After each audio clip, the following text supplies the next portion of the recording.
can hear you in my headset, all right? Can you hear me? Yep. Okay.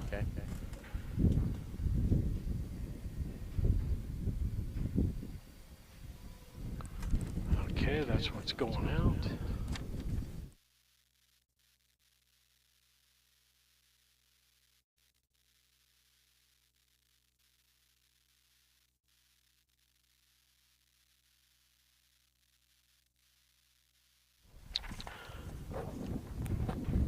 Good afternoon, everyone. Welcome to Harness Tube as we get ready to go here.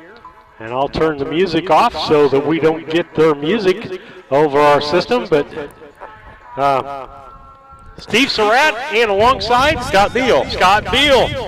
And takes me half a day to remember people's names, Scott. That's You're of that age. You understand that, yeah, right? We're going to get Hello My Name Is tags and put those on our T-shirts. Scott Beal with me today. Steve Surratt, Lisa Surratt doing camera for us on Harness Tube. We are doing something unique today, folks. We are in Quoin at the Quoin State Fairgrounds for the Suburban, what do they call this? A Suburban Downs? Suburban Downs, that's Suburban right. Downs. It was moved from Springfield. We were going to do it in Springfield as Trot and Pace could not be available today to do this broadcast. They asked us to hop in and see what we could do for them today. And so we have got you today on board with Harness Tube. And Scott's setting in for David Brink. David Brink is sitting at home working. Well, I guess somebody's got to work. Somebody has to work to pay our bills, right, right. Scott? As we're retired people, so. Well, I'm not retired. I'm You're working. not. I'm just lucky enough to be able to work from home or work remotely. So you're not old enough to retire No, yet. gosh, no. Don't I look that young? Well, I don't know. That's Do I all look right. old enough to be retired? Well, not really. Okay, But well, thank you depends for on what's that. your retirement age. I'm 66. Oh, wow. You certainly don't look that old. Well, we're glad to be here today. Kurt Becker will be our track announcer. Randy Callahan, I think, is a judge today. Randy is today's judge. That is correct. And so I don't know who the rest of the candidates are. We have a Mr. Searle, I believe, who is timing. I think Emma Schrock is doing the I'm sorry. The Titus young woman is doing the photo finish, I believe. I can't remember her. Denise Titus is doing the photo finish, and I'm not sure if she's also doing the winner circle photos as well. And, of course, Tina Schrock is here because it's harness racing in the state of Illinois. Tina Schrock and Leanne are both here. And helping each other out, their counterparts with that. And so we're in Quoin today with Harness Tube. We are going to take a station break and give some time to our sponsors. You're listening to Harness Tube on YouTube. We'll be back after these messages. Hello, Earl Flack for your locally owned McKay Napa Auto Parts store. I'm always talking about savings, but why not? We're your local auto parts store. Yeah, I know you got choices, but those box stores, not local. How about some Napa antifreeze on sale for $8.99 for a full extended life? How about Napa full synthetic motor oil? 5-quart jug for $20.99. That's a 61% saving, or $4.49 by the quart. How about some Armor All leather car cleaner protectant, $5.49 for a container? Get the good stuff with Napa know-how. ADI, located in Golden, is one of North America's largest pattern tiling installers. We've helped farmers create water management systems for over 40 years with pattern tiling across farm fields, generating proven data showing a boost in yield and greater profitability. Changing weather patterns do not have to cost you yield dollars anymore. Start with a free estimate now by calling your local ADI representative, David Lohman, at 309-280-2411 or by visiting our website at agdrainage.com.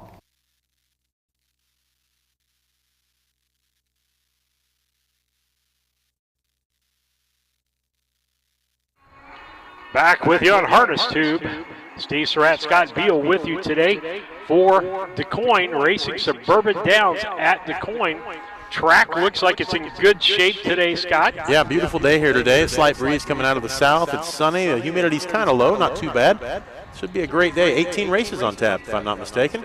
And so with that, we want to tell people about From the Backstretch, one of David and I's favorite little things that we do from the backstretch. We ask you to send photos in, send comments in. You can comment on YouTube. You can send David comments on the Gmail account or send him a text message. And so with that, we we get your pictures and so forth, and actually I can show you some of the pictures that we have here. We've got Sour Grapes watching Harness Tube on a phone, and Wyatt Avanetti in Oak Grove sent us the picture. We've got nursing homes that have watch parties. This is one from over at Camp Point. We really appreciate those people. It's a great activity for those watching for your nursing homes for an activity. They can bet on the races and win some prizes. That's right. We like to foster gambling with our elderly community. We do. We do. Whether it's beads or candy or whatever, they're happy. And then this is in, I can't remember what barn David said this was in, but we've got several horses here. People sending us pictures and send us your memories, fair memories, harness racing memories, favorites that you have. We love to talk about those things. Harness racing has such a deep history, Scott, that I love hearing the stories. I had some people that were involved in it in the 70s and 80s that trained over in Mount Sterling and Griggsville and Rushville, and really enjoyed those days and those memories of those people. Yeah, it's great to hear those stories. I'm fortunate to be friends with Kurt, the announcer, and he tells me some of those stories that he got from his dad, the great Carl Becker. And I tell you what, some of those stories are just incredible to hear when you learn about the rich history of harness racing in Illinois. And it's the county fair level that really helps support that, the grassroots level. So it's good to be out here today on the big track at Quoin and continue this great history of the sport. We're going to have, I think, 3 or 4 qualifiers for you. They 4 qualifiers. They redid the draw on those. I didn't get the updates done. They may have been sent to me, but we're going to try to keep you updated on what's going on with those races. If I can update the slides, we'll get that done for you. But we're just glad to be here and be able to bring you harness racing today. Yeah. We'll try and catch the changes from Kurt if we're able to, but if not, we'll bring them to you as we can. All right. With that, we'll take a commercial break. We'll be back after these messages. Yoder Custom Woodworking was started in 1995 by the Yoder family as a retail Amish furniture store in Sullivan, Illinois. They offer custom kitchen cabinets, granite and quartz countertops, built-in office and bathroom cabinetry, and offer a wide range of Amish furniture. Their store is located at 1117 West Jackson Street in Sullivan, Illinois, with store hours Tuesday through Friday 9 to 4:30 and Saturday 9 to 3. For more information, contact Yoder Custom Woodworking at 217-728-2166.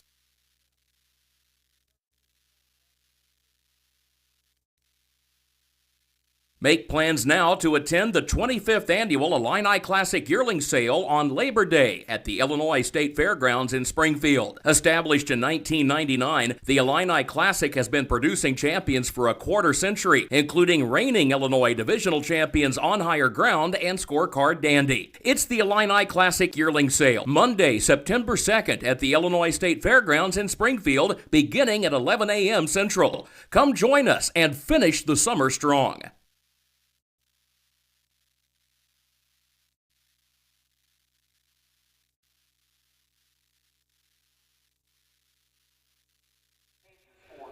Qualifiers as they stand at this time. Those of you in the stands, you may have copies of the program that have not been updated. So the reason we point that out, to be specific, the qualifying races have had a number of changes. At least a couple of them have had some changes from what your copy of the track program might be showing. So we will do our best to keep you updated on all of those changes to the lineup for these 4 qualifiers. The first qualifying race, there is a 7-horse field now. That's what was actually programmed. 7 horses. Again, changes had to be made, and I believe a couple of these qualifiers had to be redrawn because of just the various changes and all the moving parts that went with the change in location this week. In the first qualifying race, 7 are now programmed. Number 6, you may not have number 6, Serious Attitude. But in the first qualifier, number 6 is Serious Attitude. Merv Chupp is the trainer-driver of that 3-year-old Illinois-bred pacing filly. And number 7 is Rockin' Arlene. Number 7, Rockin' Arlene, Cordarius Stewart, the driver of that Indiana-sired pacing mare. With that said, a couple of scratches in the first qualifier. Scratch number 1, First of Her Name. In the first qualifier, scratch number 1, first of her name. And also scratch number 5, Philister photo. Number 5, Philister photo is also a scratch in that first qualifier. In the second qualifying race, scratch number 3, Envious Angel. That's in the second qualifier, scratch number 3, Envious Angel. Also scratch number 7, Mr. Sleaze. Scratch number 7, Mr. Sleaze. The third qualifier, that has now been realigned as a 5-horse lineup. Third qualifier, it is now a 5-horse lineup. Number 1 is Marcoda. Number 2 is Leader of the Band. Number 3, He's a Renegade. Number 4, Silence the Witness. And number 5, Frank and Foster. So it's a 5-horse lineup in the third qualifier. And again, it's number 1, Marcoda. Number 2, Leader of the Band. Number 3, He's a Renegade. Number 4, Silence the Witness. And number 5, Frank in Foster. In the fourth qualifier, scratch number 3, Mr. Mizzou. Fourth qualifier, scratch number 3, Mr. Mizzou.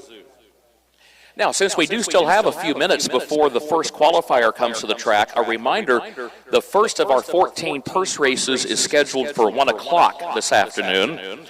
Let's go ahead and give you a look at the early program changes for the purse races.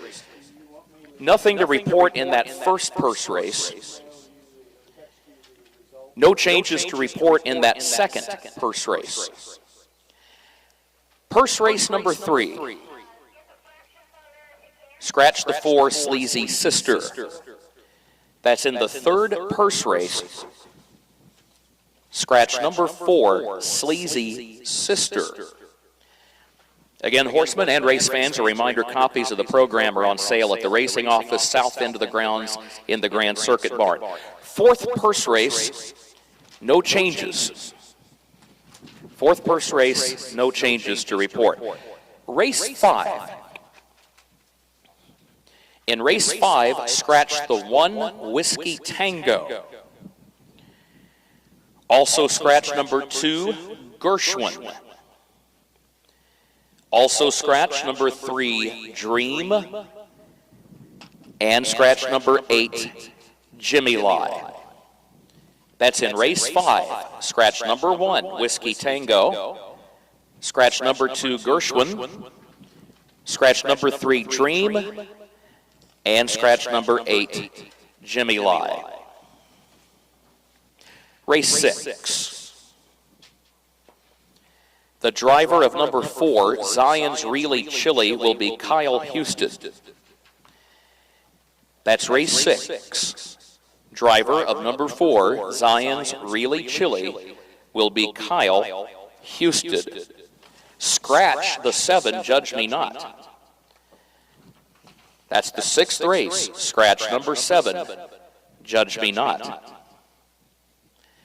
No changes in the 7th race. In the 8th race, the driver of number 2, Madam Full Charge, Chris Brown.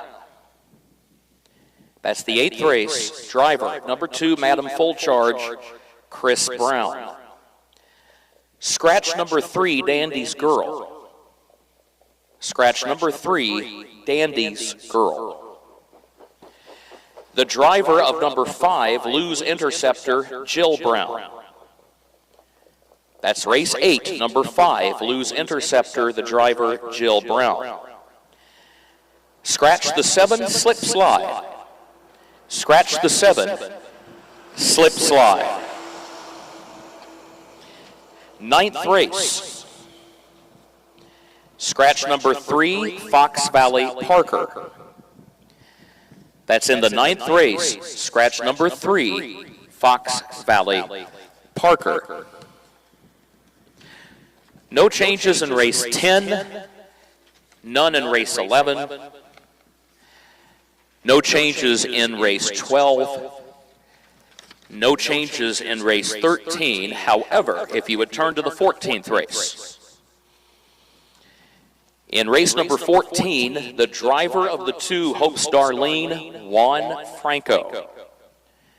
That is race 14, number 2, Hope Starlene, Juan Franco. Those are the current changes for both the qualifier and the purse race portion of the card.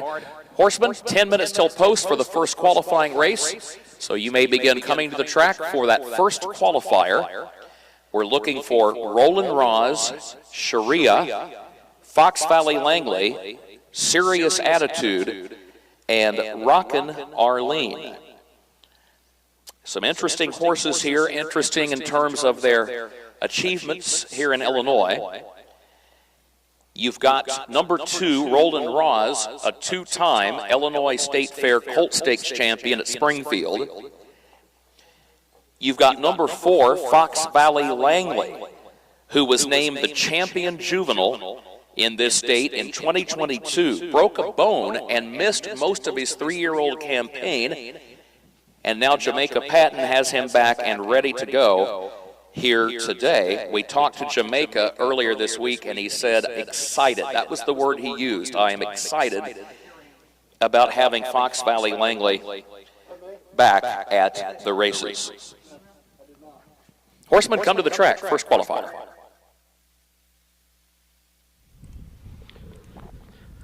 All right, Scott, I think we're up to date on a lot of things here. We'll leave the mic up on Kurt just in case he pops in. We'll pop out. David and I usually let him carry the bulk of the load there as far as what's going on. You can see some of our sponsors. We do what we call billboard ads on Harness Tube. You can do those. Talk with David Brink. His number will show up on the screen numerous times today. For that, we have scheduled about 21 county fair dates that we do. We did 17 last year, 21 this year. We're about 25% through that. Our next date, I believe, is at Cambridge in a week or so on a Sunday. That will be our next date up. And in fact, guess what? The schedule our is the next friends thing from up. MedStar Ambulance are on the grounds and ready for racing. We appreciate that. So, horsemen, we are cleared and good to go. Our starter, Roy Finn, has extended the wings on the starting gate and is making a test run through the home stretch. So final preparations are being made in anticipation of that first qualifier, which is coming up in just a few minutes at 12 noon. All right, with that, you see our dates that are coming up here. We're in Cambridge on the 23rd, the 30th. We're in Rushville, then Knoxville, Farmer City, Petersburg, Paris, Urbana, Lewiston, Lincoln for 2 days. Then at Charleston, Altamont, Charleston, Mount Sterling, and Marshall. And so, we're at Altamont 1 day this year. We couldn't get all of it worked in. We may still, Lisa and I may still try to squeeze in the 30th. We don't know.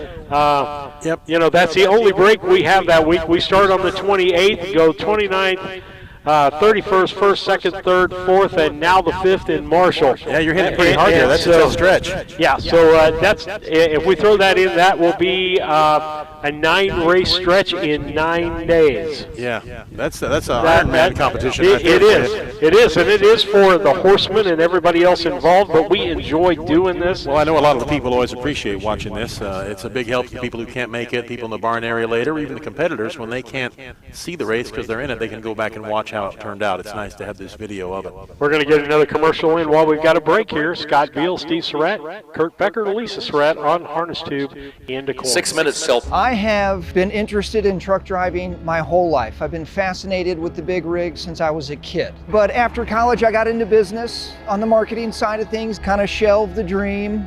30 years later, I quit my job, signed up for truck driving school. It was exciting from the get-go. Dot recruited out of my truck driving school. The job was everything I was hoping it would be, and then some. My weeks absolutely fly by. When my life needed fulfillment, I took the wheel.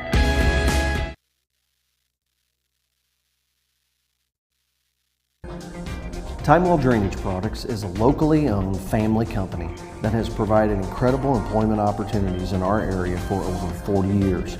Our constantly growing company is always looking for dynamic individuals who want to be part of an innovative, fast-paced team. To join our team, visit us online at timewellpipe.com. Timewell Drainage Products, a proud community employer since 1982.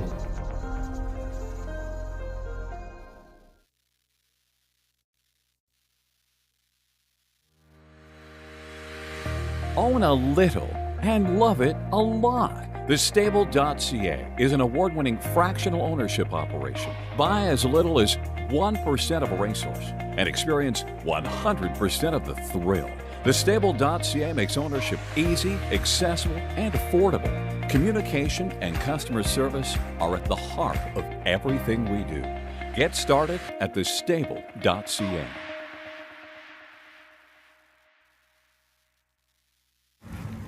Wait, before you go and get your snacks and drinks, make sure to subscribe and like to Harness Tube.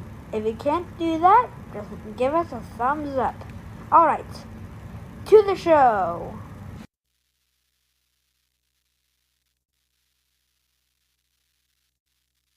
Five starters. A reminder, live coverage of today's races, the live stream courtesy of our friends at Harness Tube.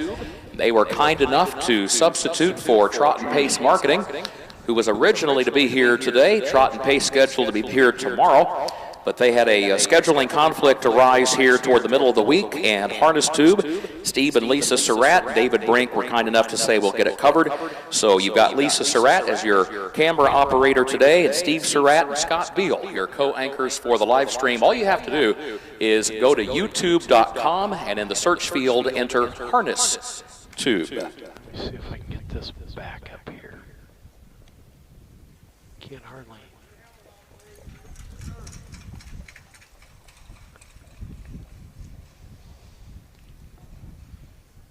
I know these qualifiers aren't for any money, but still there's an amount of pride in winning. Yes, and that's one thing to point out. The first 4 races today are qualifiers. Can you explain what a qualifier is, Scott? Why they have to do qualifiers? I'll do my best, but I believe it's a case of when a horse hasn't raced very much, they want to be able to race the pari-mutuels. They want a established time record. They want a competition against other horses on the track. So they want to be able to show that this horse can run on the big track of the pari-mutuels with other horses. They want to have established times to know that they're capable of that. Essentially, is what it is. Yep. Okay. I was hearing the echo back there of what was going on, and now we've got that done and taken care of. As we get ready to go here with racing. We can't do this, Scott, without donations and advertisers. We appreciate the donors that have donated to make sure that we are on the air with this. Lisa likes to do the stands. I kind of missed there with her kind of searching the stands with what's going on. But how many years have you been around harness racing? Well, Kurt and I grew up together. The track announcer, Kurt Becker, and I have been friends since high school, and he started calling races at Altamont at the Effingham County Fair in high school, and I've been attending races since I was in high school as well. Number 6, Serious Attitude, and Merv Chupp. Kurt and I have been together. I've managed to pick up some knowledge. 3 in front of the grandstand. There's Sharia with Randall Finn. It stays free. Up on board, you can do a Venmo at Harness Tube. PayPal at Harness Tube, or send an old-fashioned check to David Brink at P.O. Box 63 in Mount Sterling, Illinois. And again, like I say, we appreciate some of the sponsors. Midwestern Illinois Racing Association is one of our sponsors, does a great job helping us out with our broadcast. And then Coles County Fair has helped us out with what we're doing. And so even the fairs are helping us out there. If you have a fair coming up that we're going to do and you want to promote your fair, get in touch with David Brink and we can do that. That way people know, hey, maybe you got tractor pulling going on and a tractor pulling fan. And if you had been Fox at Valley Decatur, Langley has entered the track from the north end up at the top of the stretch. He just came on from the traditional paddock area that we use during Quoin State Fair week. 3, 4, and 6. Sharia, Fox Valley Langley, and Serious Attitude all accounted for. Waiting for 2 more. Okay, Scott, you can see up on the screen the horses that are coming for this. Lisa's trying to get her camera, I think, ready to go there. We'll talk about this. And You know, I would have thought first of her name would be the clear winner here, would have been the choice, but since she got scratched, I'm not really sure who I think I might go here. Roland Roz, I think, might be your next best pick here. Well, and I'm trying to look. David sent me his picks, but I don't think he picked any of the qualifiers, Scott, for Well, it's just today. for fun anyway. Yeah, they're just out there for grins, and that is absolutely fine. And again, to establish those times. David noticed a little echoey. Yes, I think we've got that fixed the best we can. I understand it's through the sound system and working, David. And then, second camera shot. Well, just let us know, David, what you think of that second camera shot when we get into the race. We're using it for down the stretch, as that's Lisa's most obscured view as far as that's concerned. And I'm trying to look here to see if we've Our got... thanks to ATS, Audio Technical Services, our sound technicians. See what's going on as far as his picks are not.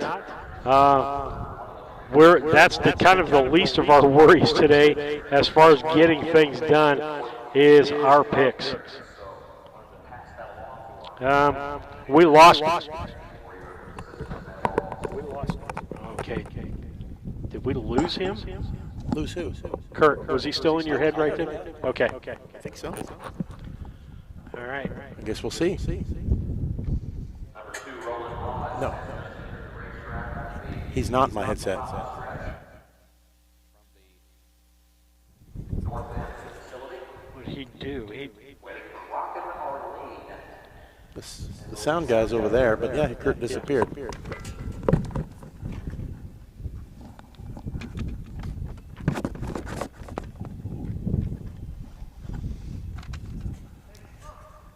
Steve stepped away from the microphone, or from the broadcast desk here for just a second. We're moments away from the first race. There's the call to the post.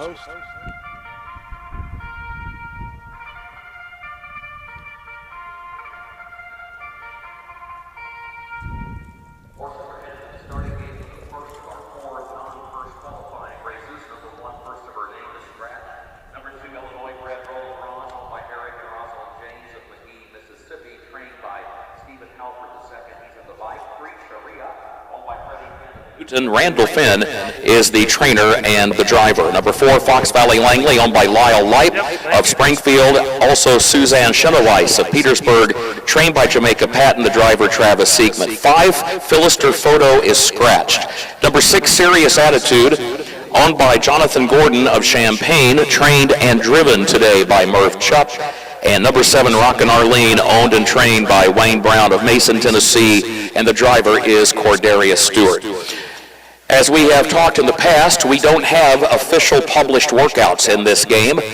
You go to the thoroughbred races, and they've got clockers at the parimutuel tracks each morning recording official workouts, and then those are printed in the track program to help give the public an idea of how a horse has been training coming up to a race. Well, here, we don't have that, but in harness racing, we've got the qualifying race. It's a good chance to get a young horse or an inexperienced horse some much-needed racing experience. Also is a chance to get a clean, charted line on a horse's past performance.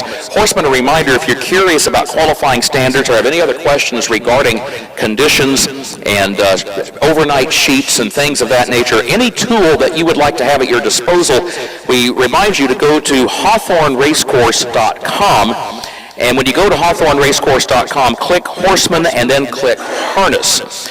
And what we saw posted from the racing office most recently was right now the qualifying standard is listed as USTA, U.S. Trotting Association charted line. So right now the qualifying standard is essentially a clean line with no breaks in stride, but that changes come July 1. So just a reminder that come July 1, there are different qualifying standards that are much more specific with regard for times for the 1 mile distance, depending on age and gait. Right now, our starter, who is Roy Finn today, he has just made his way down the home stretch and has positioned the gate for a moment down in the south turn of the racetrack, exited the gate, walked around, gave it a visual inspection. Now he has climbed back in. He's got, I believe, Tim Becker driving the gate today. Once again, they extend the wings on the gate. They have tested the mechanical apparatus that extends and then retracts the wings a number of times. They have also extended those wings through both the north turn and the south turn because of the fact they are also checking for clearance. I know that sometimes horsemen like to sit atop the concrete retaining wall to watch the races. I also know that the safety practices that were put into place from the meeting in March at the Illinois State Fairgrounds strongly recommended not to do that. So, horsemen, just a reminder, in the interest of your own safety and everyone's safety, we would encourage you not to watch the races from sitting atop the concrete retaining wall. Probably best for everyone's interest if you watch from a position behind the retaining wall, and we do appreciate that. Starters headed up to the north end of the track. We're just about set to go with the first of our 4 qualifying races.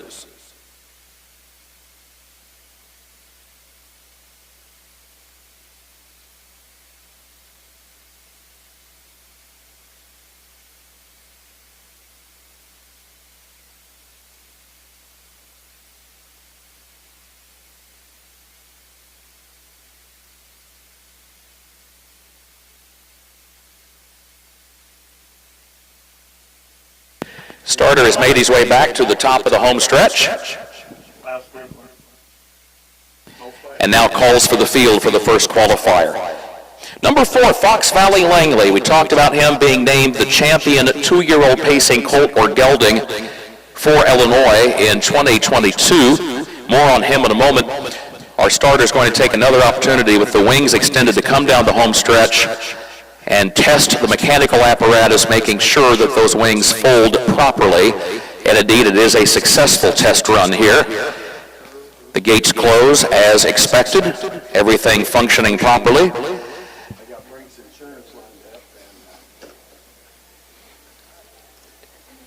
Again, Tim Becker at the wheel today for our starter, Roy Finn, and right now Tim exits from behind the steering wheel and is double-checking the apparatus, triple-checking, and we commend our starting crew for taking every precaution before we get underway here today.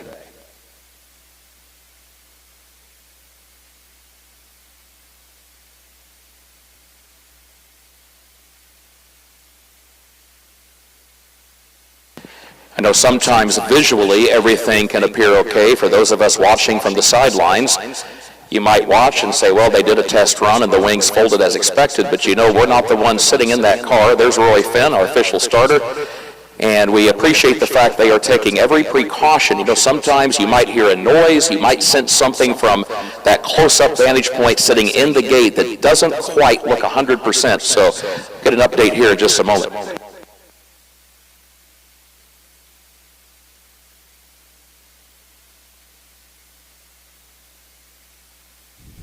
Scott, it looks like he's talking to him. I don't know if we have issues or what the problem is. I'm not sure either. They've tested that wings on the gate several times. They've driven around. Now one of the people from the gate has walked over to the judges' stand, and it may be that if there's something wrong, a malfunction with the gate. I'm not sure. He's explaining that. I'm sure Kurt will tell us as soon as they figure out what's going on here.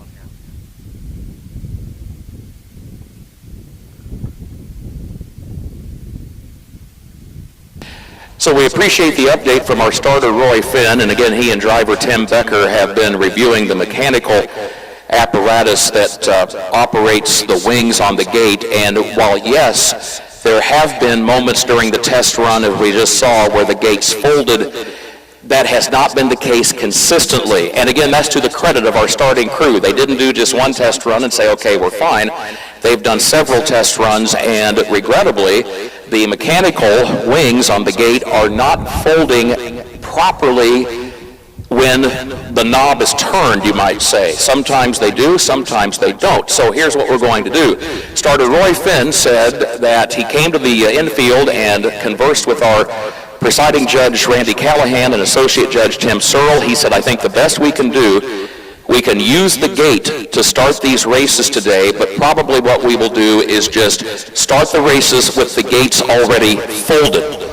That was what Roy told us a moment ago. He said, I think what we might need to do in the interest of everyone's safety, horse and human alike, is that we may just go ahead and use the gate essentially as a pace car, you might say. So we will wait and see what the final decision is here. We just noticed, as you probably saw from the stands and from the barn area down in the south turn, another test of the wings of the gate.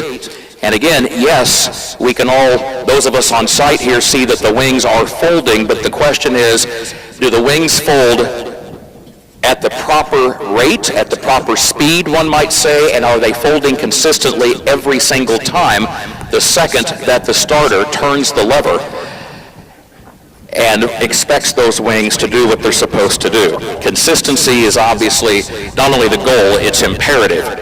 So where there might be some mechanical issues, we are leaving that in the hands of our starter, Roy Finn, and our gate driver, Tim Becker. And again, as Roy told us, he said, I think what might be best, we can use the starting gate. And right now, he's no doubt, he's got a PA system in that gate. There's a speaker mounted atop the gate. Roy has a microphone where he can communicate instructions to the drivers. And you saw where the gate slowed at the end of the back stretch, and I think he was just probably giving those drivers instructions. We're going to use the gate as a pace car. The wings will remain in the folded position parallel to the right and left side of the starting gate car. And we will just try to set the proper pace. Roy will make sure everybody is still lined up as best as possible in the proper post position order, and then send the field on their way. Bottom line is safety first, and we are ready to start the first qualifying race as the field now moves around the north side of the racetrack as starter Roy Finn has called for the field. Okay, once that's resolved, then I think we're going to be underway with the first race, maybe about 15 minutes late by the time we get going. Yeah, as we are trying to do it, Lisa's on the horses now. That was one of our concerns out there. Fox Valley Langley, when he was named champion at 2, do you remember he got beat ahead here at DuQuoin? He actually lost by a head during DuQuoin State Fair Week in 2022, but he had a fantastic season start to finish. He won his first start of the year in mid-June that year. He won his last start of the year at Hawthorne. He was good and he was competitive all season long. And that no doubt played a factor in the minds of the voters. He danced every dance. He was consistently good, didn't win every time, but he was always in there fighting, and he started and ended that 2-year-old season with a win. He's back in the lineup here today. Broken bone has healed, and Fox Valley Langley's ready to go. We're set to go. Here they come, coming down for the start of our first qualifying race at the DuQuoin State Fairgrounds. They are off and pacing. Now there goes Roland Raj. She will be first away. Sharia gets away in second position. Fox Valley Langley comes out third. Rockin' Arlene is in fourth, and Serious Attitude is fifth as they swing around the south turn of the racetrack and head toward that quarter-mile mark. Roland Raj was away quickly and is opening up. She's already got a 5-length lead as they go on toward the quarter-mile station.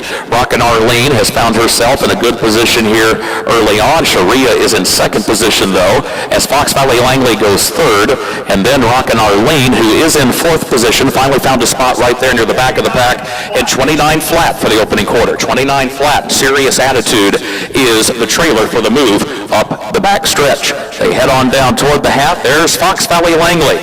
Now the champ had found himself in third, and he was about 10 to 12 lengths off the lead. He's picked up one position. Travis Siegman guides him around the outside and passes Sharia, drops back over the rail, still 6 lengths from the front, though, and Roland Ross is the leader. 57-2, the time for that opening half mile, 57-2. So two-time Illinois State Fair champion Roland Ross, who posted those wins at Springfield, is leading the former Illinois divisional champion Fox Valley Langley by 5 lengths, and they're midway on the final turn. There's a gap of 5 more lengths back to Sharia in third. Rockin' Arlene is in fourth, and 15 lengths more back to Serious Attitude, who's last. 125-3. Roland Ross setting a stout pace here. 125-3. Roland Ross maintains a 6-length lead to Fox Valley Langley in the second position, and then Rockin' Arlene, who's third, and trying to close ground to challenge for second as they move through the deep stretch. And it is still Roland Ross in front, though. The lead is diminished, and Fox Valley Langley's made up a lot of ground, but at the wire, Roland Ross hangs on by a length on the line. Roland Ross wins the first qualifier by a length. It was Fox Valley Langley who did make up a lot of ground to be second, followed by Rockin' Arlene in third. Sharia was fourth, and Serious Attitude fifth. 1:55-2. 1 minute 55 and 2/5 seconds. Roland Ross goes wire to wire. Horsemen, come to the track with the second qualifier, please. Qualifier number 2, come to the track. We are waiting for Hole in the Bottle, Diane LL Dream. Also Drinking and Dream, Rockin' Faye, and Designed to Roll, come to the track. 1:55-2, and I apologize I didn't get the split times up because I'm not used to doing it that way, but We're going to recap those for us here in a moment, though. I'm sure we can catch them then. Absolutely. As we get ready to put the race statistics. Recapping the fractions in that first qualifier, 29 seconds at the quarter, 57 and 2/5 seconds at the half, 3/4, 125-3, and the time for the mile, 1 minute 55 and 2/5 seconds. Congratulations to the connections of Roland Ross, Eric and Rosalind James of McGee, Mississippi, trainer-driver Stephen Halford II, breeder at Piece of the Action, LLC. The winning mare is a 5-year-old Illinois bred by Fort Knox out of Mira Romaine by Roll Joe. I bet you Star Trek fans know where that first dam's name comes from. Mira Romaine was the name of a character in a Star Trek episode in the late 1960s, and if memory serves, the people on her planet were hostile to Captain Kirk and the crew of the USS Enterprise, but I think Mira Romaine was the one citizen of the planet who agreed to help Captain Kirk and the crew escape safely. Well, here's the full field rundown for that first qualifier. First of her name was scratched. Roland Ross, the winner. Sharia finished 4. Fox Valley Langley, the runner-up. Phyllis Photo was scratched. And then it was Serious Attitude 5 and Rockin' Arlene 3. Time for the mile, 1:55-2. Again, the quarter was 29 flat, the half 57-2, 3/4, 125-3, the mile 1:55 and 2/5. That first qualifier checks down, scratch 1, 4, 2 scratch 5, 3. Second qualifier coming up.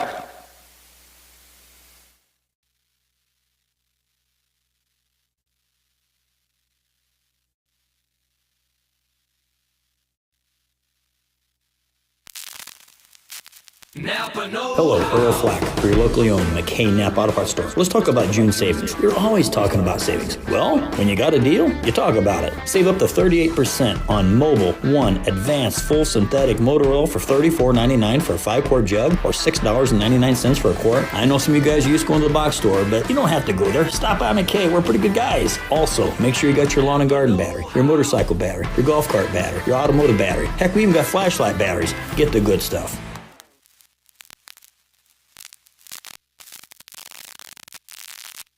ADI, located in Golden, is one of North America's largest pattern tiling installers. We've helped farmers create water management systems for over 40 years with pattern tiling across farm fields, generating proven data showing a boost in yield and greater profitability.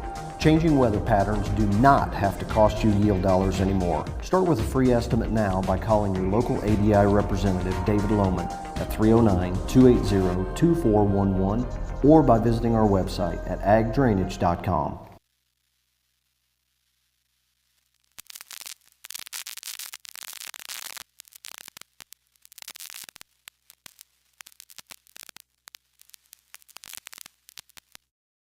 before? Scott asked me if I've been to the fairgrounds. Yes, Lisa and I came down for 2 days of harness racing last fall for the Quoin State Fair. Great. Enjoyed the grounds here. Beautiful grounds. I mean, it needs some updating, needs some things done. I hope they do that, but it's a beautiful ground. Yeah, it's lovely here. And then when the fair's going on, it's like any fair, lots of activities, your rides and your vendors and stuff, always fun. I see they're doing improvements over the summer here. Now they're putting a new roof on the building over there south of the grandstand. Yeah, on the restrooms there. So the state is investing a little money here. Can the horsemen come to the track, please, with the second qualifying race, Hole in the Bottle, Diane LL Dream, Drinking and Dream, Rock and Fay Designed to Roll. A reminder, scratch number 3, Envious Angel. Number 3 is scratched, and also scratched the 7, Mr. Sleaze. A couple of Illinois-bred 2-year-olds from Post 1 and Post 2, Hole in the Bottle and Diane LL Dream, both are Illinois conceived and foaled.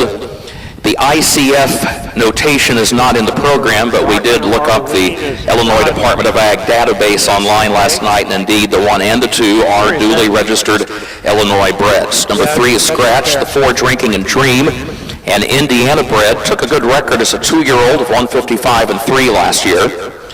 Number 5, Rock and Fay, is Illinois sired, but she is not registered Illinois conceived and foaled. Number 5, Rock and Fay, is by World of Rock and Roll, who by the time Rock and Fay was conceived, he was standing in Illinois, but Rock and Fay was not officially registered as Illinois conceived and foaled. Number 6, Indiana sired Designed to Roll. Designed to Roll is a pacing mare who's only made 4 starts in her lifetime, but she's won all 4 of her purse starts.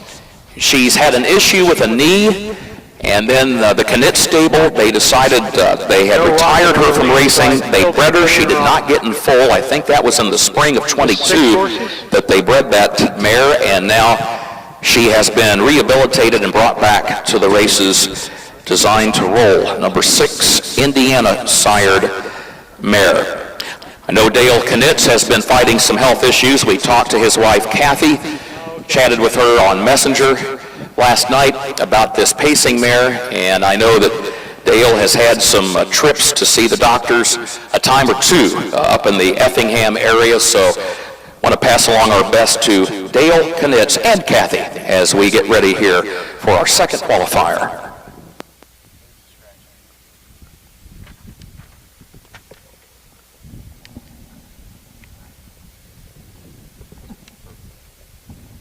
All right, back. Scott and Steve with you for race 2 of this qualifier as we get used to doing things here just a little bit differently. David, we miss you here on some of the technical stuff, but we'll make it work for the day. Yeah, what's important is people are getting a chance to see the race. Oh, absolutely. That's the one thing we said.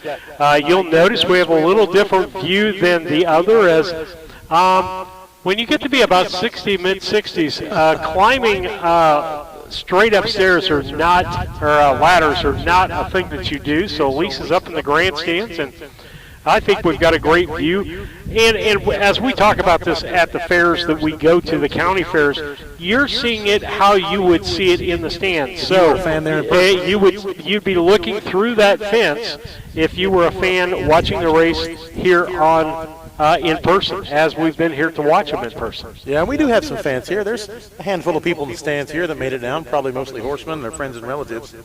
But it's nice to have a few people in person, too. Absolutely. And we'll look at some messages here. David was going to try to look at our message board and see if there was anything out there. As we Both of the Merv Chupp-trained 2-year-old fillies are on the track. Number 1, Hole in the Bottle. Number 2, Diane LL Dream. Number 4, Drinking and Dream from the Jamaica Patent Barn has entered from the north draw gate at the top of the home stretch. As we get ready for our second qualifier. As soon as we have Rock and Fay and Designed to Roll, we'll be ready.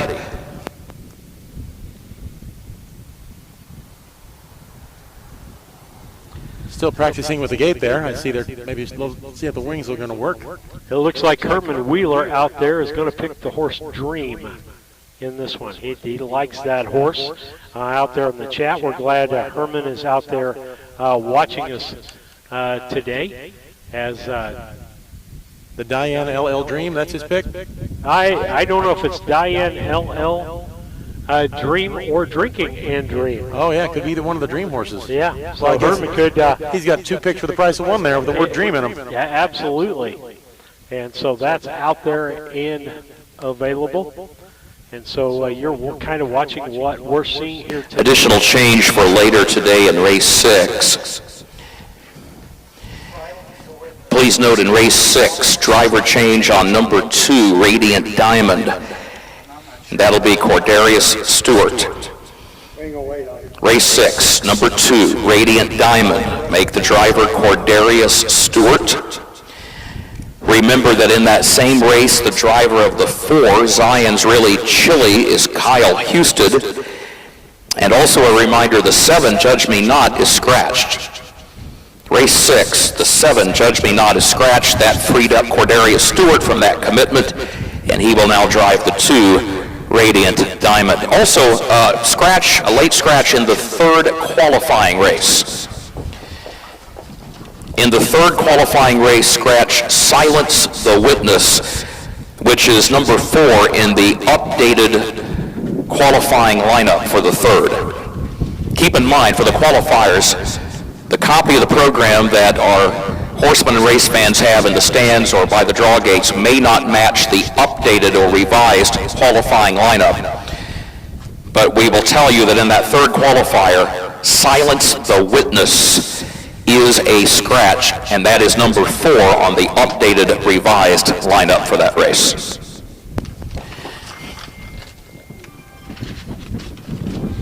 Yeah, Scott, we've got comment on the reverb. There's Travis Seekman with number 6, sound system designed to roll. We're trying to keep that down to a minimal with the sound people, and he's tried to work with that a little bit. But like I said, it's with, I hear it on the Trot and Pace broadcast also. Yeah, well, you're going to get the best you can. We're sitting outdoors. There's going to be reverb feedback from the speakers that Kurt's speaking on the public address system.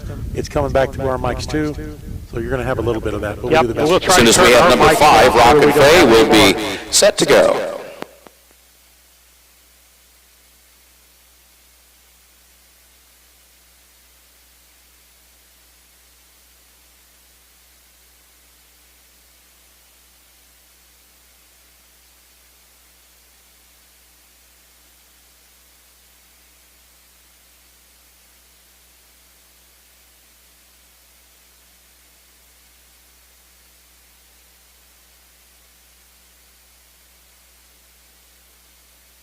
As we've got a break here, we can take a look at this race a little bit. It should be an interesting race. Five horsemen in this race. Juan Franco is in. Jamaica Patton. You know, I look at drivers.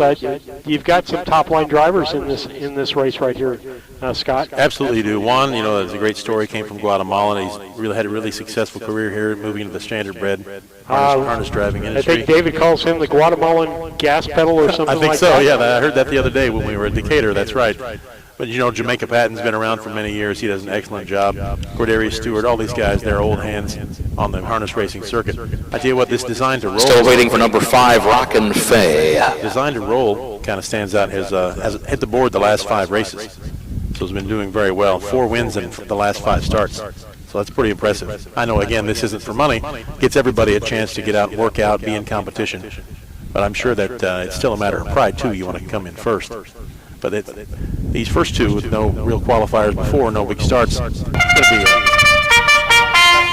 We'll turn it back over to the track announcer.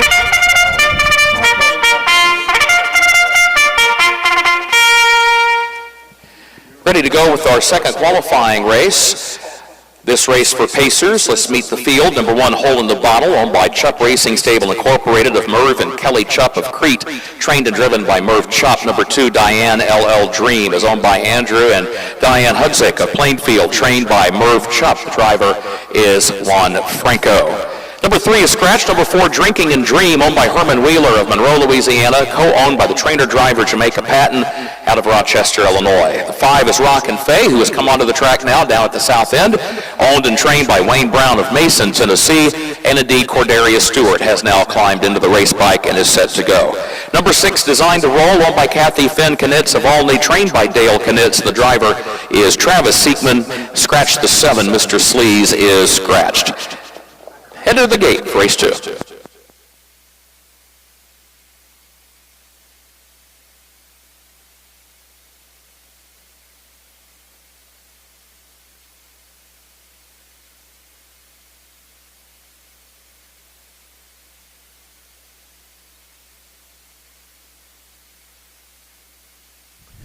As they get ready to go here, we remind you that this is Harness Tube on YouTube today, filling in for the normal broadcasters, as they called last minute. We thought we were going to be in Springfield, but everybody got a surprise. We're in Quoin today, Scott, and a warm day. It's 90 degrees, but if you're in the shade, there's a little breeze to go around, and a nice day for harness racing. Yeah, it's not bad at all sitting here in the shade where you and I are sitting, Steve. It's very nice. I understand they were construction. Horses approach the starting gate for our second qualifying race. Construction issues at the State Fair, I think, forced the races down here. Once again, same policy as we saw in the opening race today. After more testing of the wings on the gate, starter Roy Finn has elected to use the gate essentially as a pace car, and again, he will still give instructions to the drivers through the PA system, which is part of that starting gate apparatus. He will make sure everybody is lined up in proper post position order and use the starting gate as a pace car to bring the field down and send them on their way. But again, you can imagine, you get a field of horses fired up and ready to go. You want those wings to fold exactly as they are supposed to at the correct pace. Can't get a field of horses fired up and then not have that apparatus function properly. So good call on the part of our starter. Here they come. Nice clean start. They are off and pacing. There goes Rockin' Faye out for the lead, and Drinking and Dream is out second. There's Designed to Roll, who comes away in third up on the outside as they head to the first turn. Diane LL Dream is away in fourth, and Hole in the Bottle is away fifth and last as they swing around the turn and race toward the quarter-mile mark.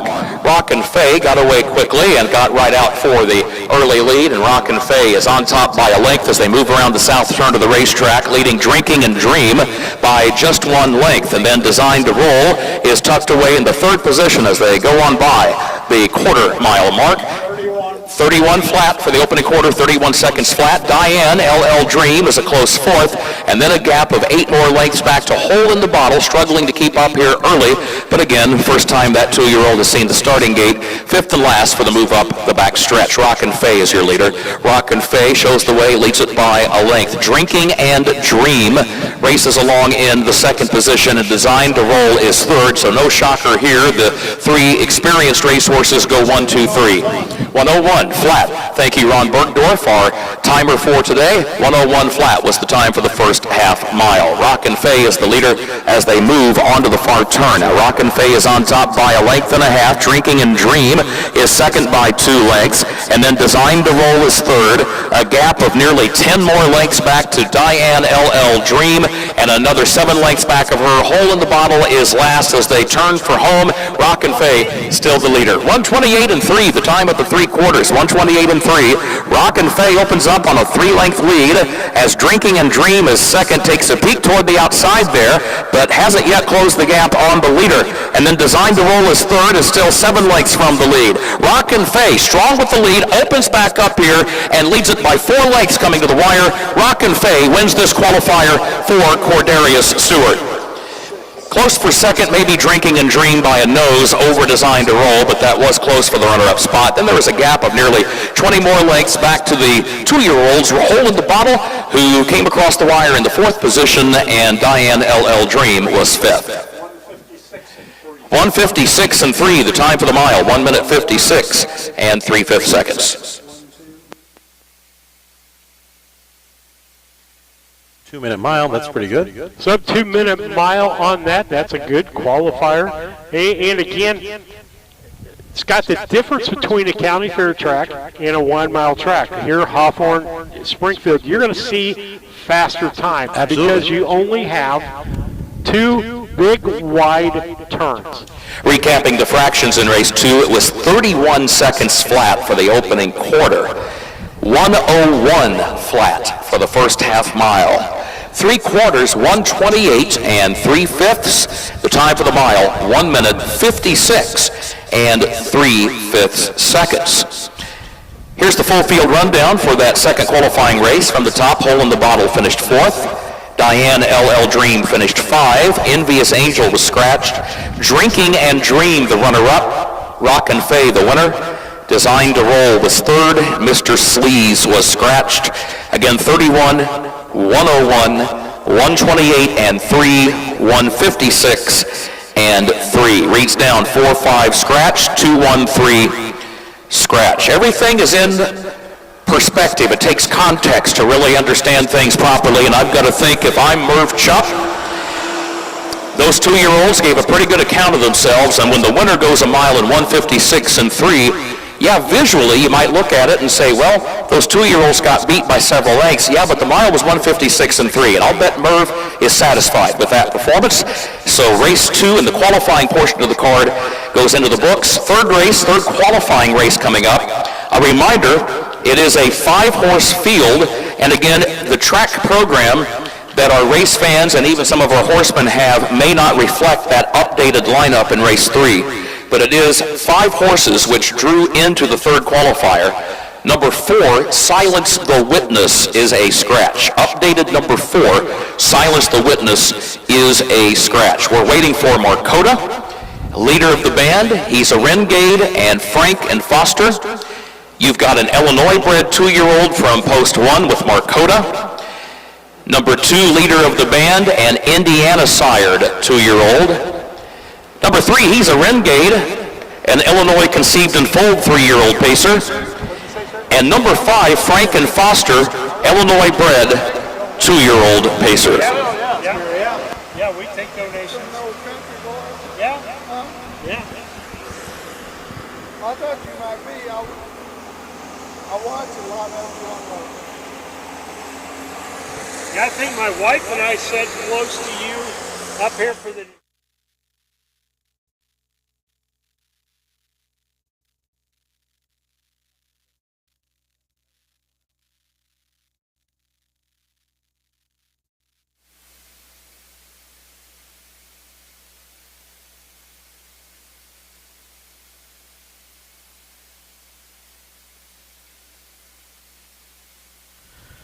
States are at Scott Beal back here. I've got Scott turned down for the moment. We've got a gentleman help us out with a donation that keeps everything free as far as harness tubes concerned, so that you can be a part of our county fair circuit, and we appreciate all of those things out there.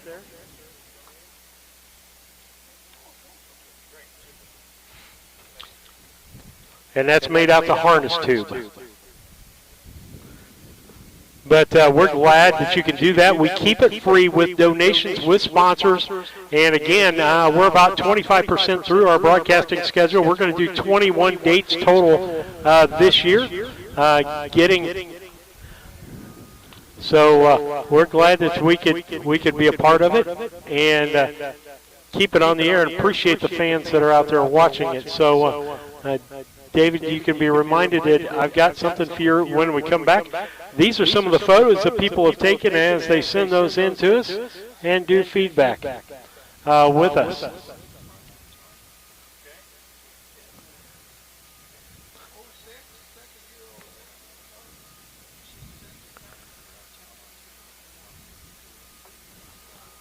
And you can hear some. Well, let me see if I can turn him up so you can hear some of the comments. Yeah, you can hear that as I turn up the microphone.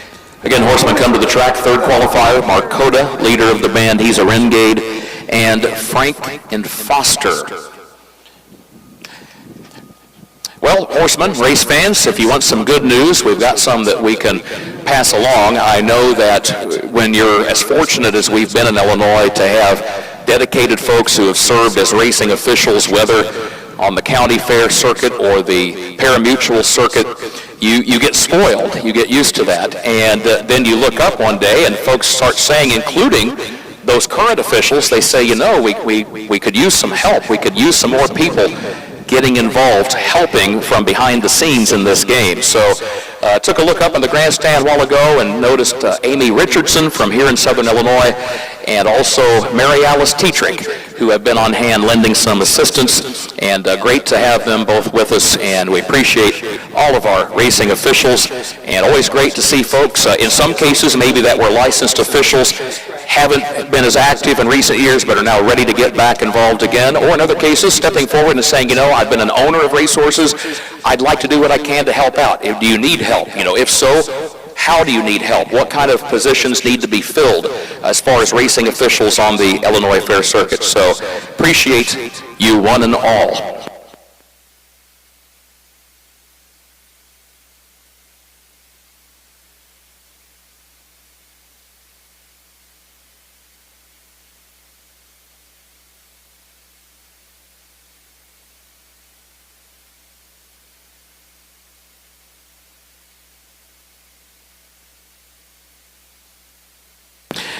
Also a late scratch in this third qualifier, number 5, Franken Foster is a late scratch in the third qualifier, number 5, and again that's on the realigned lineup for that third qualifier. Franken Foster, who was to be number 5, is now scratched.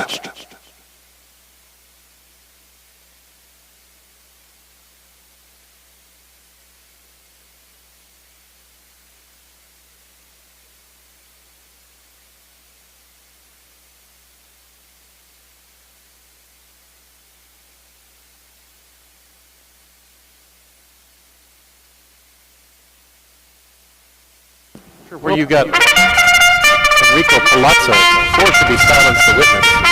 Yeah, silence the witness. Yeah.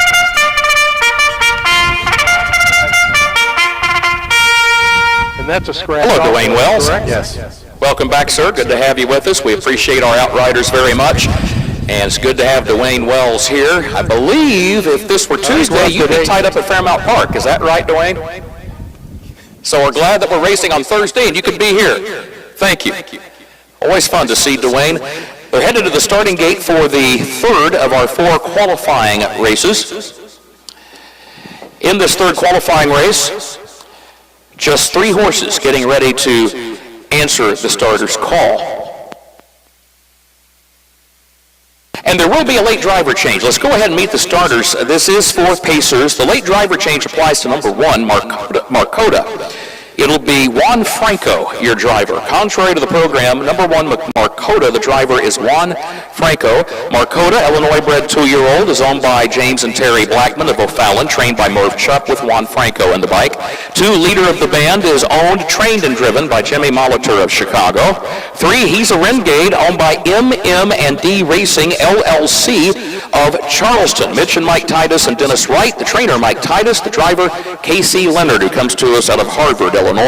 Number 4, Silence the Witness, is scratched. Number 5, Franken Foster, also is a scratch. Getting set to go here, third qualifier. Talk real quick. Glenn Bauman. Yeah, Glenn Bauman. He was just came by and gave us a nice donation for harness tube. Mr. Bauman told me that he's been in the racing business 25 years. Said he owns Heartland Stable, and in 06 he had a horse named Heartland Charmer that set the record for 3-year-old fillies in the County Fair Challenge, 152-2, and if I understood him correctly, he said that record still stands. He was very proud of that horse. She's since passed away. He talked about that outside. He tried to do all he could to save her. She died shortly after birth. And but she made him $195,000, he said, so I'd be proud of her too. Yeah, I would be too. That keeps you in the horse business a little while. It does as far as that's concerned, as they get ready to go to the gate for this. A couple of horsemen are completing warm-up miles, and once the track is cleared, we'll be ready to go with this third qualifying race. Said he just lives 7 miles from here. Always helps. It's interesting when you've got someone in the judges' stand who is a horseman who has trained and driven racehorses, and Tim Searle is our associate judge today, working alongside of Randy Callahan, and Tim is good at picking up on those things. If you look around the track and say, well, we've got our horses, why are we not going to the post for this qualifier? Tim was the first guy to speak up and say, well, don't forget, you've got some horsemen finishing up some warm-up miles. Starting gate had left the track also at the top of the home stretch, and returns now. as we get set to go. So again, once the track is cleared and once we are finished with the horses warming up, once they have exited the racetrack, we'll be set to go for qualifier number 3. Got a from Herman Wheeler. He qualified that as Drinking and Dream, or whatever that horse was. It had drinking in it. That was the one he was actually picked. That was second place. And Focused Philly, I don't know who Focused Philly is out there. She liked the goose cam or geese cam that Lisa had out there, the geese crossing the track. That's up right now. As Goose TV there. Goose TV, that's right. The only thing I think about geese is that we've got a golf course over in Camp Point, Illinois, and the geese kind of live there. A little hard to putt some days. Yeah, geese can be a menace at a golf course or anybody's yard. They can be and they can be mean too. Absolutely, they're very aggressive animals, especially protecting their young. As they get ready to go to the gate, we're glad that hey, now she's got horse and geese in there. There you go. And with harness tube, you're going to get the flavor of the grounds, folks. Just like being here in person. Yeah, it is. It gets a little boring when she just stays on one thing, and when you've got 18 races in a day, she's going to float around a little bit out there. So the horses that were warming up are now working their way off the south end of the racetrack and exiting the racing surface through the draw gate back to the south stable area. The 3 horses that are scheduled to compete in this qualifier, they are all up at the north end of the racetrack, and we're just about ready to go. And Scott, again, we want to thank the people that are watching today and the opportunity. Our first time down here, so we haven't been to a big track, but there's still those things like fences and things like that that we have to deal with, at the county fair level. And so we're just glad to be here and be a part of it today and kind of get a taste of the big track. Yeah, we got the easy job. We just sit here and talk about what's going on. We're not like the officials and the workers, the horsemen there are working, and the people up in the judges' stand, timing, photo finish. And they are at the post. The gate is rolling for the 3rd qualifying race. Again, same policy as the first 2 qualifiers with the gates in the folded or closed position. So the starting gate will act as a pace car once again. Roy checks over the 3 horses that are lining up, make sure that Mr. Franco, Mr. Molitor, and Mr. Leonard from the rail out line up in post position order, and indeed they have. Here they come, getting ready for the start of qualifier number 3 of our 4 qualifying races. Good to have our friends the geese on the infield. They've been up on the north end of the racetrack, hanging out, taking a swim right now in the infield body of water. They're just loving life and having fun with us at the races, and we're glad to have them. They are often pacing in qualifier number 3, and there goes He's a Renegade, fires right out for the early lead. That 3-year-old will guide the field down into the first turn, clears the pair of 2-year-olds to the inside, and He's a Renegade just glides on by, slides down next to the rail, and opens up here by 5 lengths by the time they get midway on that south turn and head on over toward the quarter-mile mark. Leader of the band is racing in 2nd, and Marcota is racing in the 3rd position as they slip past the quarter. He's a Renegade is the early leader, a winner last year in 155 as a juvenile.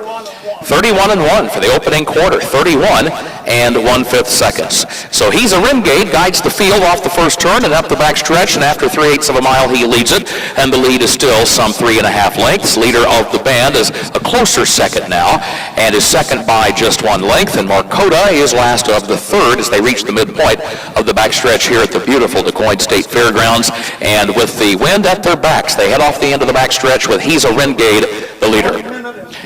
1 minute and 4/5. 1 minute and 4/5, the time for the first half mile. On to the north side of the course they go. He's a Renegade is the leader, leads it by 2.5 lengths. Leader of the band inches forward, a closer second, and then another length or length and a half now back to Marcota, who travels in 3rd. As these 3 pacers swing down around the far turn past the 3/4 mile mark, and He's a Renegade is still the leader. Still leads by some 2 to 3 lengths, has maintained that margin most of the way. 1:30 flat, the time for the 3/4, 1 minute 30 seconds flat. There's Marcota beginning to swing to the outside from last, trying to move by leader of the band, who now tries to move to the outside and find some room in between horses. It is still He's a Renegade, the leader. Marcota to the far outside, and leader of the band is in between that pair. He's a Renegade, leader of the band, Marcota. What a finish here in this qualifier. Who's it going to be? And it's going to be a photo for the win. It's either going to be leader of the band or Markota. They hit the wire together. He's a renegade across the wire in third. 1:59 and 1 was the time for the mile. 1 minute 59 and 1/5 seconds. More in a moment. A photo finish there in the qualifier. Photo finish, and we've got it up here, Scott, on the screen as we'll catch them from about the half mark on around, as I've got that set up for about a minute's worth of time. So we watch the end of this race, and you'll see that as we pick them up in the corner there and switch over. I know we're not really on the start. Horsemen, you may come to the track with qualifier number 4. Recapping the fractions in that third qualifier, the opening quarter, 31 and 1. The first half mile in a minute, 4/5.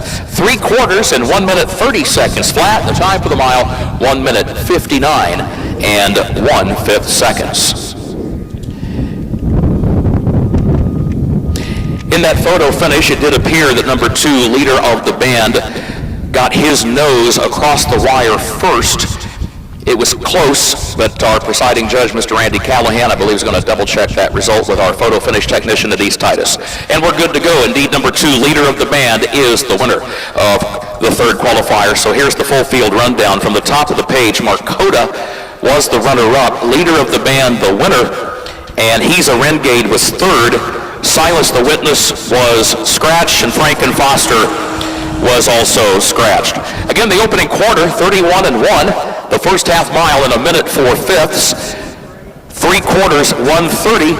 Time for the mile, 1:59 and 1. Reach down, 2:13, scratch, scratch. The fourth and final qualifier, only looking for 2 horses here. Number 1, $50 note. Number 2, Lady True Grit. A reminder, scratch number 3. Mr. Mizzou, number 3, is scratched. Well, you got a 50-50 chance here in this race coming up next. Congratulations to Jim Molitor, J-Mo, as his friends call him, the owner, trainer, and driver of leader of the band, the Indiana-sired 2-year-old son of Czech 6, winner of that third qualifier. Yoder Custom Woodworking was started in 1995 by the Yoder family as a retail Amish furniture store in Sullivan, Illinois. They offer custom kitchen cabinets, granite and quartz countertops, built-in office and bathroom cabinetry, and offer a wide range of Amish furniture. Their store is located at 1117 West Jackson Street in Sullivan, Illinois, with store hours Tuesday through Friday 9 to 4:30 and Saturday 9 to 3. For more information, contact Yoder Custom Woodworking at 217-728-2166.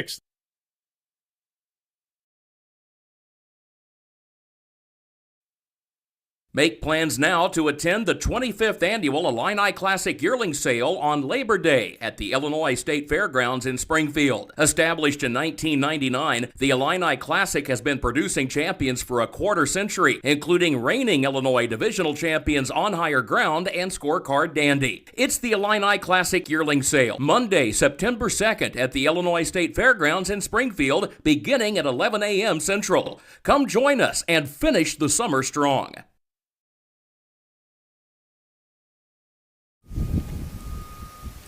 Back with you on Harness Tube as we get ready to go here with race number 4 as we get out of the qualifying. One more qualifier. And we're not doing too bad here, Scott. I usually figure about 15 minutes a race. If we're on that 15 minutes a race circuit there, then things work out really well. Yeah, that's not a bad pace at all, considering the slow start today. But once we got going, things have been going pretty smoothly. As we get ready for the action here to start up. As you said, you got a 50-50 chance here of winning on this race. $50 note or a Lady True Grit. You know, I kind of... As we await the fourth qualifier, I want to remind the horsemen, specifically breeders who have yearlings to sell here in Illinois, the entry deadline for the Land of Lincoln sale, which will take place on August 31st, and the deadline for the Illini Classic sale, which will take place on September 2nd. Those deadlines are June 15, so we're, 48 hours out. So keep that in mind. We mention that because number 1, $50 note, which is owned by Kevin Klein in part, he shares ownership with Lane Avenatti, Kevin bred number one. A lot of you know Kevin Quoin, for many years a professor at the University of Illinois at Champaign-Urbana in the College of Agricultural, Consumer, and Environmental Sciences. Also oversaw the standard bred program at the horse farm at the U of I for many, many years. He has since turned over the reins of that aspect of the program to Megan Gloaz, who's doing a very good job. But Kevin, I know, has a yearling to sell, and his yearling is a half-brother to number one, $50 note, and that yearling colt is by Southwind Chrome. Now, Southwind Chrome, his oldest foals are yearlings. That is the trotting stallion that stands at Walker Standardbreds, and I know there's going to be a lot of excitement about the first crop by Southwind Chrome when they go through the sales rings at Land of Lincoln and at Illini Classic coming up later this summer. But just a note to pass along, I know Kevin Quoin has a Southwind Chrome yearling half-brother to number one, $50 note that will be offered at the sales coming up at the end of the summer.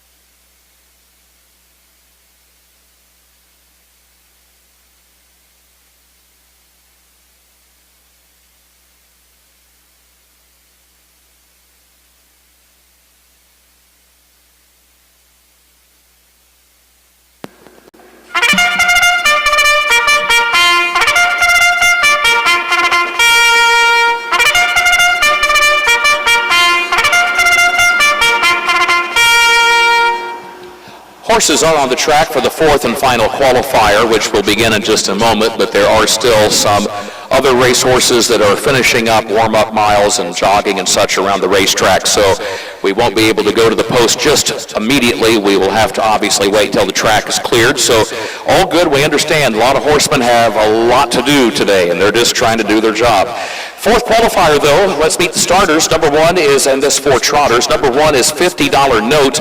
That is an Indiana-sired 2-year-old filly, owned by Kevin Quoin of Westville, owned also by Lane Avenatti of Chrisman, and Wyatt Avenatti is the driver. Number two is Lady True Grit, an Illinois conceived and foaled 3-year-old filly, owned by Carolyn Wiley of Glenwood, Mike Perrin of Glenwood, trained by Mike Perrin, the driver, James Jamo Molitor. Number three, Mr. Mizzou, is a scratch. Again, once the racetrack is clear, once everyone has finished their warm-up miles and such, we will be ready to go for this fourth qualifier. Sky had the microphones down, but thank Lisa for shooting down on us. Hopefully that was not my best side. I don't know what side is my good side, but again, the one and only manager, he said hello, and David Frank, the goose cam. Yeah. Track conditioning also being wrapped up. The water truck right now headed off the end of the backstretch, putting down another coat of water around the back straightaway and over to the north turn. Our racing officials, Roy Finn, specifically our starter, has been in contact with our presiding judge, Randy Callahan, by two-way radio.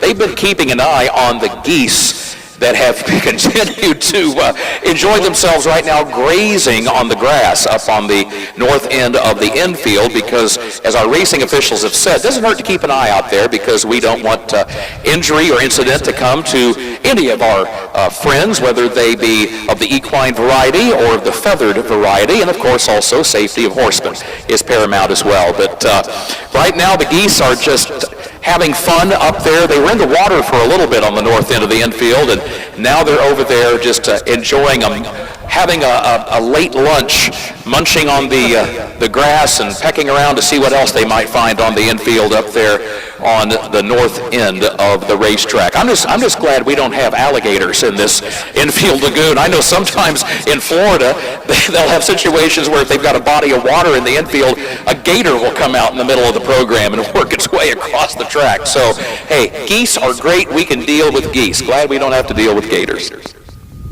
You don't want to be like an airport and worry about a bird strike. That would absolutely be true. And Lisa ends up being more topical than we think about it. She got the geese on there, and of course, then what's Kurt talking about is the geese and the water. And appreciate all of her work up there today. She doesn't have a relief person, so occasionally we're going to get some other pictures out there, or you may see a still for a little while as she takes a break out there, and I may have to do the same thing. Scott may have to hold things up while we're in between things. Well, I think between the three of us, we'll manage to get through the day. I think we will. She's got a nurse's bladder, as she says, 45 years of nursing, and so for those that are nurses, and Julie that owns Sour Grapes would understand that. She was a travel nurse. And so none of their horses are down here today.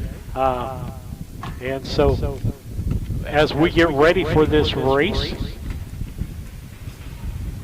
I know when we were racing in Springfield, Kurt was going to get maybe a break from Ed Teefee. A shout out to Ed Teefee. He's probably out there, hopefully watching on Harness Tube today. Sitting in Mount Sterling, enjoying the races live. In air conditioning, That's probably right. on a big TV. Yep. And a cold beverage. Oh, and surely not. Track is now clear and ready to go. All right. Track conditioning has been completed. Horsemen have completed their other duties for horses coming up racing later in the card, and that means the racetrack is now ready for qualifier number 4. And horsemen, be ready at the barns with that first purse race. We're going to go right into the purse race portion of the card. Got a great program lined up today, folks. Some former Illinois divisional champions, some reigning Illinois champions, horses coming off wins in the Downstate Classic just last Friday at the Macon County Fair. So should be a fun afternoon of racing. Here they come for the final non-purse qualifier. Pair of trotters and a couple of fillies, a 2-year-old and a 3-year-old ready to go. Here they come.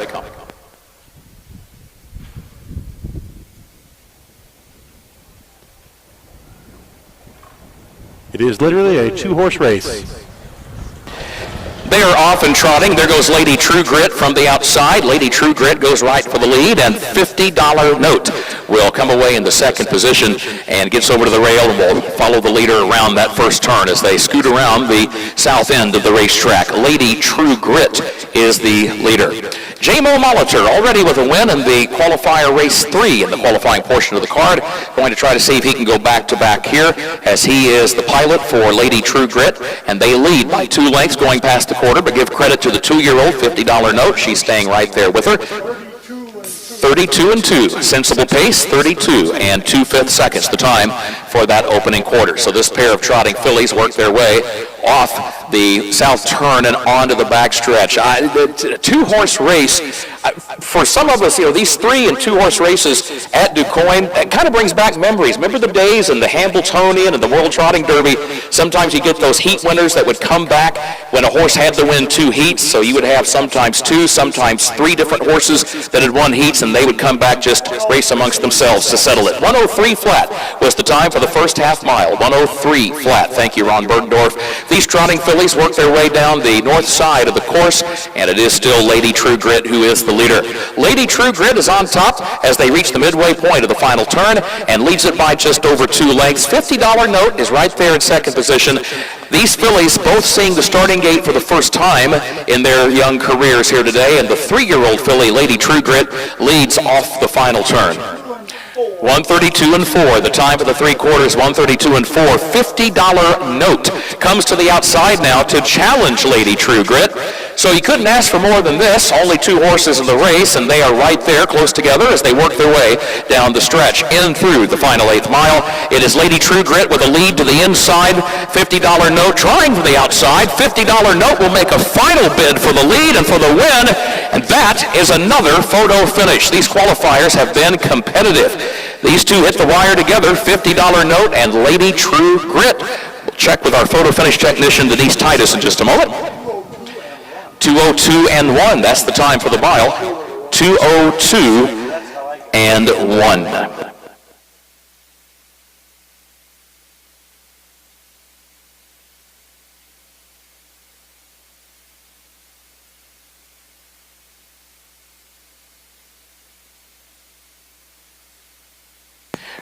2, she says. Okay. Kind of a photo finish there. And the photo shows the winner to be number 2, Lady True Grit. Number 2, Lady True Grit, hangs on by a diminishing head for the victory. So congratulations to Carolyn Wiley, Mike Perrin, the co-owners from Glenwood. They also bred that Lindy's True Grit filly. Mike, the trainer, and J-Mo Molitor, your winning driver. 202-1. The quarter was 32-2. The half was 103. 3/4, 132 4/5. The time for the mile, 202 1/5. Reach down, 2-1 scratch. Now we move to the purse race portion of the card. And for all intents and purposes, pretty well staying on schedule, more or less. Just a few minutes past the hour of 1 o'clock. So horsemen, thank you. We appreciate your cooperation and the great job you're doing here today, getting these fields to the track in a timely and efficient manner. No changes in the first purse race. Looking for a field of 8. Amy Moose, Hermia Star, Time to Ride, Nay's Rendezvous, Brenda's Blazing Star, Ms. Grant 24, Illini Bell, and Fox Valley Tessa. Waiting for those Illinois conceived and foaled 3-year-old pacing filly. He takes a break. You can talk. I left him the mic up. Well, as Kurt said, there's no changes coming up. Well, I tell you, there's a lot of fun things happening at the Quoin State Fairgrounds. We've talked about the renovations up at Springfield. Well, there's renovations going on here at the Quoin State Fairgrounds. Boy, it is hot. This would be a hot day to do a roofing job. So, gentlemen, well done. Appreciate what you're doing over there. Good to have you with us, and I know folks are going to love looking at this Quoin State Fairgrounds, especially when the fair rolls around in August, so keep up the good work.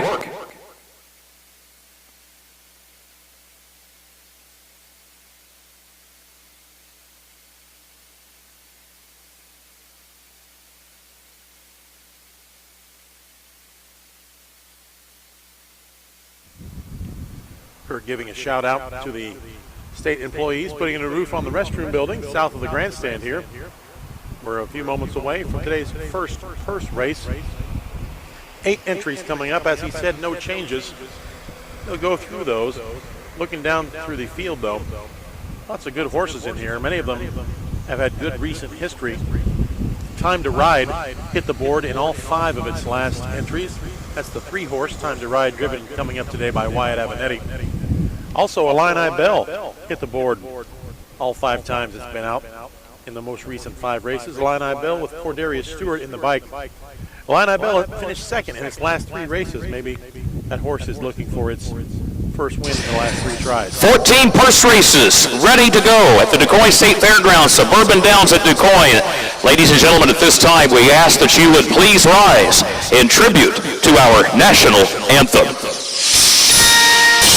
Oh, say, can you see by the dawn's early light what so proudly we hailed at the twilight's last gleaming, whose broad smiles and bright stars through the perilous fight o'er the ramparts we watched were so gallantly streaming, and the rocket's red glare of bombs bursting in rained through the night,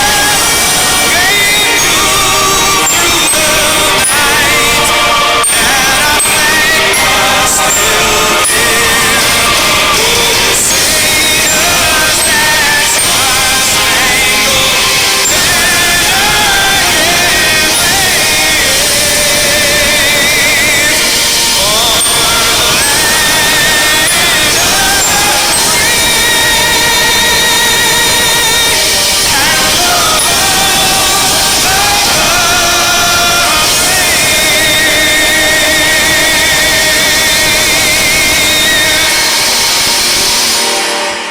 Thank you, one and all. Great to have you with us for Suburban Downs at Quoin today.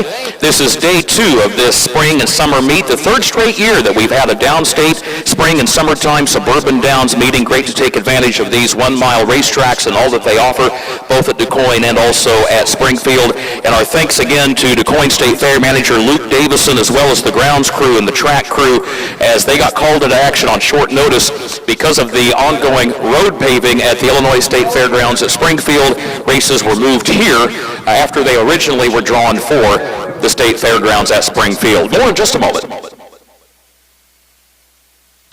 As we get ready to go here, we want to thank everybody.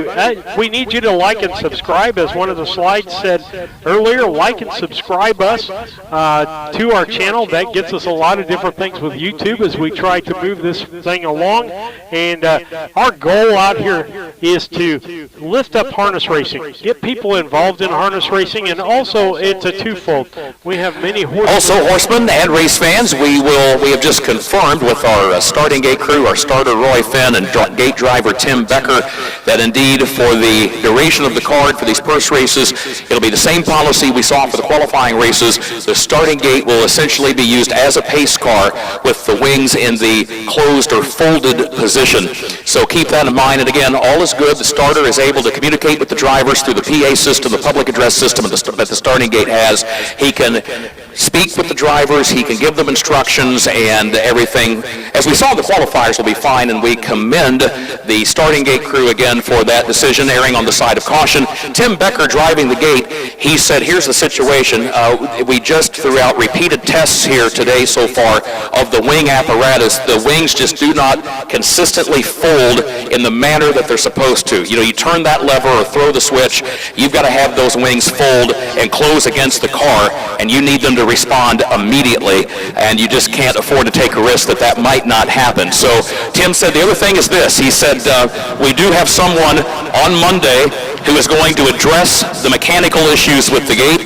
He said, we've got a gate here at Quoin, we've got a starting gate at Springfield, and they will each have a full and thorough servicing, specifically focusing on the mechanical aspect of the wings of those starting gates, both the one here and at Springfield. So that's the good news, and we look forward to that work being done. And thanks again to our starting crew for making best so that we can continue to go racing here at Quoin. And again, we talked about the fact that this is the 3rd consecutive spring and summer downstate Suburban Downs meeting, and we're glad to have you with us, our race fans, and especially our horsemen who make it all possible. Don't forget the Quoin State Fair itself. That'll take place August 23rd through September 2nd. We are scheduled to go racing here August 26, 27, and 28. Don't know if you saw, but the Quoin State Fair a couple of weeks ago, they released the grandstand lineup. Mitchell Tenpenny, the Marshall Tucker Band, Kansas, and Ashley McBride, all scheduled to perform here during the Quoin State Fair. Don't forget, you've got the Farmers Market every Tuesday throughout the summer here at the Quoin State Fair.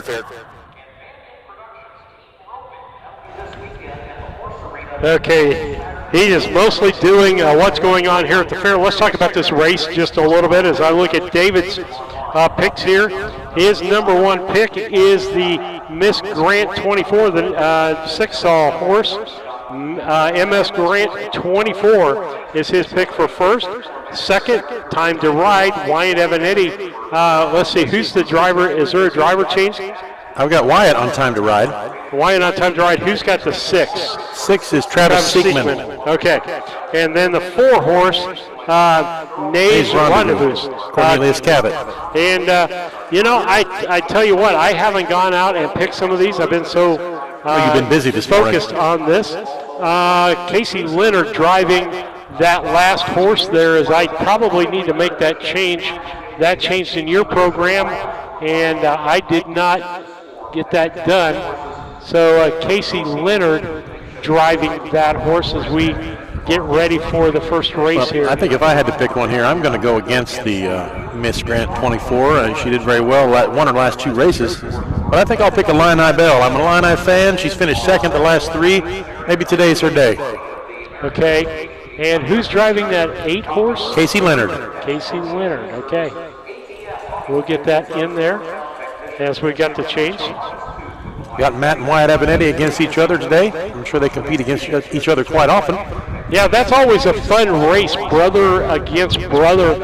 I'm going to go on, she may be racing some stiffer competition, but I've seen this horse race. I think I'm going to go with, let's see.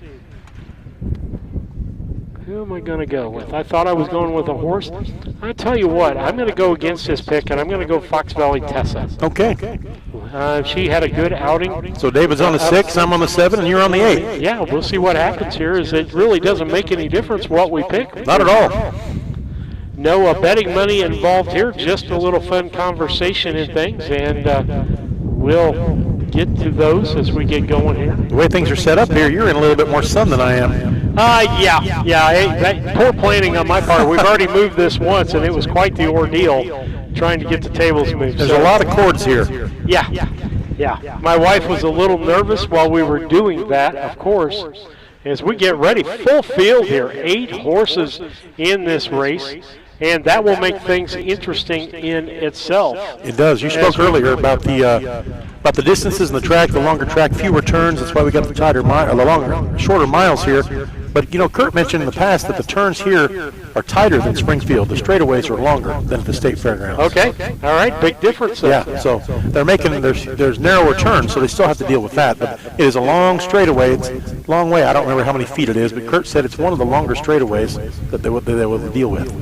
I hope everybody's enjoying the racing today as we're bringing it here on Harness Tube. Kurt Becker, your track announcer. Lisa Surratt doing your camera work as she does for all of our Harness Tube broadcasts. Scott Beal setting in for David Brink, who's just sitting at home. Yeah, I'm sure he's got his feet up. We're probably keeping him awake. Yeah, we are.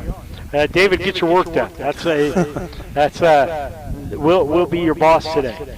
But nice race here. A lot of what I call outstanding drivers. Absolutely. In this race. Yeah, when you get to this level, you see these names all the time. If you follow harness racing in Illinois, almost every one of these names, all these drivers are very familiar to you, and they've all been around quite a while, and they're successful for a reason. And we should have had a driver change, right? No, Matt Avenatti. I keep seeing the Avenatti name up there. We talked about Matt's that. on the 1 and the 3. Matt's on the 1, Amy Moose, and Wyatt is driving Time to Ride on the 3. And Wyatt gets a lot of press time, but Matt is another up-and-coming excellent driver as far as harness racing is concerned. Yeah, both these guys are really good. I know their dad, David Avenetti's an accomplished horseman himself. He sure knows what he's doing there around the barn. So the Avenettis are a long-established horse racing family, and it comes to show the way both boys drive. Yes, absolutely.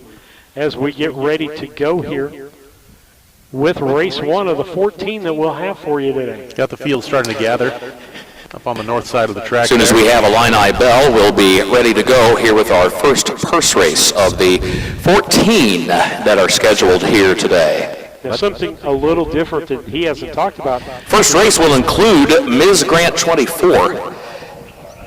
Number 6 coming off a victory in the Downstate Classic last Friday at the Macon County Fair at Decatur. What a great day of racing that was. At the county fair tracks, we have been going all one direction as far as warm-up. Yeah, waiting on the 7, Illini Bell, who was runner-up in her division of the Downstate Classic, or I should say was runner-up here at Quoin last week. She raced here on Thursday, so did not compete in the Downstate Classic, but gave a good account of herself and came home with a runner-up finish, paced a mile here a week ago today in 1:56. Every time we start to say something, Kurt jumps. So many folks, so many breeders around the state will soon be prepping yearlings, getting them ready to go to the auctions. That includes Brian and Candy Herzog from up at Beecher City in Effingham County. They will have yearlings to sell. And some good news for breeders, horsemen all across the state when Director of Agriculture Jerry Costello told us here 1 week ago about the $2.9 million that has been approved in the state budget for harness racing. $2.9 million additional funds that'll help across the board as we move deeper into the summer.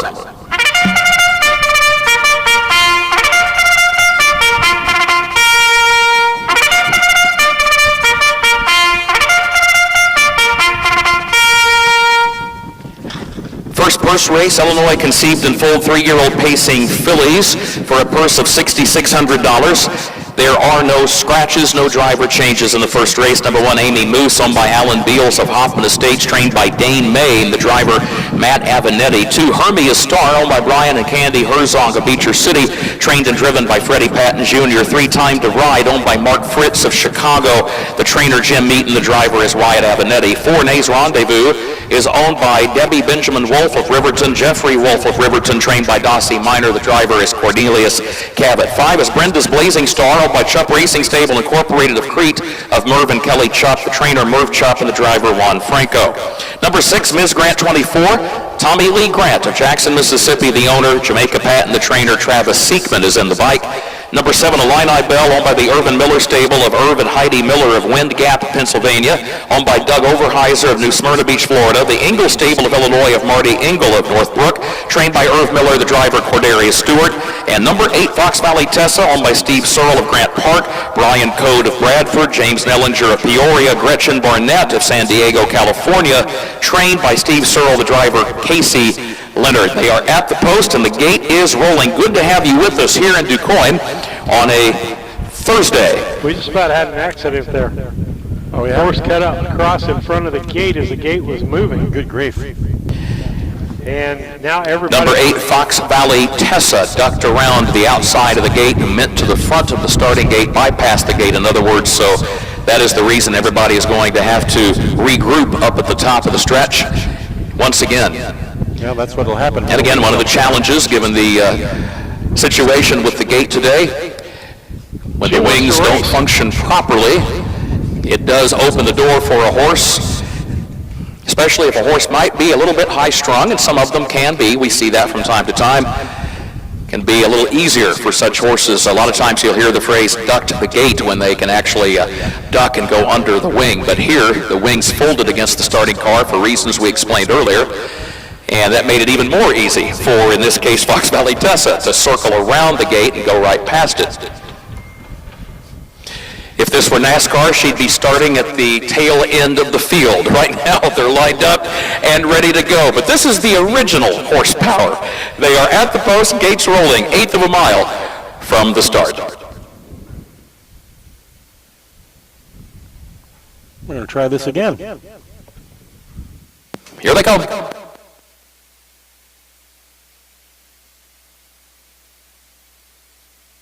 Brenda's Blazing Star made a break coming down for the start of the race. They are off and pacing. There goes Amy Moose out for the lead. Hermia Star has early speed as well. There goes Nays Rendezvous away third, and Ms. Grant 24 is 3 wide, double wide, and she is gunning toward the top. Ms. Grant 24, no room at the rail, so Travis Seekman says time to go. And they will be double wide midway on the first turn. Ms. Grant 24 and Travis Seekman now clearing with the lead on top just before the quarter by a length and a half as they go on by the quarter-mile mark with Amy Moose traveling along in second. 28 flat for the opening quarter, so it was a fast opening quarter. Ms. Grant 24 had to be used hard to get to the front, but she now leads it by a length and a half and controls the tempo as Amy Moose will go second for the move up the backstretch. A gap of 3 lengths to Nays Rendezvous in third, gap of 4 to Hermia Star in fourth. And then it's Time to Ride, who travels in the 5th position as they go on by the half-mile mark, takes to the outside from there. Illini Bell is in the 6th spot. 55 and 3 for the half, 55 and 3/5 seconds. Illini Bell now moving from 6th onto the far turn. Fox Valley Tessa in 7th. Brenda's Blazing Star, the distant trailer, after breaking stride prior to the start. They swing down the north side of the course, and Ms. Grant 24 shows the way. Ms. Grant 24 is the leader by just a length, and here comes Amy Moose to the outside, though. Matt Avenatti swings up to the outside with Amy Moose to challenge Ms. Grant 24. Off the 3/4 mile mark, they were there at 1:23 and 3. 1 minute 23 and 3/5 seconds. Amy Moose to the outside, moves up and takes the lead as they move into the final 8th mile. Amy Moose leads it by a length and a half. Here comes the other Avenatti brother, Time to Ride, swinging up to the outside, and then Illini Bell and Cordarius Stewart on the grandstand side, but they've got to catch Amy Moose. Amy Moose with the lead. Late move from 5th from Fox Valley Tessa, but Amy Moose wins it by by 2.5 lengths. There was a wall of horses to separate second, third, fourth, and fifth behind her. Amy Moose, Matt Abinetti gave her the, as the horsemen say, the two-hole trip, set the pocket right behind the leader early, made the move at the three-quarter, and draws off to win. 1:54 and 1 was the time for the mile. 1 minute 54 and 1/5 seconds. And Amy Moose has just lowered her lifetime record by better than 5 full seconds.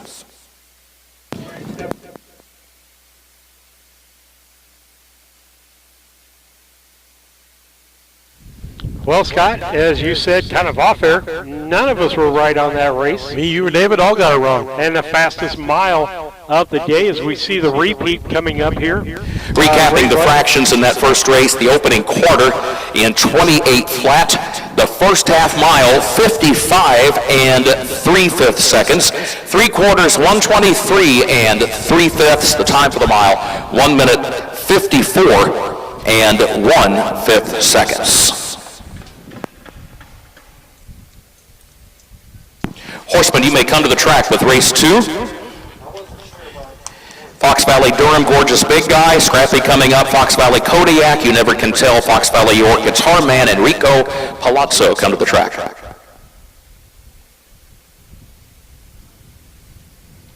As they confer about the finish on this, we'll get the finishes up once it becomes kind of official there. As we look at race 2 coming up here.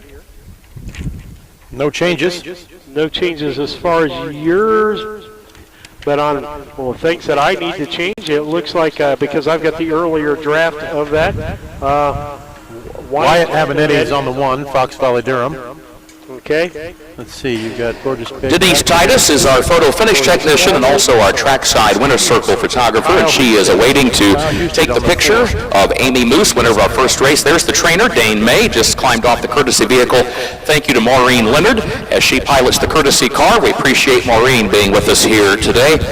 And here's our winning driver. How about a hand for the winner, number 1, Amy Moose, Matt Abinetti. Congratulations to owner Alan Beals of Hoffman Estates. This winning filly is by the reigning Illinois Pacing Sire of the Year, Some Star Somewhere, out of Fox Valley Amy by Time to Roll. Bred by Fox Valley Standard Breds and the Jimmy and Tracy Walker stable of Sherman. Second career win, new lifetime mark. Dane May, the trainer, grew up in this horse business, learning the business from his father, Don, just as Matt Abinetti grew up in the family and learned from his elders as well in this game, and they team up for the victory here in the first race. Here's the full field rundown for the first race. From the top, Amy Moose, the winner. Hermia Star, 7. Time to Ride was the runner-up. Nay's Rendezvous was 6. Brenda's Blazing Star finished 8. Ms. Grant, 24, finished 4. Illini Bell was 3rd. Fox Valley Tessa finished 5. The quarter, 28 flat. The half in 55 and 3. Three quarters, 123 and 3/5. The mile, 154 and 1. Reach down, 172, 684, 35. Horsemen come to the track with our second first race. Okay, that is the finish order for this race. As we move on to the second race and some changes that I'll need to make, Scott, in this race before we get going here. Yeah, the move to Quoin caused a lot of the entries to be shuffled around. They redrew, they changed entries. That's why you had several scratches in some of these races. But we're going to have 8 entries. You may have a program, folks. Looking ahead to race 7 on today's card, here's a late driver change in race 7. On number 3, Zora Moon, make the driver Cornelius Cavett. That is race number 7. Horse number 3, Zora Moon, make the driver Cornelius Cavett. As I was saying, you may have a program that may not have all 8 entries. Number 8, Enrico Palazzo, was added because of the changes in the move down here to Quoin. Juan Franco is driving Enrico Palazzo in the 8. Kurt will cover the entire field when he does the post parade. But we have 8 horses in race 2. I'll see if I can quickly get those through. Fox Valley Durham, the 1. Gorgeous Big Guy, the 2. Scrappy coming up, the 3. The 4 is Fox Valley Kodiak. 5, You Never Can Tell. 6, Fox Valley York. 7, Guitar Man. And 8, Enrico Palazzo. That's the field for the second race. When I say there are no changes, there are no changes as to the last program I've had, which, again, is a change based on what some programs the fans here in the stands or fans at home may have thought was the program. But as of the most current program, there are no changes. As we get ready, as we change on the fly, and that happens in harness racing. So let's see.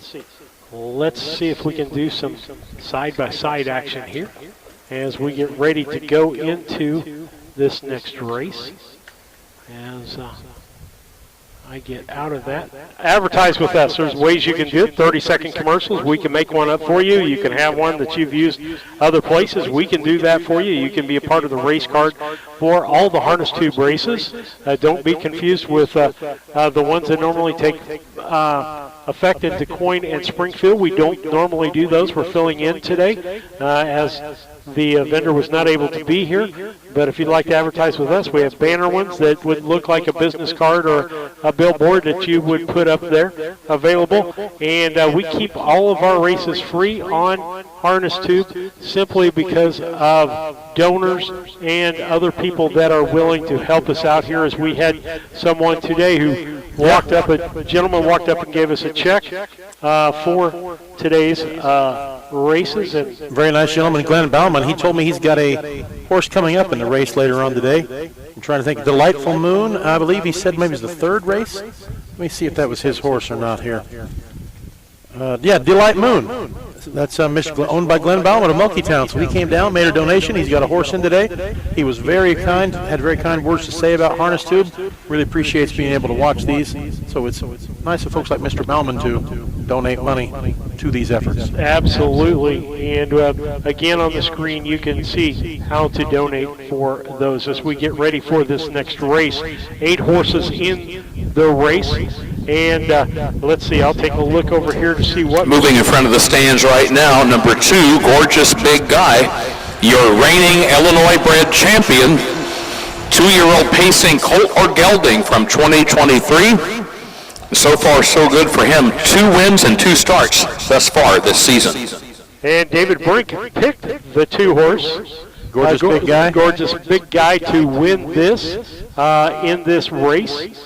And so, as Randy would tell him, he's a front picker there. Going with the chalk here, going with the favorite. I'm going to go with one of my favorites, Scrappy, coming up here. That's one of my favorite horses out on the circuit, as we've seen that horse, in county fairs. So I'm going to go with that. Again, no money at stake, so I can do that. And tell you what. I think that might be a good bet. But then again, every time I've seen Kyle Eustadt drive down here into Quoin, he's driving Fox Valley Kodiak.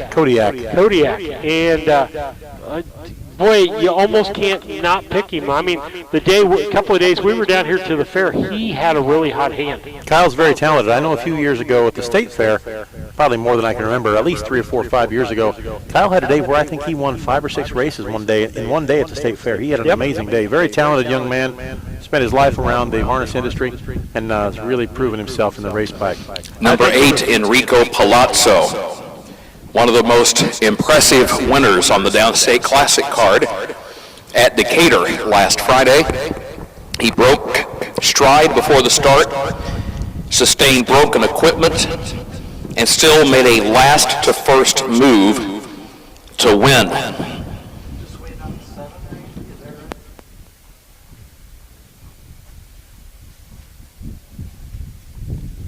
I was at that race at Decatur and saw that. That was an amazing comeback by Enrico Palazzo.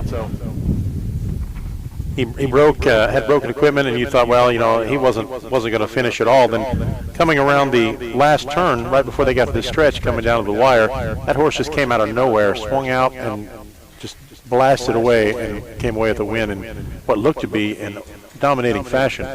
And you wouldn't have thought that 30 seconds before it happened. But he had a very big race, big day. I'm sure they're happy. Please note, contrary to the program, the driver of number 6, Fox Valley York, will be Jordan Patton. Number 6, Fox Valley York. The driver, Jordan Patton. Fox Valley York, recent winner of the Great Midwest Pace at the Martinsville Agricultural Fair. So you heard their late driver change on the 6th, Jordan Patton. We had updated, it was going to be Gary Rath. Initially, it was supposed to be Juan Franco. Then it became Gary Rath. Now, last minute change, Jordan Patton will be driving the 6th, Fox Valley York.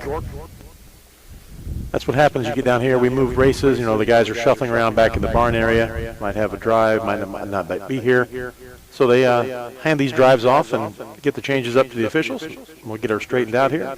So you folks know exactly what we do. Jordan Patton on the 6th.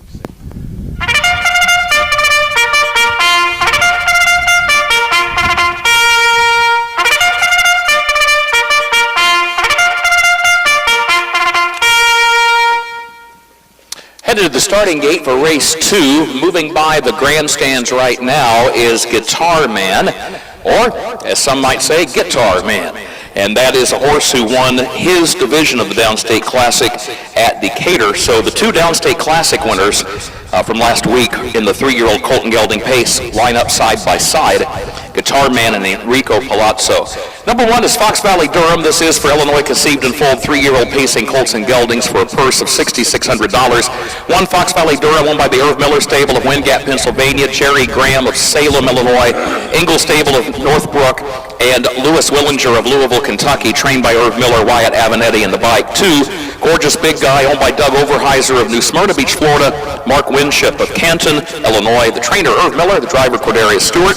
3, Scrappy coming up, owned and trained by Leroy Hunt of Jackson, Tennessee, owned as well by Milton Greer of Jackson, Tennessee. The driver is Cornelius Cabot. Number 4 is Fox Valley Kodiak, owned by Nelson Willis of Beecher, Donna K. Kelly of La Plata, Missouri, trained by Tom Simmons, the driver Kyle Houston. 5, You Never Can Tell, owned by Adam Hawthorne of Winsboro, Louisiana, Devin White of Cotton Valley, Louisiana, trained by Tom Simmons, the driver Casey Leonard. 6, Fox Valley York, owned by Ann Schneider of Petersburg, Benita Simmons of Springfield, trained by Tom Simmons, the driver is Jordan Patton. 7, Guitar Man, owned by Doug Overheiser of New Smyrna Beach, Florida, owned also by Mark Winship of Canton, trained by Rob Ridoff and the driver Travis Siegman. And number 8, Enrico Palazzo, owned by the Megan Rogers Racing Stables Incorporated of Chicago, the trainer Nelson Willis, the driver Juan Franco. Headed to the gate, race 2. You know, you had said that your pick was going to be, what did you go with, Enrico Palazzo? No, what did you pick? Enrico Palazzo? I went with Scrappy coming up, but I said watch out for Fox Valley Kodiak. Yeah, I'm going to pick Guitar Man. I like that one. Also, we are happy to report that if you are in need of a track program, there are programs available for sale now in the grandstand. There are programs available for sale in the grandstand. Talk to Amy Richardson. She is in charge of program sales for the grandstand, and she'll be happy to sell you a copy of today's scorecard. A lot of good horses in this race here. As Kurt said, the winners of their division of the Downstate Classic last week, Guitar Man and Enrico Palazzo side by side in the 7 and 8. Out kind of wide. We'll see if one of those make a move towards the front early on. Right now, Amy is positioned toward the top of the grandstand, section L, up toward the north end. There's our racing officials up in that section giving us a wave. So again, folks, if you need a racing program, swing up to section L. High above the main concourse, Amy Richardson will be happy to sell you a program. Section L.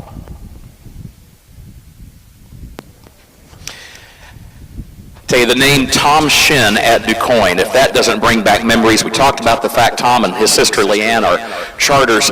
Tom was the official charter for the second to last Hambletonian ever held at the DuQuoin State Fair. That was the year Legend Hanover won the race. And, you know, the charter didn't have the benefit that charters have today. Charters always do a great job, don't misunderstand, but at most parimutuel meets now, you can go back and look at a race replay. Well, Tom didn't have that benefit charting that Hambletonian, did a magnificent job. The chart reflects that spectacular move Legend Hanover made down the stretch. Always think of that Legend Hanover Hambletonian anytime we see Tom Shin at DuQuoin. Here they come, race 2.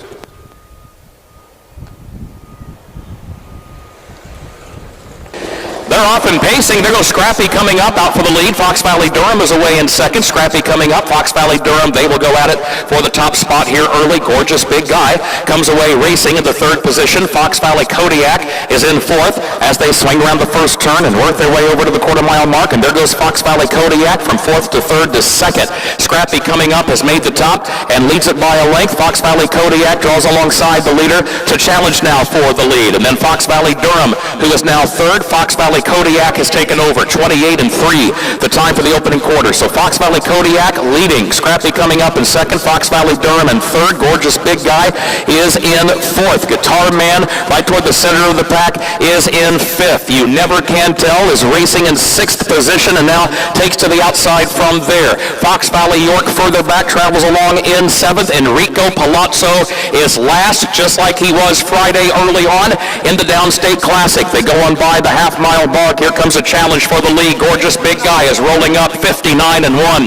Has taken over. Gorgeous Big Guy has. He is now the leader onto the far turn. Half and 59-1. Gorgeous Big Guy is chased by Guitar Man, who now moves up into second, a length off the lead. And then Fox Valley Kodiak drops back a couple of spots into third. Scrappy coming up is locked in on the rail in fourth. He is still 5 lengths off the lead. You Never Can Tell is fifth up on the outside. Enrico Palazzo in the outer flow is sixth, 8 lengths off the lead. They turn for home.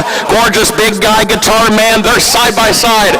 1:27 the time at the three quarters. This could be a preview of battles to come all summer long between these two. Guitar Man on the outside, and you've still got the champ, Gorgeous Big Guy, there to the inside. Gorgeous Big Guy inside, and Guitar Man outside. Fox Valley Kodiak tries to find an opening down toward the rail in third. Gorgeous Big Guy turns back every challenge and wins it. Gorgeous Big Guy wins it by a length on the line. Guitar Man was second, Fox Valley Kodiak third, and Fox Valley Durham was fourth.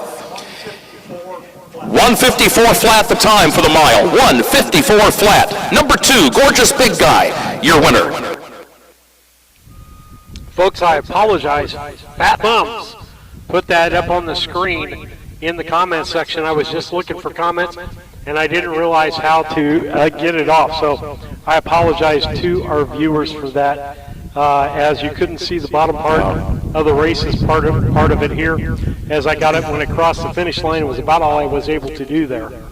So, well, Scrappy coming up. Recapping the fractions in race number 2, 28-3 was the time at the quarter.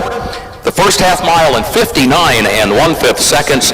3 quarters in 1:27, and the time for the mile 1:54 flat. 1 minute 54 seconds flat. Gorgeous Big Guy will meet the winner next. And horsemen, if you would please come to the track. Third purse race. Come to the track, please. Well, I picked Guitar Man, finished good enough for second, but I don't think any of us picked Gorgeous Big Guy. No. Well, David did. Oh, did he pick that? David picked Gorgeous Big Guy, so he showed us. He showed us in that, and I said to watch out for Fox Valley Kodiak in came in third. And so we'll see where everybody else finished up there. I've got what you've got down, but we'll see how they finished out after that. We'll give Kurt the full field rundown here in a few moments, like he always does. Horsemen, thanks so much for your cooperation in making a stop at that south draw gate in the first turn to have the saddle pad removed. Again, we especially remind those of you stabled up on the north end of the grounds today. But one and all, when you take a moment to let our racing officials pull the saddle pad down in the first turn at that south end draw gate, that's a big help, especially in getting them redistributed for later races. Now returning, he was the champ last year at 2 for this division, and he's unbeaten so far in 3 starts this year at 3. How about a hand for number 2, Gorgeous Big Guy? Gorgeous Big Guy, owned by Doug Overheiser of New Smyrna Beach, Florida, Mark Winship of Canton, Illinois, the owners. Irv Miller is the trainer, and Cordarius Stewart is the driver. As Gorgeous Big Guy, a 3-year-old gelded son of Ashley's Big Guy out of Gorgeous Ranger by Pallone Ranger, was bred by Michigan residents Nancy Roach and Arthur Felton. But of course, Gorgeous Big Guy himself, an Illinois conceived and foaled racehorse. It was here at the Quoin State Fair last August with a big win when he initially began to turn some heads and folks began paying attention, and that included Doug Overheiser and Mark Winship. And by mid-September, they said, you know what, we'd like to add him to our stable. And Gorgeous Big Guy was sold privately and has continued to race very well for his current connections. Here's the full field rundown for race 2. It is official. Fox Valley Durham finished 4. Gorgeous Big Guy, the winner. Scrappy coming up, finished 5. Fox Valley Kodiak 3.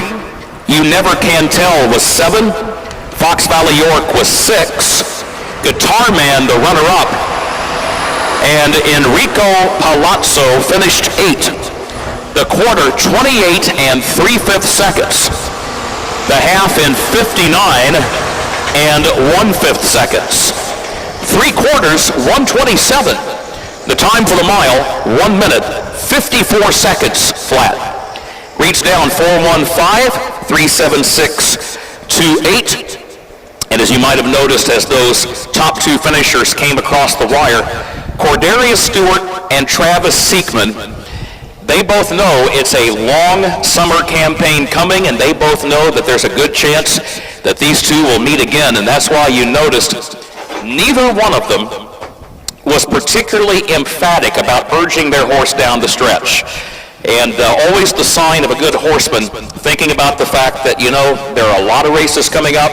The big money comes at the end of the summer and into the fall, and no doubt Guitar Man and Gorgeous Big Guy will have plenty left as they go forward off of that performance today. Should be a fun 3-year-old Colton Gelding Pace division, and you never know who else might pop up, make some noise as the summer goes on. Third race, Illinois Conceived and Foaled 3-year-old pacing fillies scratched the 4 Sleazy Sister. Number 4, Sleazy Sister, scratched. Horsemen come to the track, race 3. We need Dandy's Miss Swifty at Alicia, Fox Valley Tasha, Fox Valley Sadie, Some Star Sandy, Stevie May, and Delight Moon. Well, once again, we got a fastest mile today by 1/5 of a second. 1:54 now is our quickest mile we just saw. Yeah, and it's dusty out there, if you can look at my computer screen. Yeah.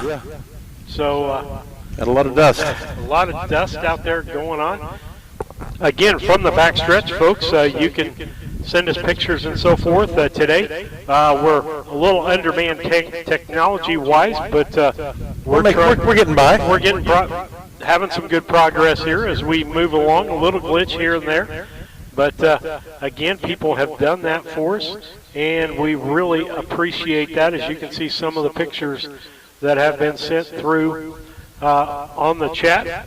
David Brink gets those to me, and I get them out there as we get ready for this next race, race 3, as we're moving right along. And with that, I'm trying to look here to see if there are any driver changes that I don't have. Sleazy Sister is a scratch. Eusted, Juanfranco, Matt Avenetti, Jordan Patton on the 8.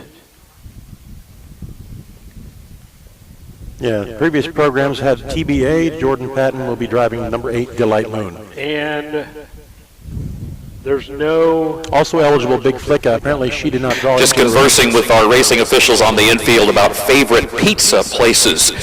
And someone had asked me, given that I went to school not far from here at Southern Illinois University at Carbondale, who had the best pizza when I was in school. I was there in the late 80s to early 1990s. And I don't get to Carbondale very often, couldn't even tell you if these establishments are still in business. But back then, I mean, you're going back, what, 35 years or so, the 2 pizza establishments I remember as a student at Carbondale, there was a place called Quattro's that was very popular, and a place called La Roma. And as I recall, I think my roommate and he and I, we roomed together pretty much all through our undergrad studies. And I think usually La Roma was at the top of our list, La Roma Pizza in Carbondale, and on occasion we'd get one from Quattro's just to shake things up. But as our presiding judge, Randy Callahan, said, you know, you can be guaranteed any college town in North America is going to have some pretty good pizza places.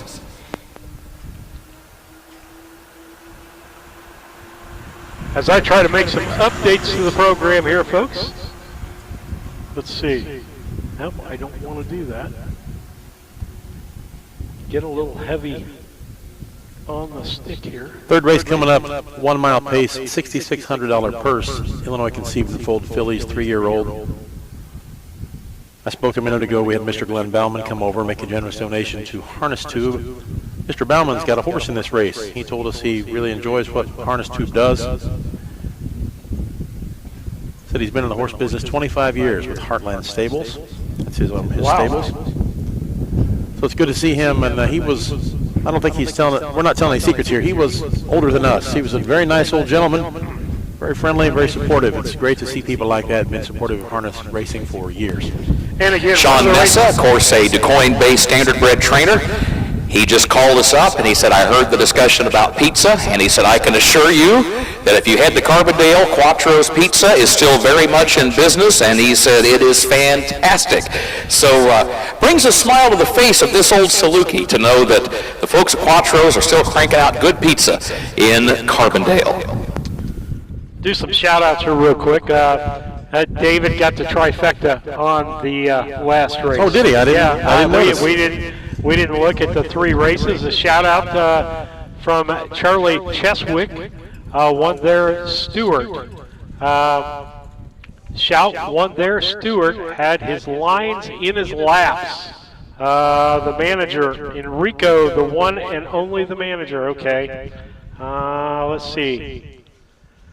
We had Richie Town 1-278 on a try box. He got the 2 right. Let's see. Lisa picked the 5 horse in that last race. Did not win, but thank you for the comments out there. And occasionally we should have sound now. I had somebody back there, no sound. We try to keep it filled the best we can go there. Charlie Cheswick says in 1995, 3-year-old filly, CRK Susie winning the World Trotting Derby for the question and answer. Okay. All right. So race 3 out here. Let's see what, or we're at race 4. We're doing race 3 right now. Race 3, okay. We're a third of the way through the program. 6 races down, 12 to go. So we kind of take a look at David's picks here. Race 3, he's picking the 5 horse, which will be Fox Valley Sadie. Second, the 3 horse, Fox Valley Tasha. And the 7 horse, Stevie May. There wasn't any more Fox Valleys for David to pick in that race. You know, I'm going to go at Alicia, the number 2 horse, with Travis Seekman driving that horse, is one that I want people to take a look at.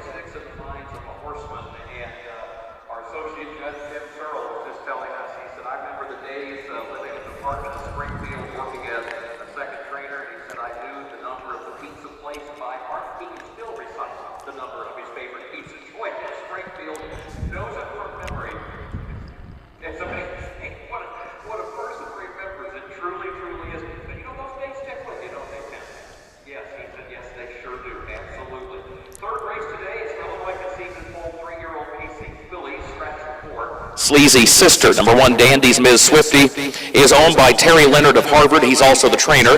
Owned by Dandy Farms Racing of Jeff Davis of Glenview. Owned by Peter Kuchis of Palos Hills, Illinois. FT Racing Stable of Frank Tatuli of Glenview. And Casey Leonard will be the driver. 2 Adelicia, owned by Ron Phillips of 8th and Jamaica Patton of Rochester. Owned also by Ryan Sperry of Springfield, Jamaica Patton trains, and Travis Seekman is the driver. Number 3, Fox Valley Tasha, owned by Kevin and Alan Miller of Arthur. Brian Lohman of Broadlands, trained by Kevin Miller. Cordarius Stewart is up. 4 is scratched. 5 is Fox Valley Sadie, owned by Houston Racing LLC of Altamont of Amy and Kyle Houston, owned by John Schwartz Jr. of Wooddale, Illinois. David Brigham of Litchfield, Michigan, trained by Amy Houston, Kyle Houston in the bike. Number 6, Some Star Sandy, owned by David and Adam Brooks of Cambridge. The trainer David Brooks, the driver Juan Franco. 7, Stevie May, is owned by Hugh and Susan Lacey of Joplin, Missouri, trained by Ray Hanna, the driver Matt Abinetti.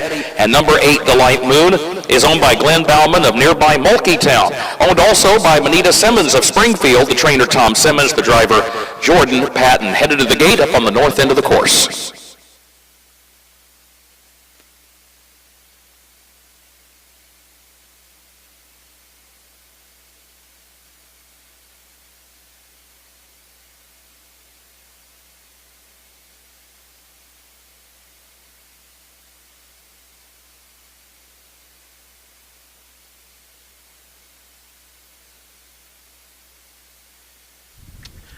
As they get ready to go to the gate, we'll have racing for you here soon.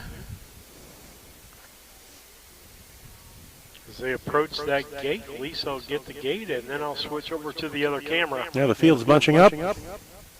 At the post, gates rolling, third race. Moments away.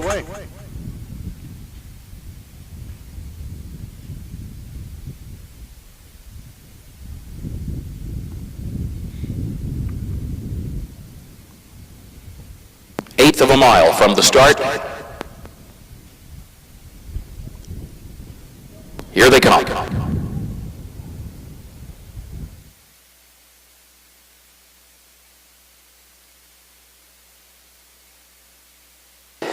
They are off and pacing. Fox Valley Sadie for the lead. Dandy's Miss Swifty has speed to the inside. Stevie May fires out center of the racetrack in third. Adelicia comes away racing in fourth position. Fox Valley Tasha is away in fifth. Some Stars Sandy will go sixth, and Delight Moon is last of the seven as they go to the quarter. And there's Fox Valley Sadie moving on by for the lead now. Fox Valley Sadie was parked until the midpoint of the south turn. Now clears with the lead just before the quarter mile mark. Dandy's Miss Swifty will travel along in the second position as they race on by the quarter.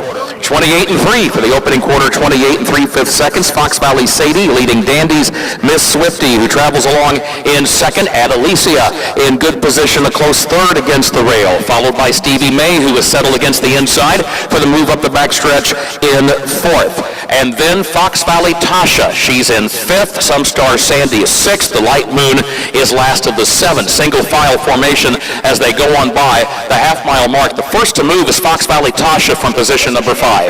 58 and 3 the time for the first half mile, 58 and 3/5 seconds. It is Fox Valley Sadie who is the leader by a length onto the far turn. Dandy's Miss Swifty is second by 3 lengths. And here's Fox Valley Tasha moving up on the outside third, midway on the final turn, around the outside of Adelicia in the fourth position as they approach the 3/4 mile mark. And Fox Valley Sadie still the leader. Fox Valley Tasha is a length and a half off the lead in second.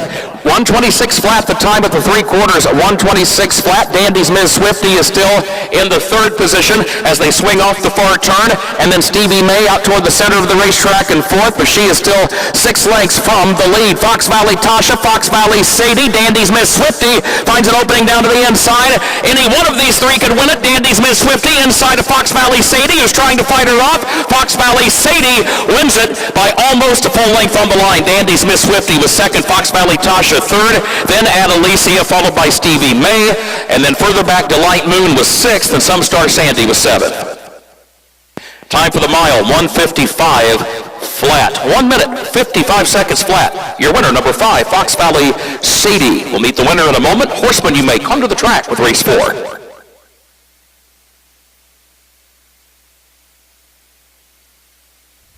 $155 flat with that rain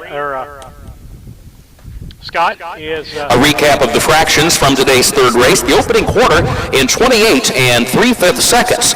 The first half mile went in 58 and 3/4, 1:26 flat, and the mile 1 minute 55 seconds flat. Your winner, number 5, Fox Valley Sadie.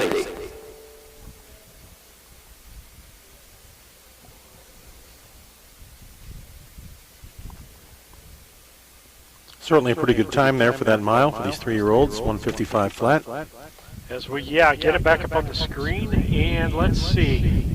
So how'd the picks do there? Fox Valley Sadie. That was David's pick, I believe. That was going to be my pick. We're never going to hear the end of it if he keeps... Amy Houston trackside, the co-owner and the trainer of Fox Valley Sadie, waiting to greet her husband Kyle, the winning driver. We saw Kyle this morning, and we asked how young Emma, Kyle and Amy's daughter, is doing, and he said fine, and we asked how old she is now. He said she's 2.5 years.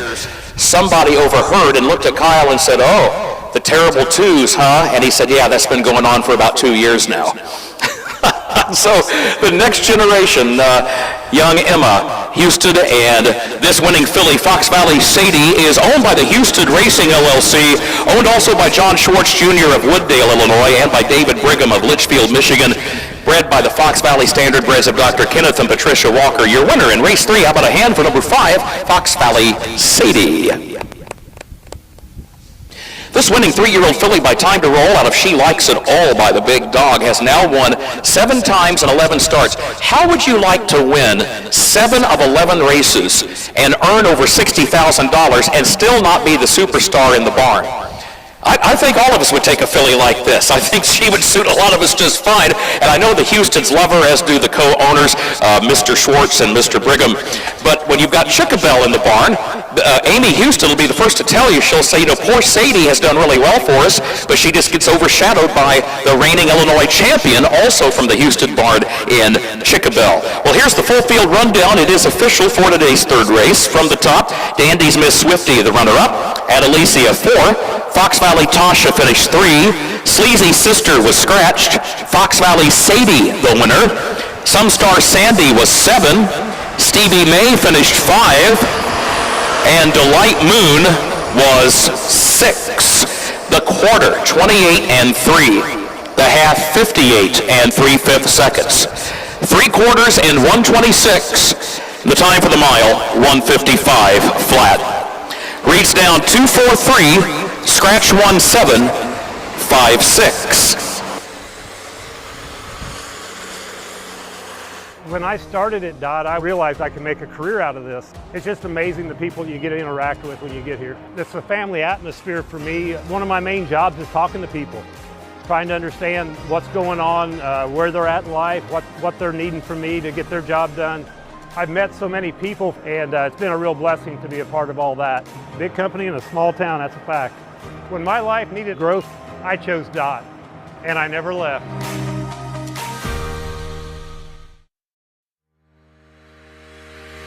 Own a little and love it a lot. The Stable.ca is an award-winning fractional ownership operation. Buy as little as 1% of a racehorse and experience 100% of the thrill.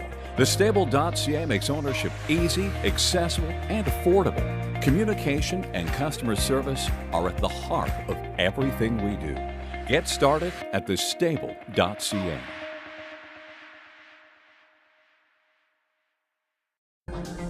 Timewell Drainage Products is a locally owned family company that has provided incredible employment opportunities in our area for over 40 years. Our constantly growing company is always looking for dynamic individuals who want to be part of an innovative, fast-paced team. To join our team, visit us online at timewellpipe.com. Timewell Drainage Products, a proud community employer since 1982.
I thought that was us.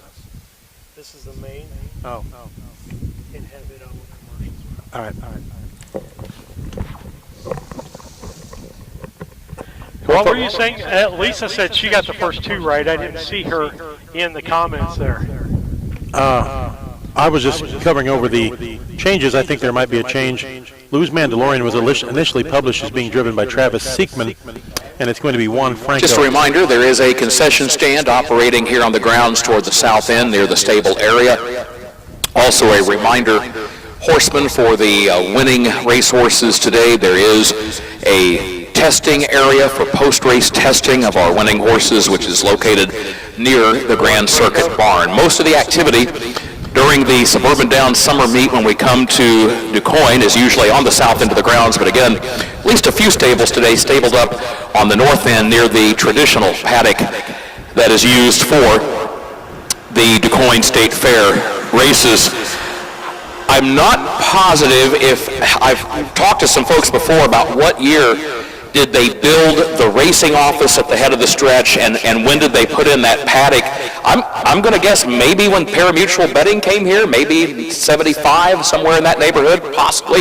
You know, one thing that would be a clue is to go back on YouTube, and anytime they show, or if you go through the old magazines, pictures of the post parade for the Hambletonian or the World Trotting Derby, depending on which way the post parade's going, that might help pin it down as to when they put the paddock in at the top of the stretch. Because I think in the early days of the Hambletonian, most of the post parades, it seemed like they were coming from the south end of the racetrack headed north, and then later it went from north to south. But I'd be curious to pin that down when the DuQuoin State Fair Week paddock, which is positioned at the head of the stretch on the north end, when they started making use of that end of the facility.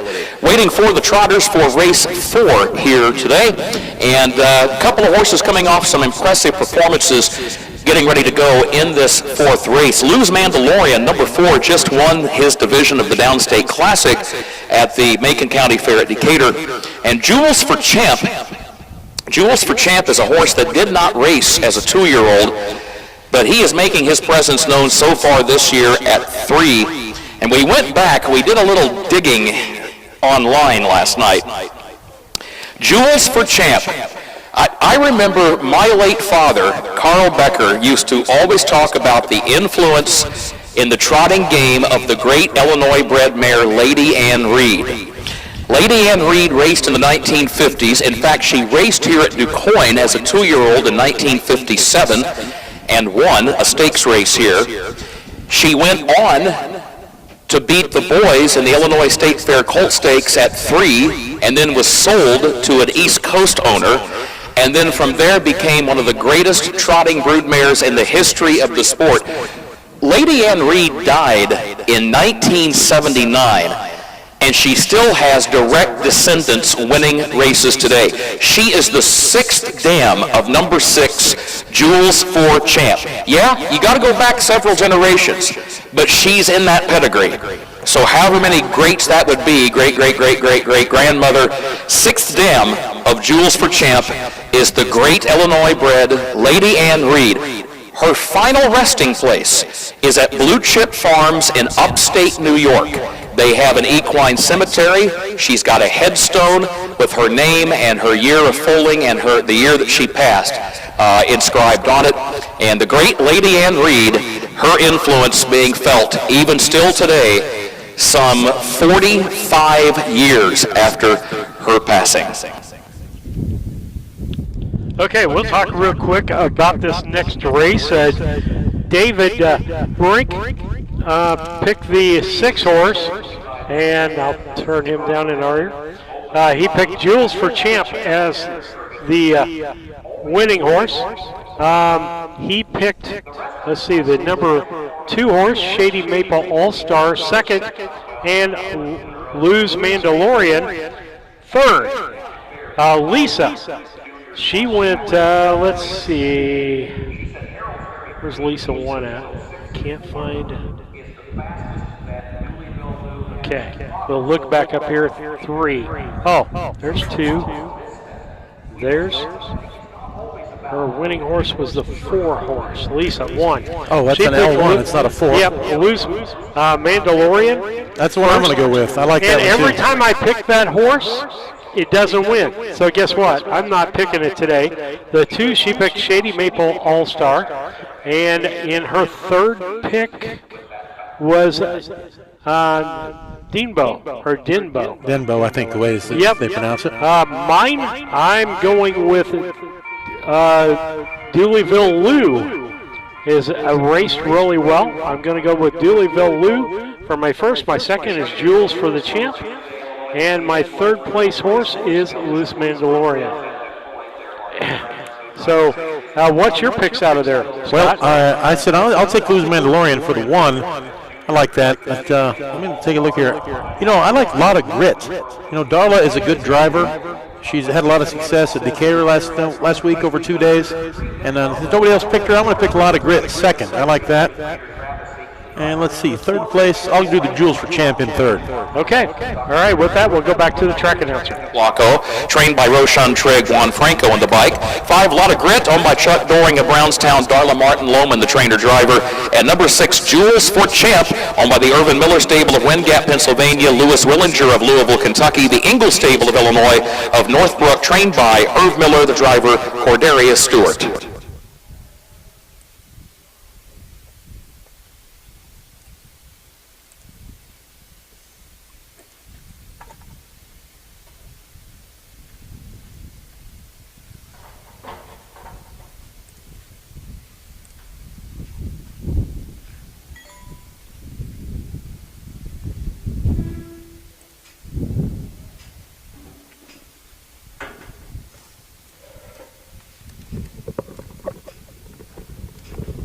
Well, as we get ready to go here, I want to thank all of our viewers out there for watching us.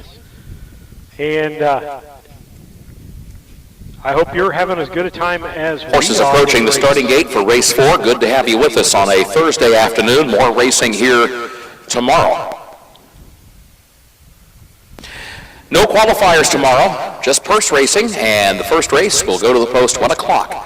Local Central Time here tomorrow, but a lot more racing to come yet here today. At the post, gate begins to move, race 4.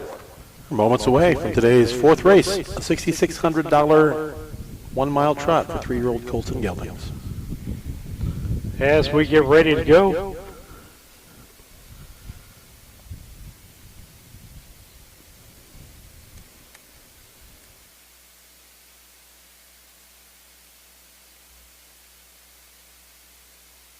here they come.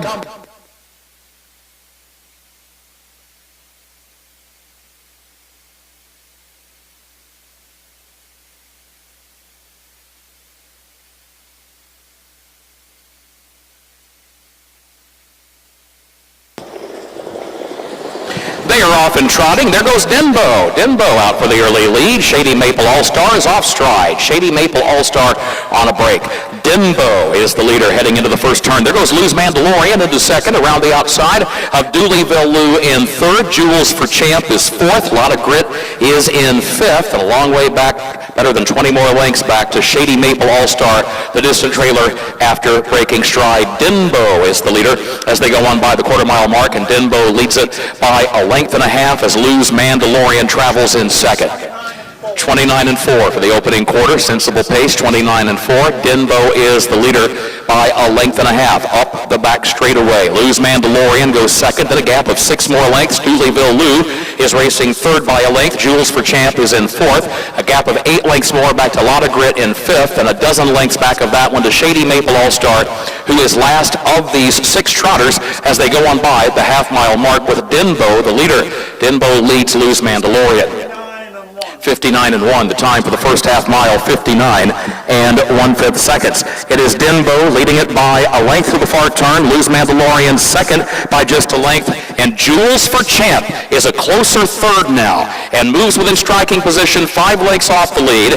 Then a gap of 2 more lengths back to Dooleyville Lou in fourth. A gap of 6 more then back to Lot of Grit in fifth, and Shady Maple All-Star. They go by the 3/4, and here's Lou's Mandalorian for the lead, and Jewels for Champ goes to second. 1:28.3 the time at the 3/4, 1:28.3. Denbo is now in third. Lou's Mandalorian leading Jewels for Champ, who is second. Lou's Mandalorian chased by Jewels for Champ, who's coming on from the outside. Lou's Mandalorian hangs tough. Jewels for Champ's off stride. Jewels for Champ is off stride. Lou's Mandalorian's going to win, and it's Lou's Mandalorian. Juan Franco aboard, cruising on home and winning it by nearly 10 lengths.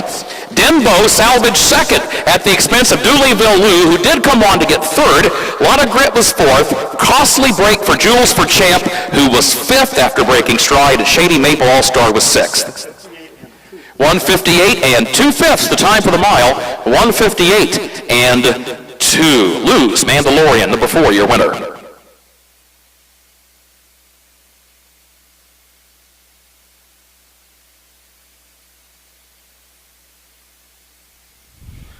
$158 and 2. 1:58 and 2. Nice mile there by those horses. And hey, I didn't pick, and the horse wins. That's the secret. That is the secret, David. Don't ever let me pick Luz Mandalorian again, due to the fact that I'm a jinx on that horse, apparently. Recapping the fractions in today's fourth race, it was a opening quarter of 29 4/5 seconds. First half mile was 59 1. 3/4, 128 3/5. Time for the mile, 1 minute 58 2/5 seconds. That's a new life record for Luz Mandalorian. Again, horsemen, a reminder, if you would, as soon as each race is finished today, if you would take your horse to the south draw gate in the first turn, let our racing staff pull the saddle pad from your horse. That would be fantastic. Just allows us to keep track and get those saddle pads collected, especially saving those of you on the north end of the facility today a trip later back to the racing office.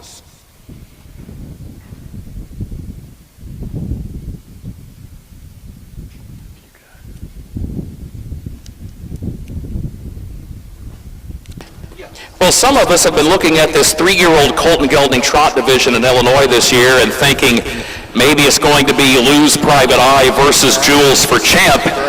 And those two probably both will have a lot to say, but I'm going to guess Roshan Trigg is saying, hey, you overlooked my trotter, Luz Mandalorian. So enter that name into the ledger to challenge for divisional owners. Luz Mandalorian, your winner, race 4.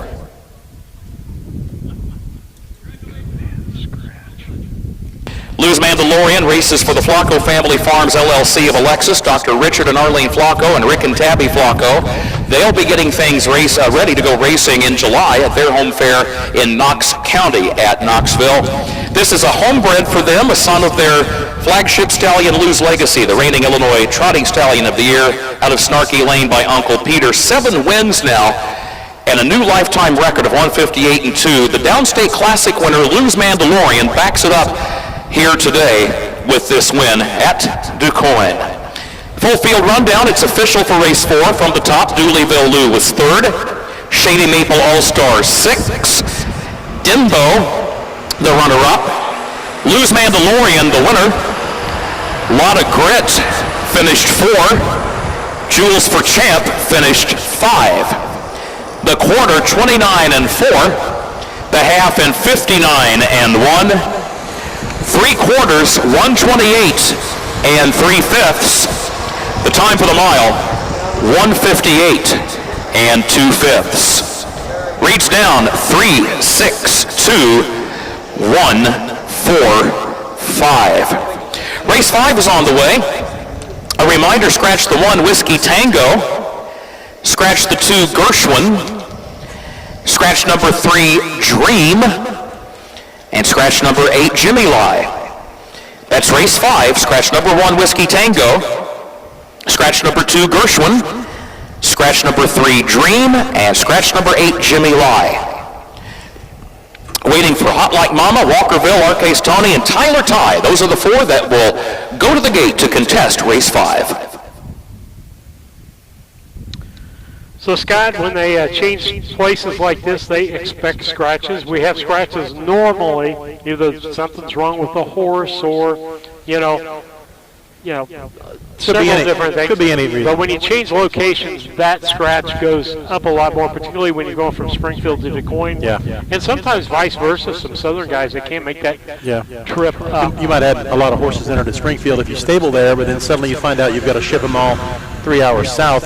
You might not have the space on your trailer. Horses may not ship well, may not feel like running. As hot as it is, they think, you know what, I'm just going to scratch and leave my horse out today. So, yeah, half the horses that were slated on this race now out.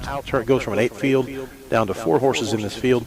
One driver change on mine as far as the original was concerned. Yeah, you're exactly right. Glorious Cabot driving the 4-horse Hot Like a Mama. And so with that, we'll take a look here in a minute. But, hey, subscribe to our YouTube channel. It does lots of things for us. But we're going to get ready to do a drawing when it comes time for Cambridge here in a week or so. And David's going to give out $100 gift certificates to Designed by Des.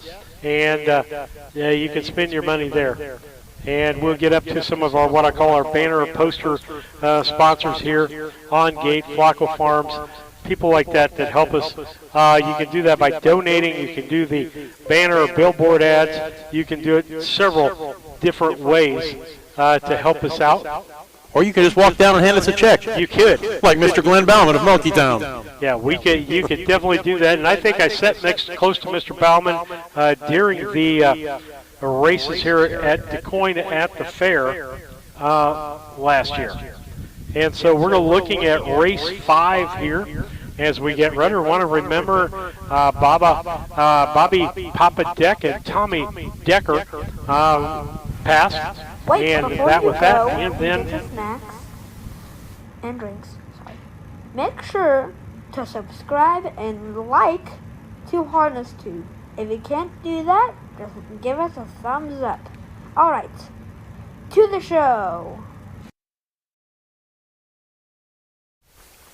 I love that. That is David Brink's Young Men doing that commercial to say to like or subscribe to us. We'd love to have you do that as part of the broadcast. Again, let's see where David's picks are. He probably picked a bunch of scratches here.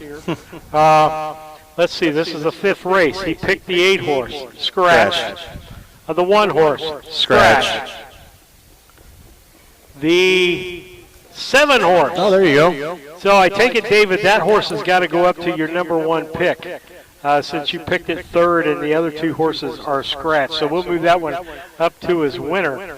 I don't know what Miss Lisa's picking up there. She's making it out there in the comments, out here in the comment section. And let's see, that was, it looks 5-7. Not a lot to choose from, just 4 horses. Yeah. 5-7-4 is where she is going. Scott, where are you going with this race? I think I'd go 7 Tyler Ty to win. And, I'm not sure. Cordelia Stewart's good. Jordan Patton. I'll pick Jordan Patton with Walkerville. Hasn't had a lot of starts, but Jordan's a good driver. I'll take him to 5 in 2nd, and then I'll put Arcase Tony in 3rd. 7-5-6 for me. Arcase Tony in. Yeah, I decided I can't just put a S in front of it because you got Scott and you got Steve here working today on the broadcast. Yeah, that kind of narrows down, and honestly, there's no clear winner. This could be anybody's race. Tyler Ty has had some decent showings out there. Unfortunately, this year, 4th is the only race with that. Arcase Tony has got a 3rd this year. I'm really struggling. I tell you what, I'm going to go with Lisa. I'm going to go with Walkerville for my 1 horse. I'm going to go with Cornelius, Hot Like a Mama, for my 2nd horse. And my 3rd horse, I'm going to go Tyler Ty. Okay. And so that's kind of... We ought to do pretty well. We're each picking 3, and there's only 4 horses. Hey, odds on, you're going to get something right. It's like picking the... that's why they don't allow you to pick the box with 3 horses in a race, because that's not too hard to pick the box. Yeah. You've already got it given to you. Exactly right. And so we want to thank our sponsors out there. Again, you're listening to Harness Tube today. Scott Beal, Steve Surratt here with a little bit of commentary. Kurt Becker, we rely on most of it. He's Mr. Knowledge Man as far as I'm concerned. Like you said, he knows more than probably just about everybody in the stand. There aren't many people in Illinois harness racing that know more about Illinois harness racing than Kurt does. He spent a lifetime around it. He's amassed knowledge, and he's obsessive. I think he grew up in a horse barn. He did. He's obsessive with acquiring knowledge. And does really well. And the other thing I like about Kurt, he's a NASCAR fan and does some announcing and some things. He's going to be in Chicago doing the road course up there. Yeah, he works for MRN, for the Motor Racing Network. I know he was at Gateway a few weeks ago when they had a race down there near St. Louis, and I believe he is also on the Cup race in Chicago, as you talked about. He's one of the turn announcers, I think. Yes, he is. He's got a turn because it's a road course or street course. Excuse me, it's a street course. So they'll have a lot of turns. And a big success last year up there for that race, even though they got had rain. Yeah, bad weather. Hopefully this year they won't endure that again, but still a good experience. It was good for Chicago, I think. A lot to prepare for. A lot of fans enjoyed it. And if you've not been down to the Quoin Fairgrounds, folks, make a trip down here. I'm not going to give away my bed and breakfast that I normally get for the fair down here because I don't want... you haven't made your reservations yet? No, I haven't, because I don't know if we're going to have any more races added or what's going to go on, or if my wife's going to say, hey, we've seen enough harness racing, let's go on vacation. And then we've got Little Leaguers that'll be in district for BC Hornet Sports, our normal gig, we should say. I'm a pastor, and our part-time job is doing sports in Brown County, Illinois, up in Mount Sterling. For those folks who say, where in the world is Mount Sterling? Well, if you pick Quincy out on your map and you pick Springfield out on your map and you go halfway in between that, there you are. You're going to find Brown County and Mount Sterling, Illinois. But to put it even closer to home, you've seen their ad here. If you've ever seen one of those dot trucks, DOT, they're blue. As soon as we have number 7, Tyler Ty, we will be set to go here in race 5. Good to have you with us on a Thursday afternoon at the beautiful DuQuoin State Fairgrounds for Suburban Downs at DuQuoin. So you were talking about a blue and white truck, DOT? DOT on it, that's Dot Transportation. They are the biggest food redistributor in the United States. Fortune 500 company, family owned. Oh, wow. And based out of a town of about 2,000 people. That's impressive. The American story there is Papa started that selling dry milk back in the 50s out of a station wagon in Mount Sterling. Well, what a great success story. It is. It's that American dream success story, but if you know, worked hard, had like umpteen kids, like 9 kids, and he had to be a success to feed all those kids. That's right. And so they have a foundation. They help a lot of people up in our area as far as helping communities do things and not-for-profits do things. They give away millions of dollars a year. So they're one of the sponsors we have out there. They're one of our BC Hornet Sports sponsors. We carried them over because of what they do in the community and around the area. And if you're looking for a truck driving job, they're one of the highest-rated truck driving people out there. You want to go to drive for DTI.com. That's great. So give them a little spiel there as Scott and I get ready for the 5th race. Scott, we're about a third of the way through the day. Yeah, 18 races today, 4 qualifiers. We're on the 5th purse race. Fillies and mares, a maiden 1-mile pace for a purse of $4,200, but we've had 4 scratches, just 4 horses coming to the gate. Well, I guess when you put it that, we're halfway through. Yeah. Amazing. That's true.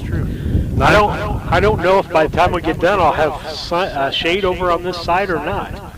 But beautiful day. The wind is blowing out of the south. Yeah, it would be miserable here without this breeze, I'll tell you that. Absolutely. Absolutely. Beautiful grounds here, folks. Again, if you've not been to DuQuoin, and we encourage you to go to DuQuoin, go to Springfield, go to the state fairs, but also go to these races. There's no admission to these races. That's right. You can walk in the gate. You can drive in and park anywhere you want, pretty much. Absolutely. Same way in Springfield. Yeah. And go see races over there and just enjoy the day.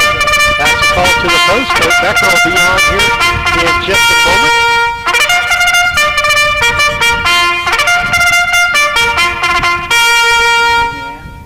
Horses are on the track for race 5, pacing fillies and mares, maidens, non-winners of 1 race lifetime for a purse of $4,200. As it happens, all are Illinois conceived and foaled. 1, 2, and 3 are scratched. Number 4 is Hot Like Mama, owned by Cedric Daniels of Jackson, Mississippi, trained and driven by Cornelius Cabot. 5 is Walkerville, owned by Hart Walker of Jerseyville, Bob Walker of Carrollton, Chaz Walker of Edwardsville, Robin Klingler of Carrollton, trained by Hart Walker, the driver, Jordan Patton. 6, Arcase Tony, owned by Mitch Titus of Charleston, Roshan Trigg of Brandon, Mississippi, trainer Roshan Trigg, the driver, Cordarius Stewart.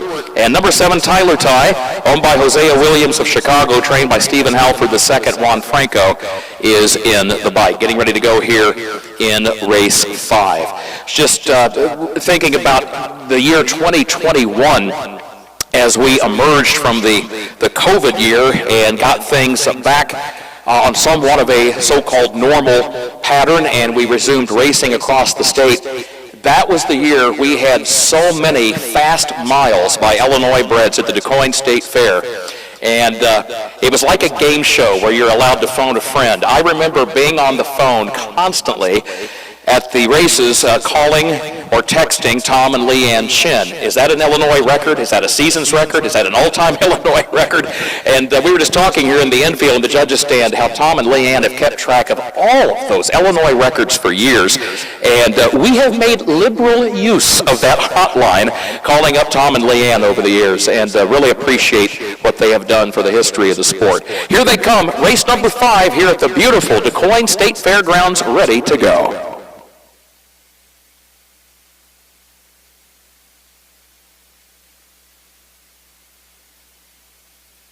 They are off and pacing, and there goes Hot Like Mama out for the lead, and Walkerville has some early speed as well, but will settle back into the second position, heading into the first turn. Hot Like Mama is the early leader.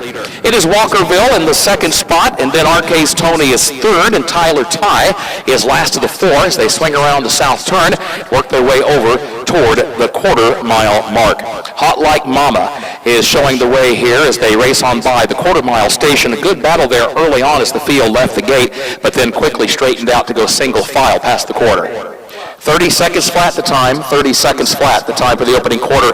Hot Like Mama is the leader onto the back stretch, and Walkerville travels along in second. Arcase Tony is third, and Tyler Ty is last of the 4, but doing a good job keeping pace and maintaining contact with the other 3 as these 4 head up the back stretch and approach the halfway point. So Hot Like Mama continues to show the way. Hot Like Mama, Cornelius Cabot in the race bike, leading it by just over a length past the halfway point here in race 5 with Walkerville second. 1:01.1 the time for the first half mile, 1:01.1. Arcase Tony is third, and Tyler Ty is last of the 4 as this field works its way over to the north side of the course. Field of 4 pacing fillies, and now the battle is on for the lead and possibly for the win. There's Walkerville moving up on the outside of Hot Like Mama. So Hot Like Mama and Walkerville go at it for the lead. Arcase Tony swings up to the outside from third, a length and a half off the front pair. Tyler Ty last. 1:29.4, the time at the 3/4, 1:29.4. Walkerville with Arcase Tony moving behind that one. Walkerville has gotten clear with the lead. Arcase Tony moves up in second on the outside. Hot Like Mama has lost ground to the inside. Then Tyler Ty is out on the grandstand side, moves up 1 spot from last. A final try from Arcase Tony to the outside of Walkerville, and then comes Tyler Ty at the wire, close for the win. It will either be number 6, Arcase Tony, who was there in between horses. If not, Walkerville was right there to the inside. They were followed closely by Tyler Ty.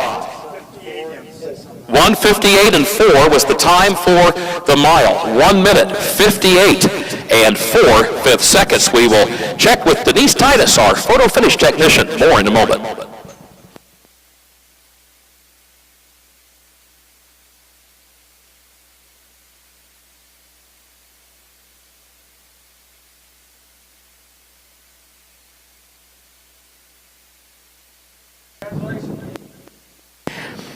Recapping the fractions, 30 seconds for the opening quarter, 1:01.1 at the half, 3/4, 1:29.4, the mile, 1:58.4 seconds.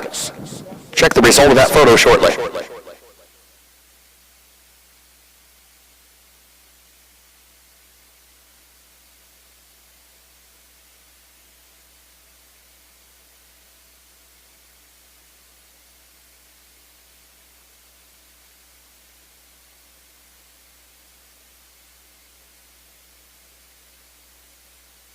Result of the photo shows the winner to be by a nose, number 6, Arcase Tony, Cordarius Stewart, your winning driver. Arcase Tony by a nose over Walkerville in a time of 1:58.4.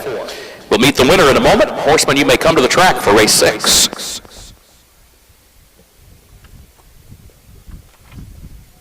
Scott, did you have the 3rd or 4th horse there?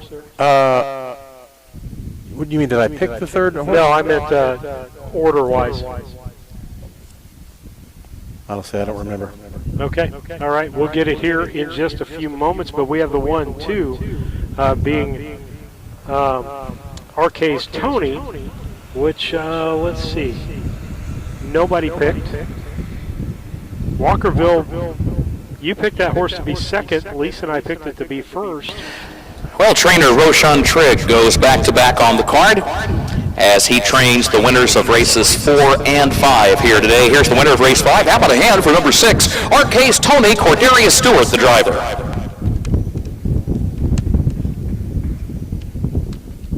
That's a driving double today for Cordarius Stewart.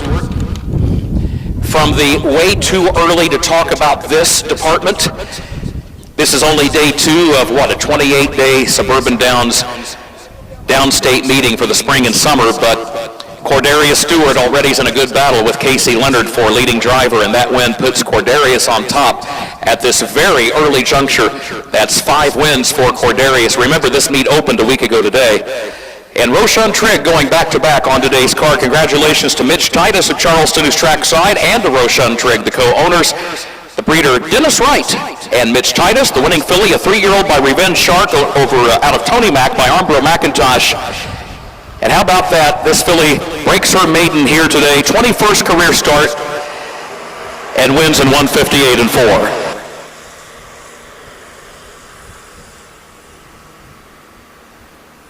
Congratulations to our winning connections, Arcay's Tony in race 5.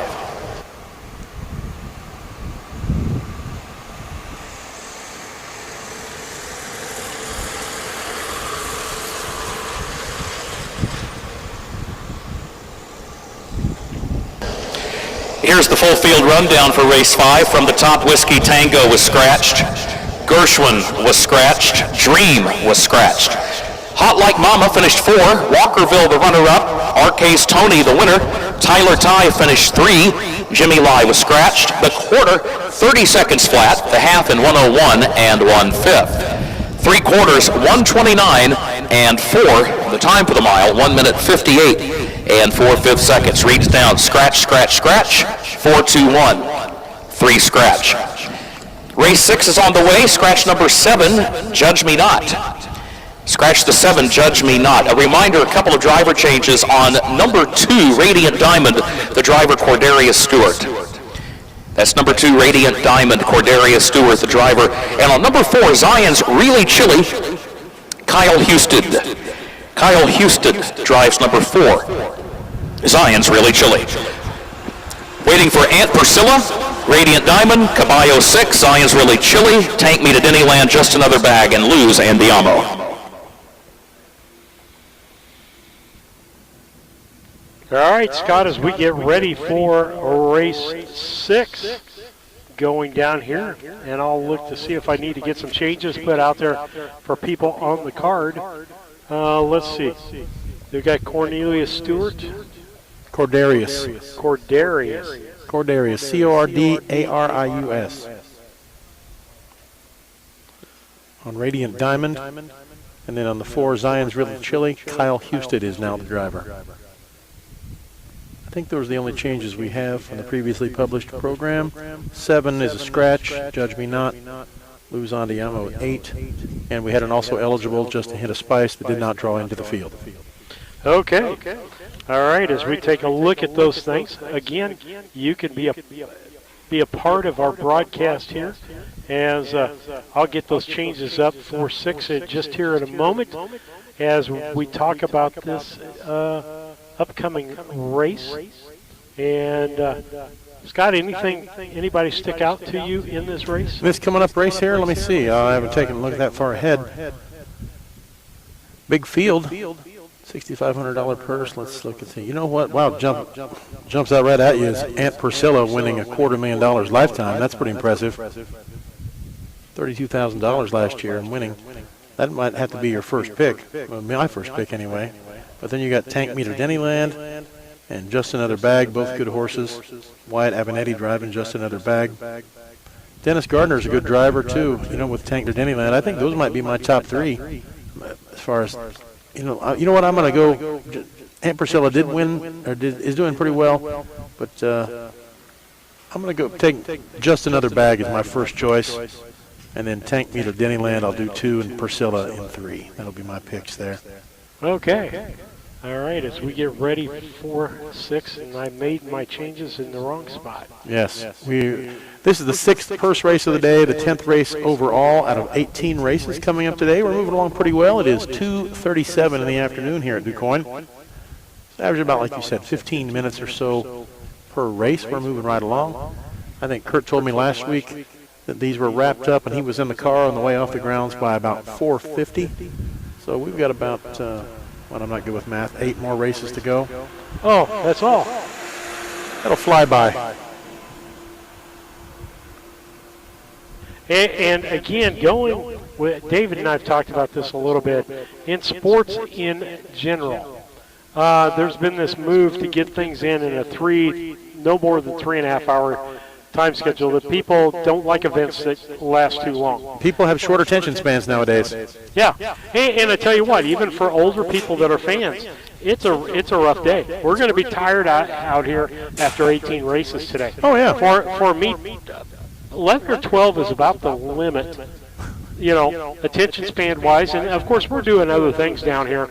But it's different when you're sitting at home. When you're sitting at home, you can get up, go to the bathroom, sure, move around, go get something to eat. You can do that here, but it's not as easy as it is at home. And particularly on a 90-degree day, you're sitting there in the AC with a cold beverage and your snacks in hand and watching the races. Yeah, we're lucky that we're in the shade, like we've said before. We're barely in the shade. We got a pretty nice spot right down here close to the track, taking this beautiful view, beautiful day here. I don't know what happened to the geese. They must have left. Maybe they migrated somewhere. There's some place around this track. I can almost guarantee it. Let's take a look at some of the other picks. You've got your picks down. I take it, and let's see what David Brink thinks about race number 6. He picked the 3-horse. Caballo 6. Caballo 6. Caballo 6. He picked that as his first horse. And then the 8. Luz Andiamo. And I didn't get the scratch down. I need to get that. The scratch is 7. Judge Me Not is a scratch. Yeah, the 8 Luz Andiamo. Roshan Trigg is a fantastic trainer. You can't really go wrong betting on anything if Roshan is involved in that. Leading trainer, many years. He's a very smart horseman. Puts in his time, does very well. And David picked the 5-horse to finish 3rd. We'll go online here as Lisa makes her picks. Let's see. She hasn't made them for this race. So, yeah, we'll see. Okay, David Brink here. I remember throwing on a hoodie and jogging horses bright and early on the mile during the Quoin State Fair with cool breeze up the backstretch very fondly. We're glad we've got that breeze today, David. Yeah. As we're kind of under the canopy here most of the way. I'll be in the shade by the time this is over. So just in time for us to leave. Yeah. Let's see. Trying to look here, see if Miss Lisa, if it makes any sense. Let's see. What did she pick on the last one? Did she pick 6-5? No. So she does have her picks in here. 6-5-3. So she's going just another bag. That was my choice. Okay. Glad to have a companion there picking. And she picked the 5-horse, which David finished, says 3rd. And then she picked the 3-horse, Cabello 6, to finish 3rd place. Now I've got to go through and make my picks here on the run. I should have done this last night in the hotel room, and I didn't do it. You didn't drive down this morning? No. I'm 66 years old. I'm a little smarter than that right now. Yeah. No drive down today early for Steve. I'm going with the 8-horse. Luz Andiamo. That's going to be my first pick. My second pick is going to be the cow. Who said Zion's really chilly? And then my third pick will be just another bag. Sounds like we all picked mostly the same horses, just in different orders. Yeah, that usually is what happens. So if the box happens, David and I at the end of last year were pointing out our picks to see who would be picking. The funny thing, we were in Brown County. There's no rhyme or reason sometimes to Lisa's picks, and she'll hear this about 30 seconds from Waiting now. for Aunt Priscilla, Radiant Diamond, and Luz Andiamo. Wave at Andiamo. me that she heard the comment, but it could be driver, it could be horse name, it could be trainer, it could be the colors. Could be the colors, yeah. On the horse. And David and I are sitting down here. You know, I'm looking how they've been doing. David's, you know, got all this horse background, breeding and so forth, and he's picking, you know, smart picks based on a lot of track knowledge. Okay. Sure. You know who won in Brown County? I'm going to guess Lisa. Lisa. What was her secret? There was no secret. There's no secret to it other than the fact that, you know, harness racing is one of those things. We saw it in an earlier race today where the favored horse broke stride. Yeah. And, you know, in the previous races, that had not happened. That horse finished about 4th or 5th because it broke stride. And so these are animals. And so you're trying to get an animal to do some things that it normally does not do. And sometimes they have days where they just don't want to do it. Yeah, I mean, every time you step on the track, it could be a different set of circumstances. Maybe sees a shadow, something spooks it, takes a misstep. Maybe the car could be a horse next to him. You never know. And then they break stride. Yeah. We saw that earlier in the year with some missed strides that caused some things to happen. Also, racing at night. David talked about this. Oh, yeah. Depending on how the lighting is, a shadow can cause a horse to misstep. So there are lots of factors to factor into this. That's why nobody makes millions of dollars usually betting on the horses. Yeah. You'll see a lot of these horses wear what they call the shadow roll across their nose. That's that big rolled up thing, kind of looks like a towel. They have that across their nose. That way it keeps them from seeing shadows on the track directly in front of them. Okay. All right. Learned something today that David hasn't taught me yet. But, you know, those are things out there. And we welcome people maybe watching harness racing for the first time. Number 2, Radiant Diamond, is on the racetrack. Trainer Rick Schrock in the bike. We saw Rick looking through the gap in the draw gate, awaiting the arrival at the draw gate of his driver, Cordarius Stewart, who will be climbing into the race bike here in just a moment. And then as soon as we have the 1, Aunt Priscilla, will be set to go here in race 6. You were saying? The 1, Aunt Priscilla, is coming to the track now.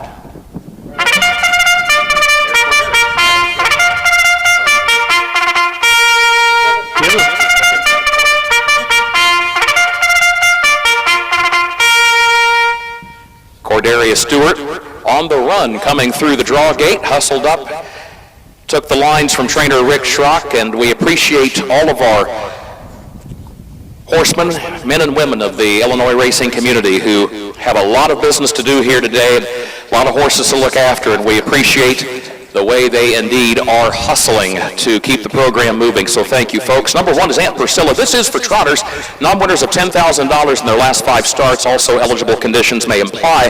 Aunt Priscilla, number 1, is owned by Robert Silberberg of Farmington Hills, Michigan, John Schwartz Jr. of Wooddale, Illinois, trained by Fowlerville, Michigan's Jim Eaton, the driver Casey Leonard. 2 is Radiant Diamond, owned by Jody Peacock of Cantrell, Carol Reynolds of Springfield, trained by Rick Schrock, Cordarius Stewart in the bike. 3, Caballo 6, owned by Delbert and Ruth Burkett of Ellery, trained by Delbert Burkett, Travis Seekman in the bike. 4, Zion's Really Chilly, owned and trained by Alan Petrie of Carrollton, contrary to the program, the driver Kyle Houston. 5, Tank Me to Dennyland, owned, trained, and driven by Dennis Gardner of West Salem. 6, Just Another Bag, owned by Autumn Perryman of Crispin, trained by David Avenatti, Wyatt Avenatti in the bike. 7, Judge Me Not is scratched. 8, Luz Andiamo, owned by the Flacco Family Farms of Alexis, owned also by trainer Roshan Trigg of Brandon, Mississippi. The driver is Juan Franco.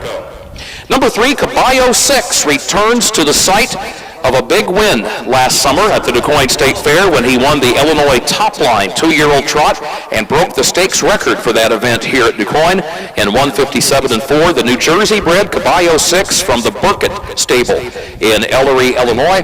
We talked last year at the DuQuoin State Fair, the name Burkett, when you see it on a program at DuQuoin especially, brings back so many memories of watching the Burkett stable over the years, dating back to the early to mid-1970s. They've raced a lot of winners over this racetrack, and Caballo 6 writing the latest chapter of that story here last summer.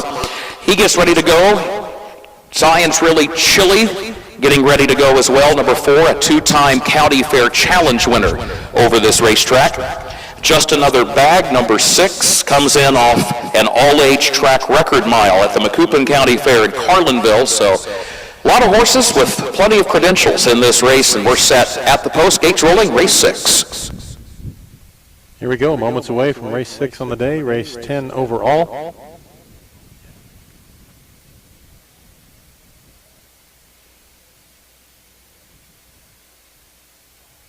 As they get to the gate.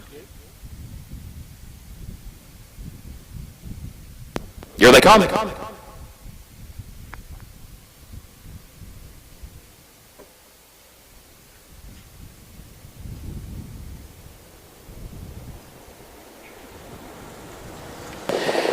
They're off and trotting. There goes Zion's Really Chilly out for the early lead. Take Me to Dennyland gets away second. There's Just Another Bag, who moves up on the far outside to move by for the lead. Just Another Bag makes the top, takes over clear by a length midway on the first turn as Zion's Really Chilly backs away into second. Take Me to Dennyland is racing in third. Caballo 6 right toward the center of the pack in fourth as they go by the quarter. And then a gap of 4 more lengths. So Radiant Diamond in fifth. Aunt Priscilla is back there sixth, and Luz Andiamo seventh. 28 flat for the opening quarter. 28 seconds flat. Just Another Bag is on top after 3/8 of a mile. Leads the field up the backstretch by a length. Zion's Really Chilly broke stride here last week and was never in the chase. Gets away in good order today. So things going much better, at least so far this afternoon, for Zion's Really Chilly, who sits in second position. Here's Caballo 6 now. Travis Siegman moving up with Caballo 6, fifth to fourth to third to challenge for second. 57-1 the time for the first half mile. 57-1. Caballo 6 keeps on moving, takes the lead at the entry to the far turn, and leads it by a length as they move under the watchful eye of our outrider Dwayne Wells, moving midway on the north turn of the racetrack. Caballo 6 has made the top. He's against the rail clear with a 2.5, now a 3-length lead. Just Another Bag is second of the 3/4. Zion's Really Chilly is third. Tank Me to Dennyland is fourth, and still nearly 10 lengths from the front as they turn for home. And back up front, it is Caballo 6, the leader. 125-1. The time at the 3/4, 125-1. Caballo 6 is leading it by 5 lengths in the stretch to Just Another Bag in second. Zion's Really Chilly is in third position. Aunt Priscilla is trying to pick up a few positions from the back of the pack. She has moved up from last to fifth on the grandstand side, but Caballo 6 is too much, and Caballo 6 is going to win it. Travis Siegman and Caballo 6, they drew clear, and they won it by 7 lengths. It'll be a multiple horse photo to separate second, third, and fourth. Zion's Really Chilly was there with Just Another Bag. Radiant Diamond came late to be part of that mix, as well as Aunt Priscilla. Again, 4 horses across the track to contest those second through fifth positions, all lined up together.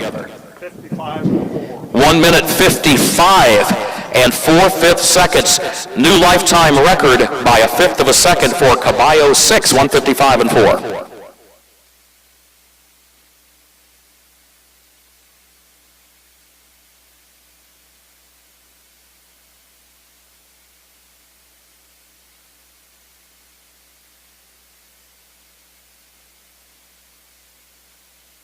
The fractions for that race, the opening quarter was 28 flat. The first half mile, 57-1. 3/4, 125-1/5.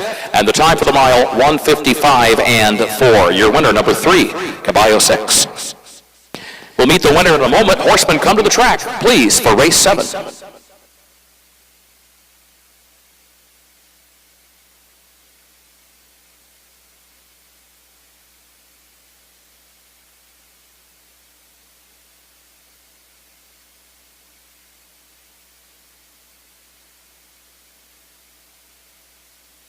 So they check the photo finish there.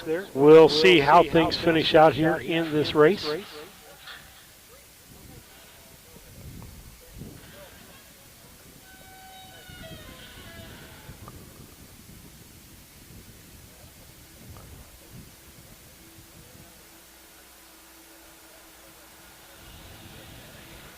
You know what? Ladies and gentlemen, from Ellery, Illinois, your winning co-owner and your winning trainer, standing near driver Travis Siegman. How about a hand for Mr. Delbert Burkett?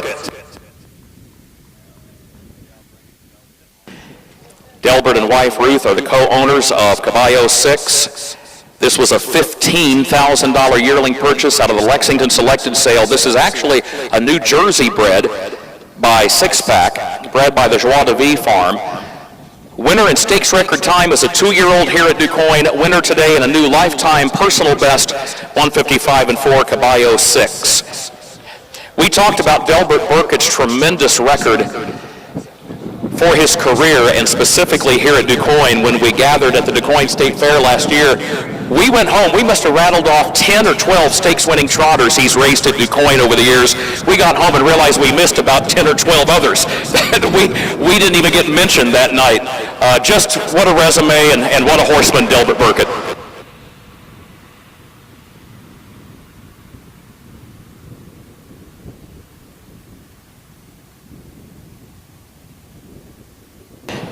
Here is the full field rundown for race 6. It is official from the top of the page. Aunt Priscilla finished 4.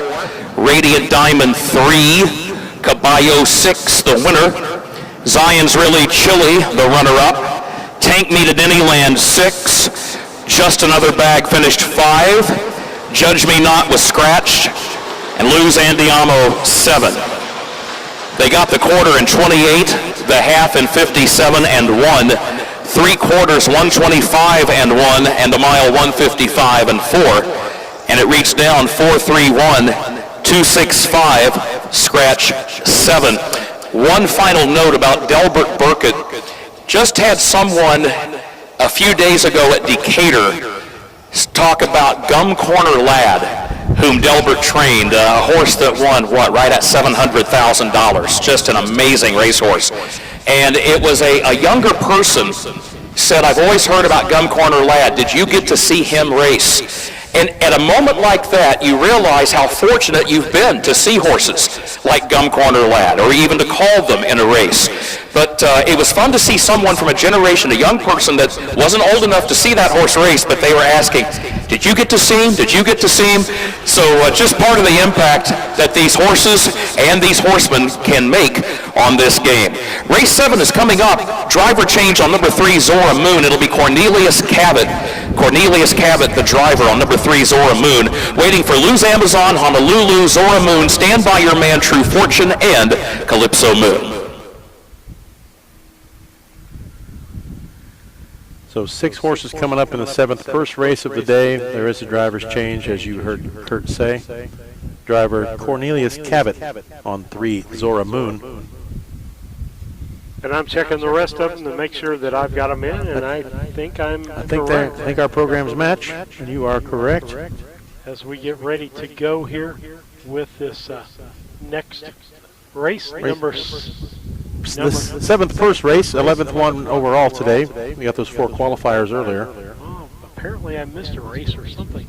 Hello, Pearl Flack for your locally owned McKay Napa Auto Parts store. I'm always talking about savings, but why not? We're your local auto parts store. Yeah, I know you got choices, but those box stores, not local. How about some Napa antifreeze on sale for $8.99 for a full extended life? How about Napa full synthetic motor oil? 5-quart jug for $20.99. That's a 61% saving, or $4.49 by the quart. How about some Armor All leather car cleaner protectant, $5.49 for a container? Get the good stuff with Napa know-how. ADI, located in Golden, is one of North America's largest pattern tiling installers. We've helped farmers create water management systems for over 40 years, with pattern tiling across farm fields, generating proven data showing a boost in yield and greater profitability. Changing weather patterns do not have to cost you yield dollars anymore. Start with a free estimate now by calling your local ADI representative, David Lohman, at 309-280-2411, or by visiting our website at agdrainage.com.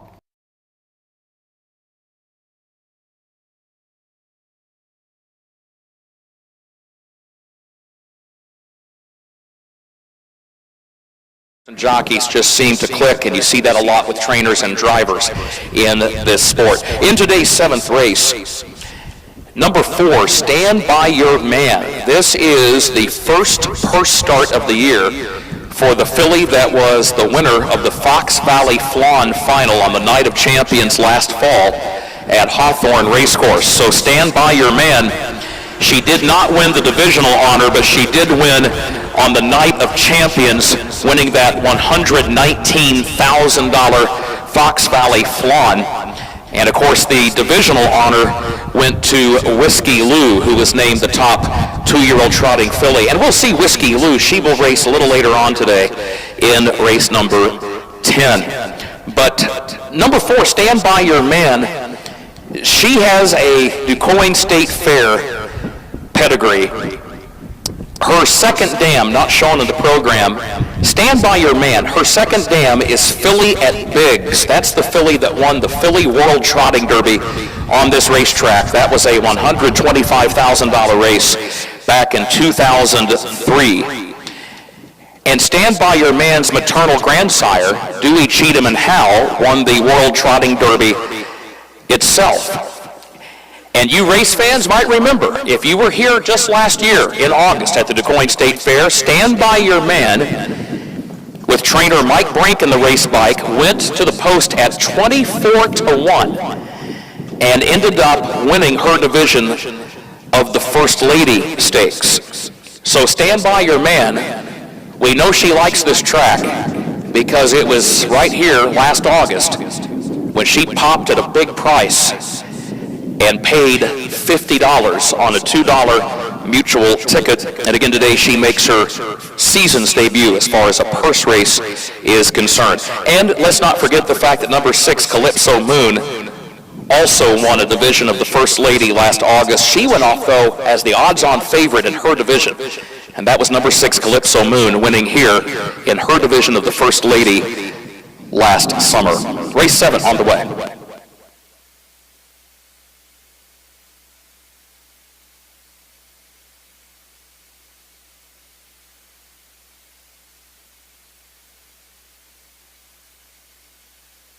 As we take a look here, Scott, at this next race coming in here, race number 7 on the race card. Well, we just heard Kurt talk up Stand By Your Man, and with that's very appropriate. You know, that horse has done very well. Mike Brink's a good trainer, and $82,000 in career earnings last year in 2023. Well, that's the horse that David Brink is picking for his first horse. Yeah. His second horse is Calypso Moon. And then the third horse he's picking here is the number 1 horse, Loose Amazon. I think those are all excellent picks. Anybody picking against Stand By Your Man in this field is definitely taking your chances, because I think that's the clear favorite. As we get ready to go here, I'm sure I'll have Lisa's picks before it's all said. Yeah. Wait a second. 4, 5, 2. So she's going on the David 4. The number 2 pick is the True Fortune, Wyatt Avanetti. She's picking that nobody's picked so far. And then the 2 horse, Honolulu. Again, she's going with some of our favorites out here as we look at this. I'm going to go against the grain here with what I'm looking at. I'm going to go with Loose Amazon. Number 3, Zora Moon, was headed to the track but has to return to the barn area for equipment repair. So as soon as the repair is complete on the equipment for the 3, Zora Moon, she will rejoin the field. You were saying? I'm going with Loose Amazon as my first pick overall. Then I'm going to go with True Fortune as my second pick.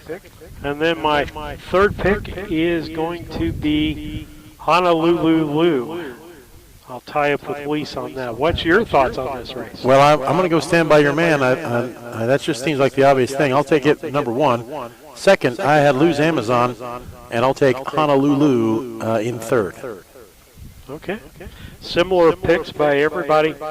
You're taking the upset, though. I am. I'm doing the Loose Amazon. Fifth at the Downs on 6-7, but it's had a good finish to last year.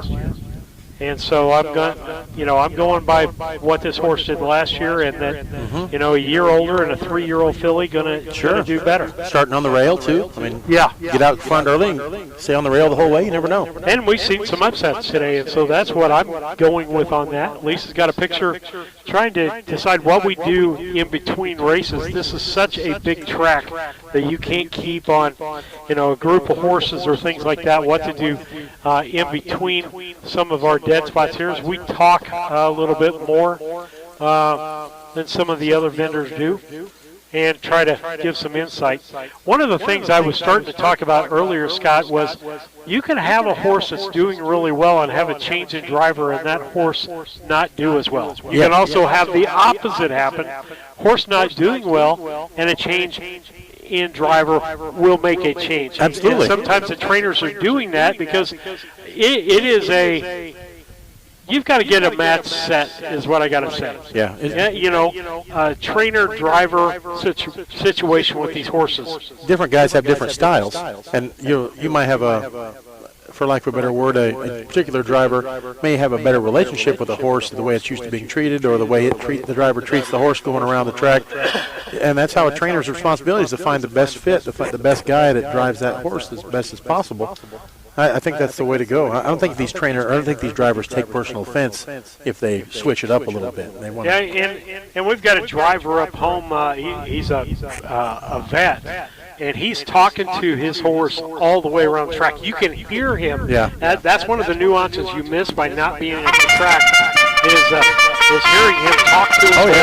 And you'll see the field go by, and all these drivers are yelling at their horses or talking to them on their way.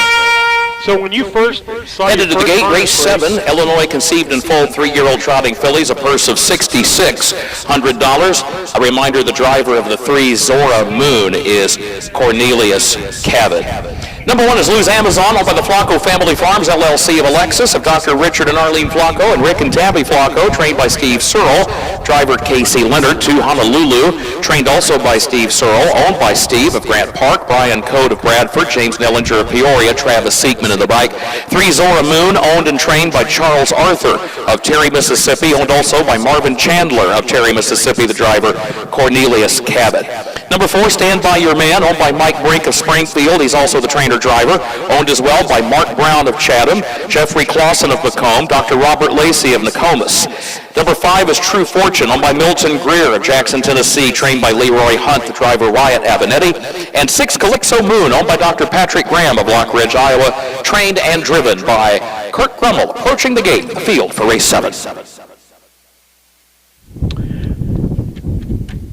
Talking to the horse, how your horse is treated, all those things come into factors. But seeing a race live, it's great on TV. You can't be there. And Leanne Shin has talked about this.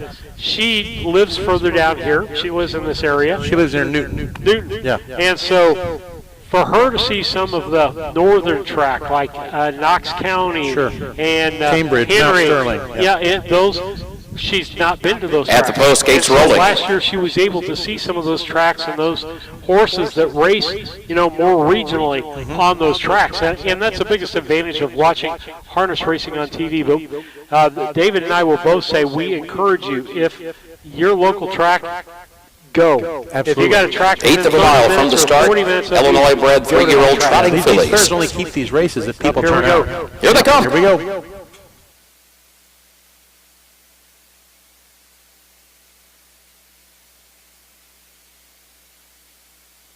They're off and trotting. There goes Stand By Your Man. Stand By Your Man right out for the early lead. Lose Amazon is there to the inside, and Stand By Your Man is off stride. Stand By Your Man breaks stride heading into the first turn, and Lose Amazon is on a break. So Lose Amazon will drop back along the rail. In the meantime, Mike Brink gets Stand By Your Man to the perimeter of the first turn. Everybody else splits the difference and moves carefully by as they go to the quarter-mile mark, and by the time they come out of that crowd, it's Zora Moon that picks her way through traffic for the lead. Zora Moon past the quarter is on top by just a length.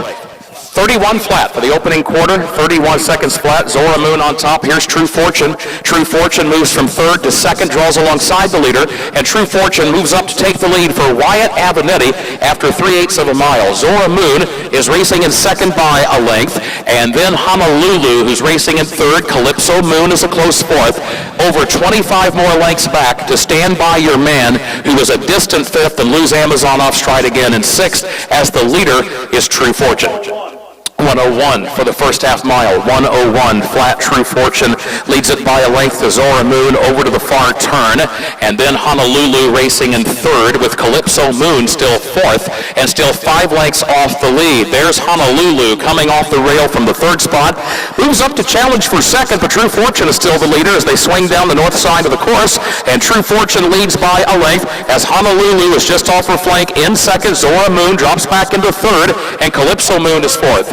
1:30 and 4/5 the time. 1:30 and 4/5 at the 3/4. True Fortune is the leader. Calypso Moon's going to go out toward the grandstand side, and you still got Honolulu in between that pair fighting for this win as well, but they've got to catch True Fortune. Honolulu the closest threat, a length away, and moving up on the outside. Calypso Moon changes lanes to the inside from third, but here's Honolulu up for the lead. Honolulu up to win it. Honolulu by almost a full length on the line. It was True Fortune home second. Calypso Moon came up the inside to grab third. Zora Moon was across the wire in fourth. Lose Amazon will be fifth, and Stand By Your Man will be sixth.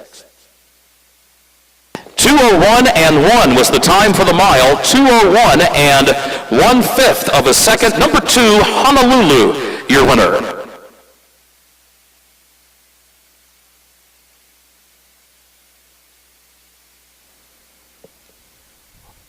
Well, Scott, some surprises there. Yeah, big upset. Everybody who picked Stand By Your Man here, I was talking him up. David picked him, and then he breaks in the first quarter. And again, we say anything can happen in these races. You know, these are horses that they're not going to perform the same way. Recapping the fractions in race 7, the opening quarter in 31 flat, the first half mile in 1:01, 3/4 in 1:30 and 4/5. The time for the mile, 2:01 and 1/5. Number 2, Honolulu, your winner. Horsemen, you may come to the track for race 8. As we look back on this, nobody picked Honolulu for first. Several of us picked her for third. The second horse, True Fortune. Lisa and I both picked that for the second place horse. And the third place, Calypso Moon. David picked that horse to be second. He was the only person who even thought that horse would be in the top 3. Hit the board, yeah. And so again, 7 races in the bag here as we get ready for more racing for you as we head to race 8 within this. We'll do a little bit of side-by-side here. Number 2, Honolulu, left from the starting gate right alongside of the 1, Lose Amazon, of course, both from the barn of trainer Steve Searle. And what had happened was when Lose Amazon broke stride into the first turn, it impeded the progress of Honolulu, and this filly still comes back to win it. Your winner, how about a hand for the 2, Honolulu, Travis Seekman, your winning driver. Tony Farina trackside from the Steve Searle barn. Tony, good to see you, sir. And Mr. Seekman with the winning drive. Congratulations to trainer Steve Searle. Jeff Jones, the breeder of that Lose Legacy filly out of Smarter Than Smart by Muscles Yankee. 3rd career win, 1st win of the season for Honolulu, owned by Steve Searle of Grant Park, Brian Code of Bradford, James Nellinger of Peoria. In the time, 2:01 and 1/5 of a second, Honolulu. Here's the full field rundown for race 7. It is official. From the top, Lose Amazon finished 5.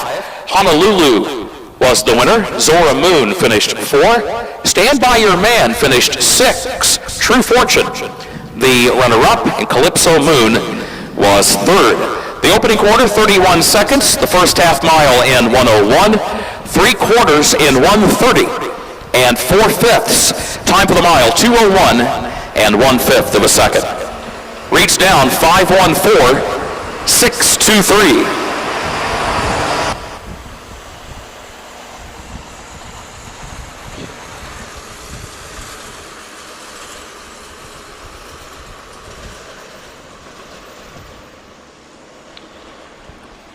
Okay, let's talk about our what we do here from the backstretch. Again, send your comments to our YouTube channel, and you can do that. Also, the other thing you can do is to text a comment or picture or whatever to David Brink at 312-772-5122, or send an email, harnesstube@gmail.com. And so with that, those are ways that you can talk about the racing. Send us pictures, send us memories of harness racing for you. We love to see people interact, and you know, we saw this in some of our other chats here. As you look at, we'd shown these previously. We could sure use some new pictures, folks. If you would like to send them to us, we've got horses watching TVs, horses watching phones, TVs up in barns. I know down in Mississippi last year we had a big group of horsemen that were watching its training barn down there. We'd love to have a picture of you guys also, or your favorite fair memory. Put it to YouTube chat. I always say my favorite fair food. Mine's cheese curds. You know, not those similar formed ones, but those oddly formed ones that you could only get at the state fair years ago, with the globs of cheese and the marinara sauce to go with it. Favorite memories of the fair are just watching some local people with horses at the local fairgrounds. And also other memories for me is going during training. You know, we suggest go out to your horse barns. You know, if you've got somebody training in your horse barn, get out there and get to know those people. Yeah. And I tell you what, horsemen are just a wonderful group of people. Most of them will be happy to answer any questions you want to ask about the horses. Why do you do this? Why do you do that? What's this piece of equipment? Yeah, and to see the horses up close and personal. Yeah. And so, you know, we suggest you do that as we get ready for race 8 here to move on in our program. With that race 8 horses in this, and I tell you what, the county fair level, we are not used to seeing any more than about 5, maybe 6 horses. Yeah. In that, Scott. On these big tracks, though, you get 8 entries. It's a lot faster, a lot more purses typically here at these Suburban down meets. So I'm not surprised. And the harness racing industry, this crop of 2- and 3-year-olds that are coming back this year, there's more horses, so that's why you have more entries. Coming up here in the 8th race, we do have some changes if you folks aren't aware of them. There are 8 entries. There's a driver's change in what was previously published. Number 2, Madam Full Charge, will now be driven by Chris Brown. Number 3, Dandy's Girl, is a scratch. Number 5, Lou's Interceptor. The program originally had Chris Brown as the driver. Jill Brown will now be driving number 5, Lou's Interceptor. And finally, number 7, Slip Slide, is a scratch. So those are the changes. 2 drivers changes, 2 scratches. And let's go over those driver changes again. The 2. Chris Brown will be driving the 2, Madam Full Charge. That is Chris Brown in the bike. Was originally published as Richard Finn. Okay. And then the driver change on the 5, Lou's Interceptor, is now Jill Brown. Jill Brown drives the 5. All right. And again, scratch 3, scratch 7. All right, that's your changes for it there. We'll take a look at everybody's picks as we have a break here in the action with Kurt. And in the 8th race, it looks like David is 8-1-6. 8-1-6 for David Brink. So he takes Fox Valley Nautica, Broken Spirit, and Fox Valley Harley. And let's see what number 8, Lisa.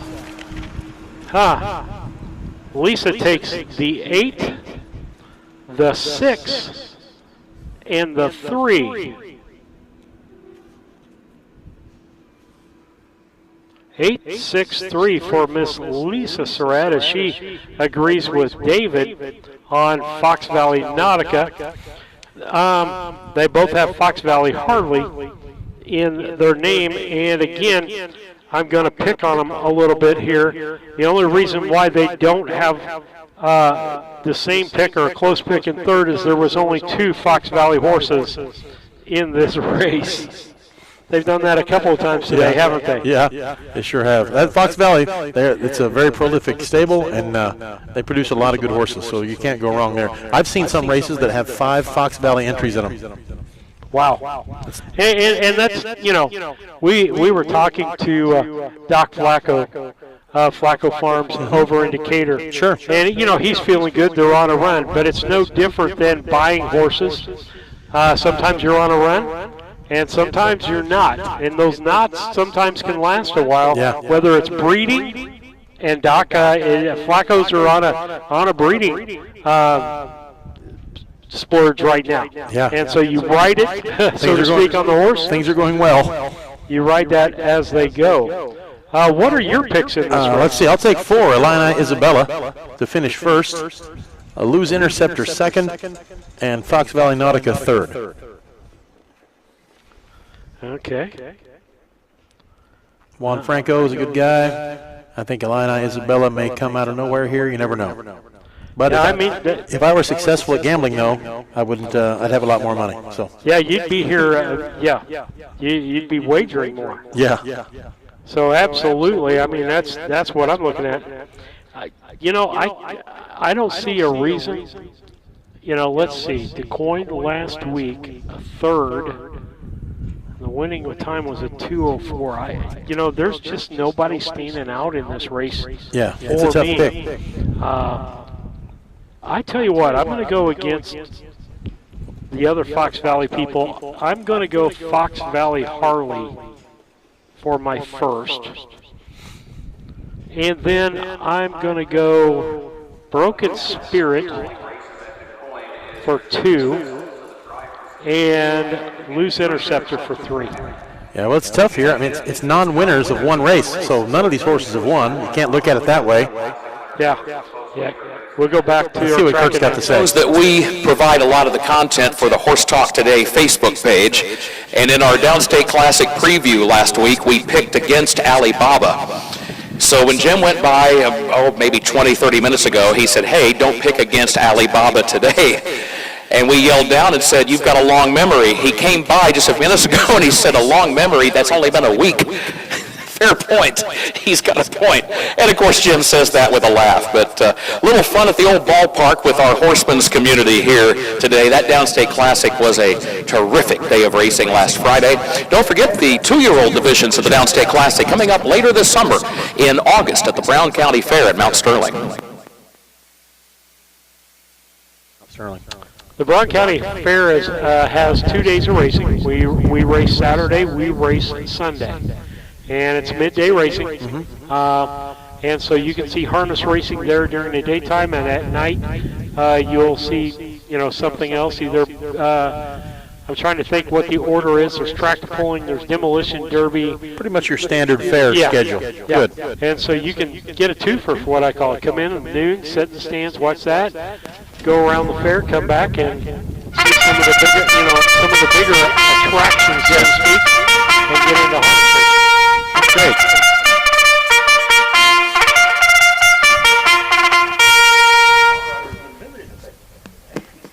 Horses are on the track headed to the gate for the 8th of our 14 purse races. Illinois conceived and foaled horses in the lineup here, although the race was not restricted to Illinois breds, but maidens, non-winners of one race lifetime. Number 1 is Broken Spirit, owned by Dr. Patrick Graham of Lockridge, Iowa, trained and driven by Kurt Grummel. 2, Madam Full Charge, owned and trained by Dave Brown of Harrisburg, contrary to the program, the driver, Chris Brown. 3, Dandy's Girl is scratched. 4, Illini Isabella, owned by Hosea Williams of Chicago, trained by Stephen Halford II. The driver is Juan Franco. 5, Loose Interceptor, owned by Stacy DeRoos of Charleston, the trainer and the driver today, Jill Brown, for number 5. Number 6, Fox Valley Harley, is owned by Gabe Wand of Dodgeville, Wisconsin, Robert Wand of Shullsburg, Wisconsin, Gary Galley of Mineral Point, Wisconsin, and owned also by trainer Jamaica Patton of Rochester, Illinois, the driver Travis Siekman. 7, Slipslide is scratched. And number 8, Fox Valley Nautica, owned by Kevin and Keith Miller of Arthur, Glenn Otto of Arthur, and Lester Detweiler of Sullivan, the trainer Kevin Miller, and the driver is Wyatt Abinetti.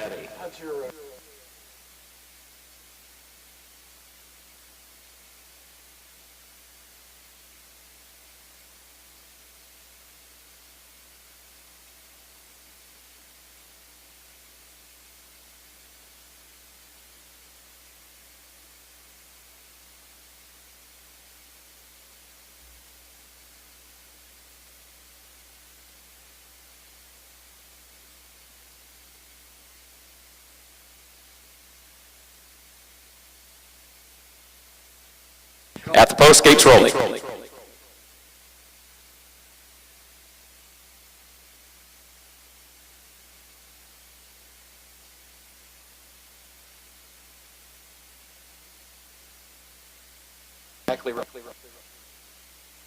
Here they come.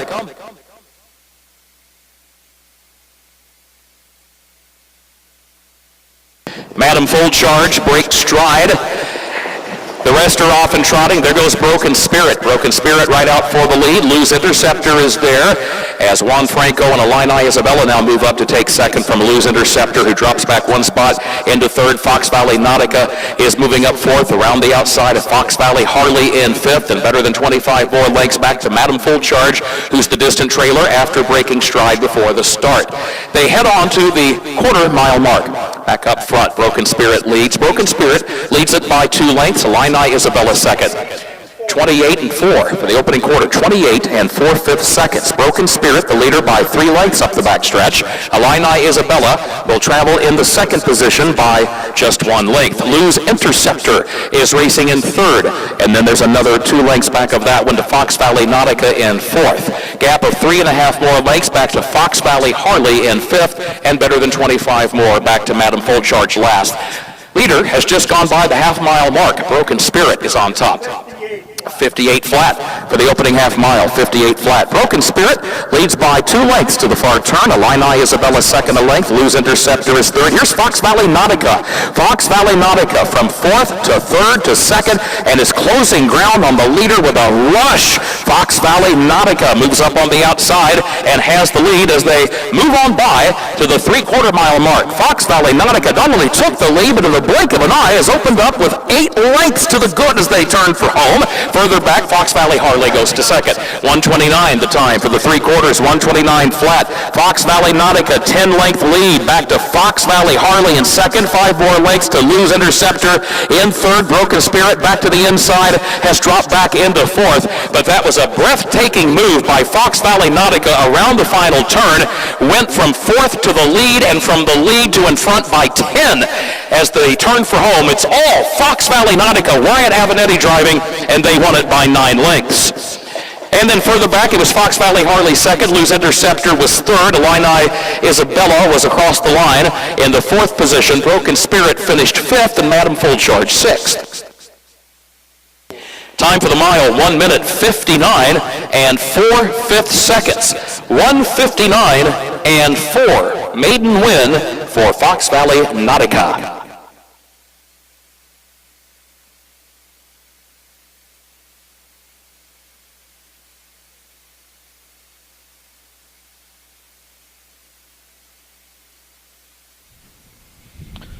All right, Scott, number 8. A recap of the fractions for race 8. The opening quarter, 28 and 4. The first half mile in 58 seconds. 3/4 in 1:29, and the mile 1:59 and 4/5. Fox Valley Nautica, the winner. Horseman, you may come to the track for race 9. So you were saying? Just a really good race there. At trying to look here. Fox Valley Nautica. David, Lisa picked that. I picked that horse to be 3. Second place horse. Lisa picked the second place horse right. David did not. And the third place horse, I picked. So, yeah, nobody got the trifecta on that, but and nobody got a box, I don't think. That's why they call it gambling. Yeah. Never know. And what I tell people about gambling, and this is a pastor's point of view, I'm not against gambling. Yeah. It's entertainment. Sure. Okay? And so I have entertainment budget. So if I want to take my money instead of going to the movies and go gamble a little bit, as long now as returning in front of the stands, how about a hand for the winner of race 8, number 8, Fox Valley Nautica. As they say in the commercials, don't bet what you can't afford to lose. Co-owner and trainer Kevin Miller greets his winning trotter trackside along with driver Wyatt Avenatti. Kevin and Keith Miller of Arthur, Glenn Otto of Arthur, and Lester Detweiler Sullivan, the owners of Fox Valley Nautica. 3-year-old gelded son of Can't Afford It out of Miss Britannia by Conway Hall, bred by the Fox Valley Standardbreds of Dr. Kenneth and Patricia Walker. This horse raced a big trip in the Downstate Classic last Friday and finished runner-up, and now today breaks his maiden 1:59 and 4. This could be one of the sleeper picks in that 3-year-old Colton gelding trot division this year, as this horse, Fox Valley Nautica, this gelding, keeps improving with every start. Judge, are we official? He says, we are. Thank you, Randy Callahan. Here's the full field rundown for race 8 from the top. Broken Spirit 5. Madam Full Charge 6. Dandy's Girl was scratched. Illini Isabella finished 4. Lose Interceptor 3. Fox Valley Harley the runner-up. Slip Slide scratched. Fox Valley Nautica the winner. The quarter 28 and 4. The half in 58 seconds. 3 quarters 129 and the mile 159 and 4.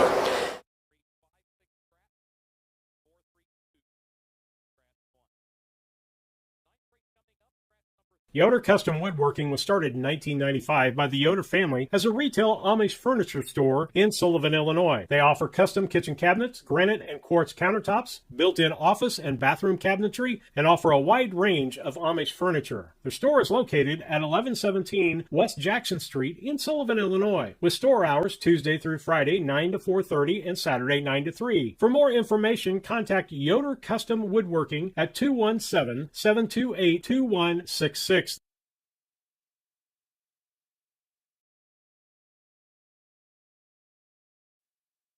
Make plans now to attend the 25th Annual Illini Classic Yearling Sale on Labor Day at the Illinois State Fairgrounds in Springfield. Established in 1999, the Illini Classic has been producing champions for a quarter century, including reigning Illinois Divisional Champions On Higher Ground and Scorecard Dandy. It's the Illini Classic Yearling Sale, Monday, September 2nd at the Illinois State Fairgrounds in Springfield, beginning at 11 a.m. Central. Come join us and finish the summer strong.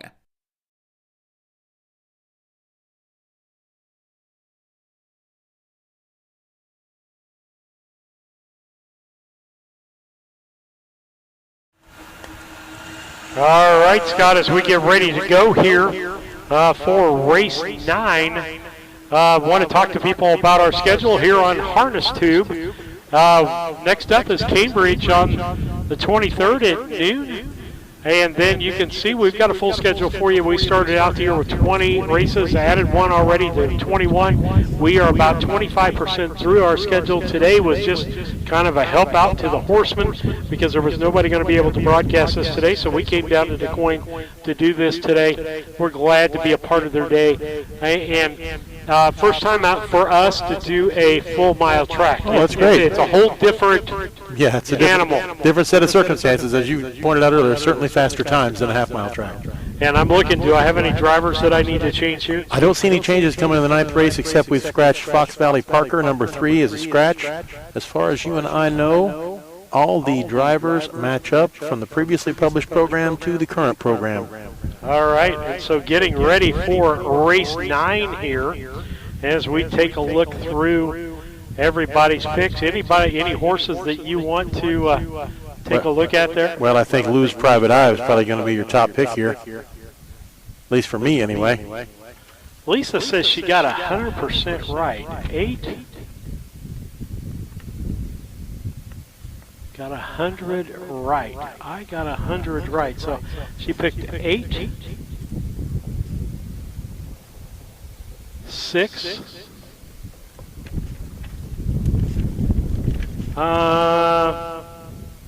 No, I don't know. She picked 8, 6, 3. Well, let's not three was a scratch. So, at any rate, she got 100% of what was there. If she'd picked a 4th horse, I don't know what it is. But at any rate, we'll see what she's got here. But she picked the 1 and 2. She did a great job on that. And I'm going to go 5-1-3 in this 9th race. 5-1-3. Yeah. Lou's Private Eye, True Cash, Fox. Oh, scratch. Sorry, 3 is a scratch. I was looking at something else. 2, 5-1-2. I'll do that. All right. We'll keep a lookout here for hers. We'll look at Mr. Brink to see what he has out here for his picks for this race. As we're in race 9. 5-1-3, so he can't do the 3 either. So, David, if you want to send me in the chat what you're going to pick for your 3rd horse in this, I'll do that for you. And we'll let you pick on the deal, or on the fly here. As I'm looking down through this, I don't know, lose private eye. I mean, you look at that track record there, nothing below a fourth place in anything this horse has done, and everything except for the Decatur has been at Hawthorne. Yeah. And so that's at on a mile track. On a mile track. So, you know, I can't. Can't really argue with picking Lose Private Eye here. No, I can't go against the grain there. But what I will do is I will look at what Fireball's Pride has done here on the county fair circuit, and so I'm going to pick that for the second horse, and I've got to go True Cash for my third pick. Yeah, so we're similar, me and you. We just swapped second and third. Lisa's on the bandwagon too. She did a 5-2-1. So we're all kind of in the same box together. Nobody's picking Hope Star. That could be the key there for that horse to do something in this race, is nobody's picking her. As we get ready to go here in this ninth race. 5-1-2. Yeah, David just picked a 2 horse. Getting ready for the ninth race of our 14 purse races, Illinois Conceived and Foaled 3-year-old trotting colts and geldings. Every time we come to DuQuoin, when the name Jerry Graham pops up as an owner, he's the co-owner, of course, of the one True Cash. I don't know how many folks can say they were here in 1979 on Hambletonian Day. I bet Ron Bergdorf was here. And that was the day that Misty from the Graham stable with Jerry driving beat the boys in the Governor's Cup. That was incredible. I think the crowd was around 20,000 that day, and I don't know if I've ever sat. I was 10 years old, and I remember sitting in the grandstand probably around Section C down toward the south end. And I don't know if I've ever been to a sporting event where the entire crowd rose to its feet. And that's what happened when the horses were coming down the stretch toward the finish. Yeah, you'll see, crowds on their feet when a game tips off or things like that, but just the way the whole crowd, as those horses came off the final turn that day into the stretch. Only time in my life I ever rooted against Darrell Bussey. I love Darrell Bussey. A lot of us did. We appreciated Darrell, but he had a colt, Chicago Nicky, I think was the colt, and he was coming fast on the outside, and I think a lot of us wanted to see that filly, Misty, beat the boys that day, and she just did hang on by about a head on the wire, but the way that crowd of 20,000, just with the horses coming off the final turn, and everybody in that crowd rose to their feet. Don't know to this day if I've ever experienced something quite like that day at the DuQuoin State Fair. Jerry Graham was in the race bike.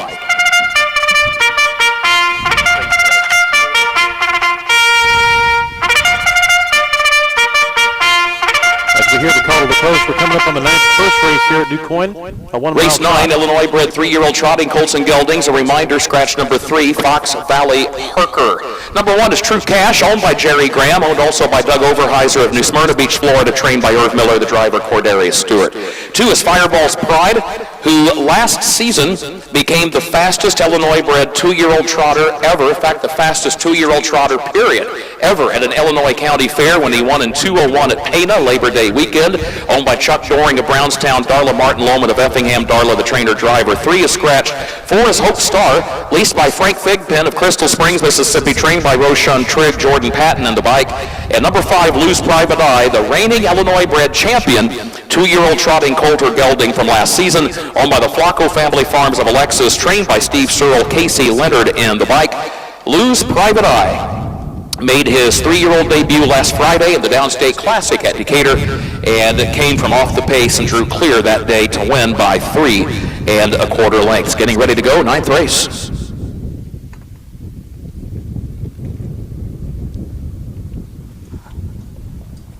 Well, you heard Kurt talk about it. Lose Private Eye, that big win last week at Decatur in the Downstate Classic. I would look for maybe the same kind of performance here today. Yeah, like I say, we have been fooled. I mean, again, anytime that horse breaks, they can pick it back up, but like Honolulu did, Yeah. but or be kind of impeded and come back. But anything can happen.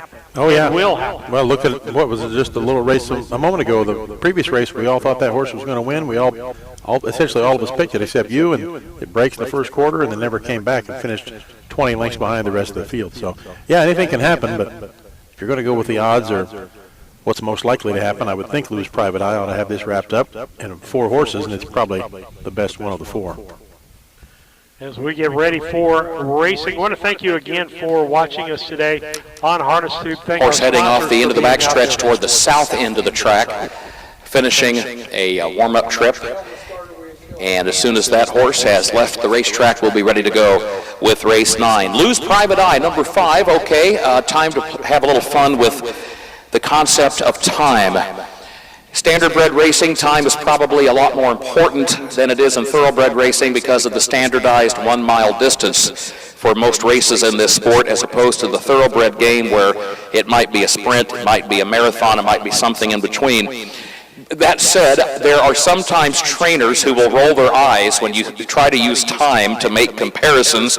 As one trainer told us years ago, in his words, time only matters if you're sitting in jail. Fair enough, we get the point. A win is a win, and who cares what the time is. But with Lou's Private Eye going to the post here in this 9th race, when you are the reigning champion, you've got the target on your back, and you set the standard for what everybody else is striving for, and of course they want their chance to race against you and try to dethrone the champion. Well, earlier today, just for the sake of comparison, we have seen Illinois-bred 3-year-old trotting colts and geldings win in times of 1:58 and 2, and also 1:59 and 4 earlier today. Now, I'll guarantee you Tim Searle to my right is somebody that would say as a horseman, time a lot of times depends on how the race sets up. Is that fair, Tim?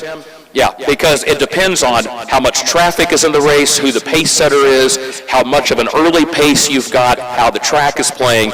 So we throw that out there just for the fun sake of discussion. If there are trotters that are going to dethrone Lou's Private Eye over the course of 2024, that's a tough task. But again, we've seen 3-year-old Illinois-bred colt and gelding trotters today winning in 1:58 and 2, 1:59 and 4. Let's see what we end up with here, and who knows? No one's conceding this race to Lou's Private Eye. Not a lot of horses out there, but every horse in this lineup accomplished in his own right. So it could be any one of these 4 going to the winner's circle. We're about to find out. Here they come, race number 9.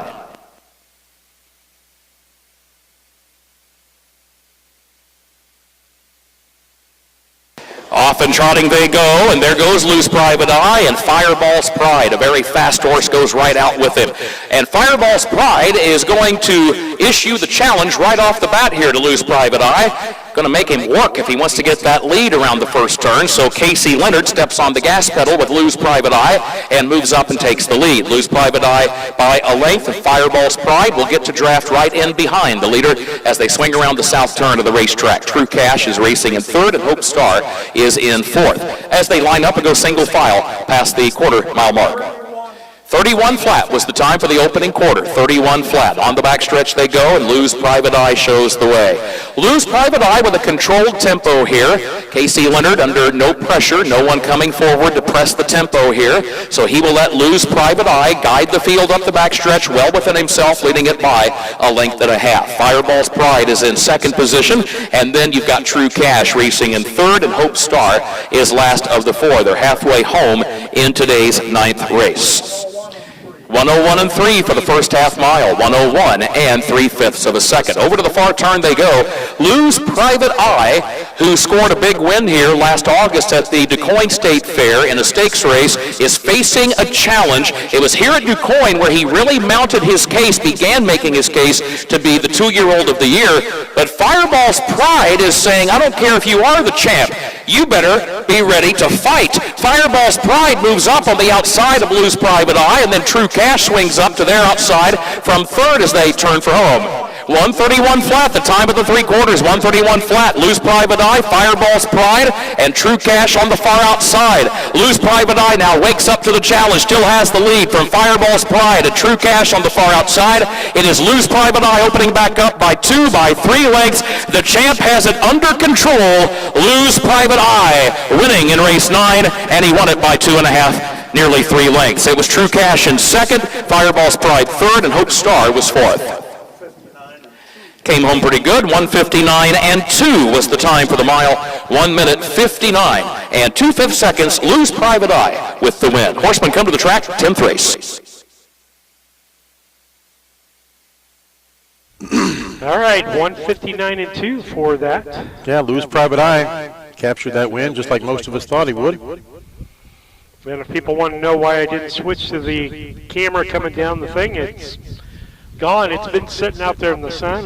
So we'll see what happens, whether we get it up and running, but not the worst if we don't get it up and running here. Again, Lose Private, let's see. Lose Private Eye finished first. True Cash second. Fireball's Pride third. I have been interested in truck driving. Running a commercial.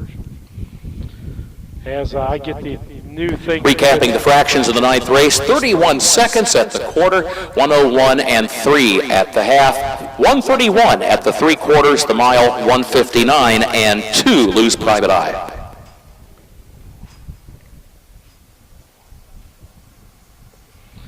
As we take a quick look at this rundown here, as far as that's concerned, everybody picked the winning horse. Lisa picked the second horse, along with David picked the second horse, and no. And returning in front of the stands, the reigning Illinois-bred champion from last year's 2-year-old Colden Gelding Trot Division. And he's now made 2 starts with 2 wins so far in 2024. How about a hand for number 5, Lose Private Eye? David Brink got all 3 in a row. 2 wins today for the Flacco Family Farms of Alexis as both owner and breeder. Steve Searle, the trainer, and Casey Leonard is the driver of this 3-year-old son of Lou's Legacy out of Band's One I Love by Band's Gold Chip. As Lose Private Eye wins for the 6th time in his 12th career start. Again, the time for the mile today, 1:59 and 2. That's another way to look at time, is how fast do they come home, not just how fast do they go the mile. 1:59 and 2, and comes home with a last quarter in 28 and 2 and a last half in 57 and 4. Bottom line, we've seen a lot of nice 3-year-old trotters among these Illinois breds today, and that's shaping up to be a good division. But again, the champ will have a lot of challengers this year for sure. We are official here, judges. Thank you, fellas. From the top, race 9, True Cash, the runner-up. Fireball's Pride finished 3. Fox Valley Parker was scratched. Hope Star was 4. Lose Private Eye, the winner. The quarter in 31, the half in 1:01 and 3, 3 quarters in 1:31, and the mile 1:59 and 2. Reads 2-3 scratch, 4-1. The 10th race is coming up. There are no scratches, no driver changes in race 10. I have been interested in truck driving my whole life. I've been fascinated with the big rig since I was a kid. But after college, I got into business on the marketing side of things, kind of shelved the dream. 30 years later, I quit my job, signed up for truck driving school. It was exciting from the get-go. Dot recruited out of my truck driving school. The job was everything I was hoping it would be, and then some. My weeks absolutely fly by. When my life needed fulfillment, I took the wheel.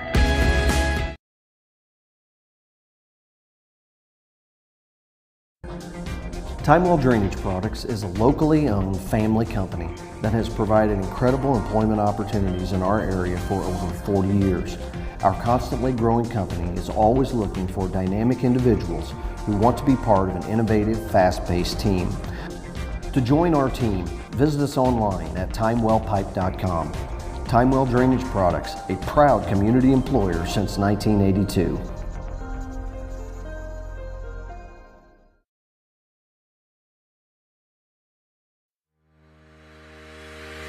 Own a little and love it a lot. TheStable.ca is an award-winning fractional ownership operation. Buy as little as 1% of a racehorse and experience 100% of the thrill. TheStable.ca makes ownership easy, accessible, and affordable. Communication and customer service are at the heart of everything we do. Get started at TheStable.ca.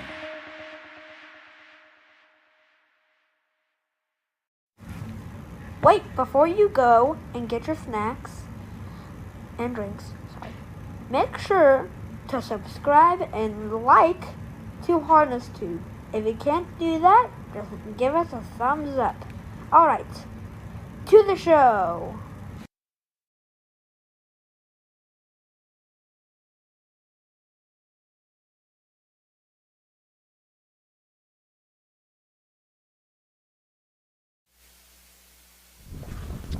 As the boys said, to the show and to the 10th race here. Steve Surratt, Scott Beal, Kurt Becker doing the track announcement. Lisa Surratt up on the up in the stands with the camera. We thank her for all she does. She's the backbone of this. David and I get all the fluff work. Couldn't do it without a camera. We'd just be radio. No, it would be at that point, even though I told Kurt Becker at Decatur that he has a face for radio. A face for radio. That's we why mentioned the fact that Flacco Family Farms with a double today as owner and breeder, Lou's Mandalorian and also Lou's Private Eye, winning for their family racing stable. And Casey Leonard picks up his first win on today's card, but that gives him 5 so far early in this meet, which again began a week ago today. So Casey Leonard and Cordarius Stewart tied atop the driver's standings, 5 wins apiece. Steve Searle with a training double. He joins Roshan Trigg with training doubles today. But Irv Miller overall leads the trainer standings. Irv had a training double a week ago and added 1 win today. So Irv Miller with 3 wins, the very early leader in the trainer standings. But you've got Jamaica Patton, Amy Houston, Roshan Trigg, Steve Searle right behind all with 2 wins apiece. Lou's Legacy off to a great start. As always, he's already sired the winners of 5 races. And we're not even finished with day 2 of the meet yet. Race 10 coming up.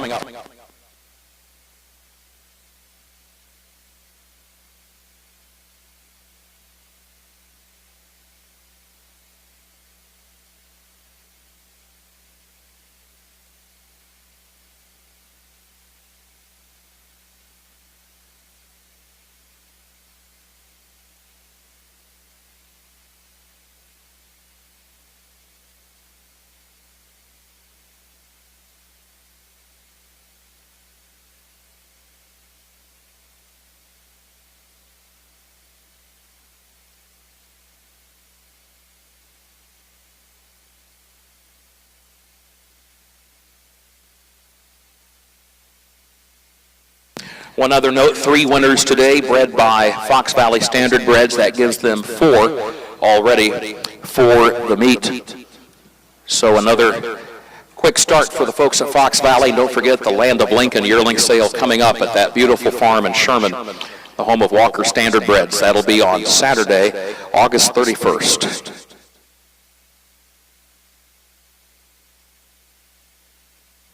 Back with you on Harness Tube. We want to thank you for watching and listening today.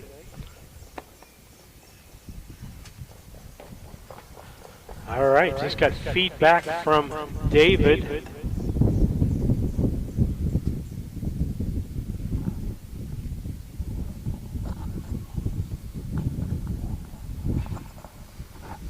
And he says he likes staying on Lisa's camera down the home stretch. That was a problem. I showed him that because the camera went down.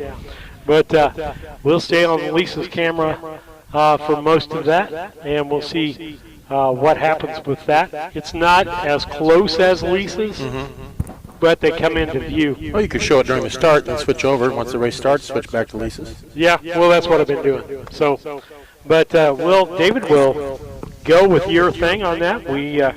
I'd like for people to tell me, what have you thought of that view? What's the downside of that view in the chats of having that view in place? Race 10 here, as we went with the picks here.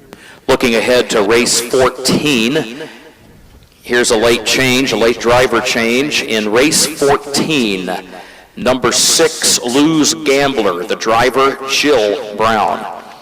That's race 14, number 6, Lou's Gambler, the driver is Jill Brown. Also a reminder, when you see number 8, Shattered Dreams, that is Stanley Scott Banks, son of the late Stan Banks, the Illinois Hall of Famer.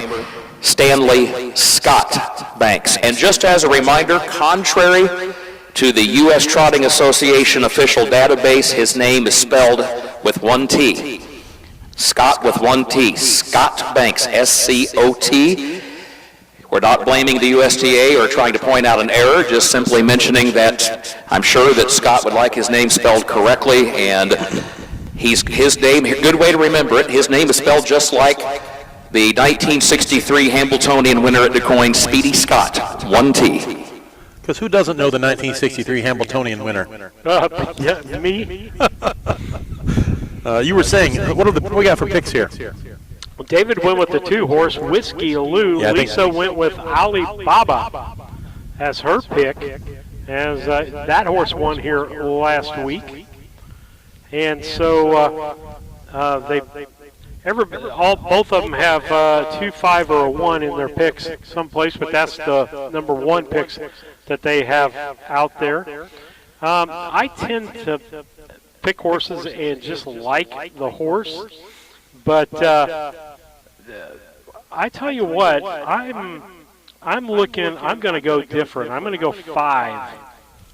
I picked a 5 too, and we get your money. You picked 5 to win? No, I had a 3rd, but I did pick it. I think of that horse for first. I'm going to go a 5, 1, 3 for Steve. I'm going to put Luz Esmeralda in there. Well, I've seen G.J. Linda Grit race at a lot of fairs the last couple of years, and that horse always does well. And I think it. I had it 2nd. Whiskey Lou seems the obvious pick here, and G.J. Linda Grit I put it 2nd. Peekaboo Sal 3rd. So I'm 2, 6, 5. 2, 6, 5. Yeah. All right. And I looked at Linda Grit, and I go back and forth on that. You may have convinced me to change my pick. Well, don't let me do that. Yeah. I think I'm going to go 5, 6, 3 or 5, 6, 1.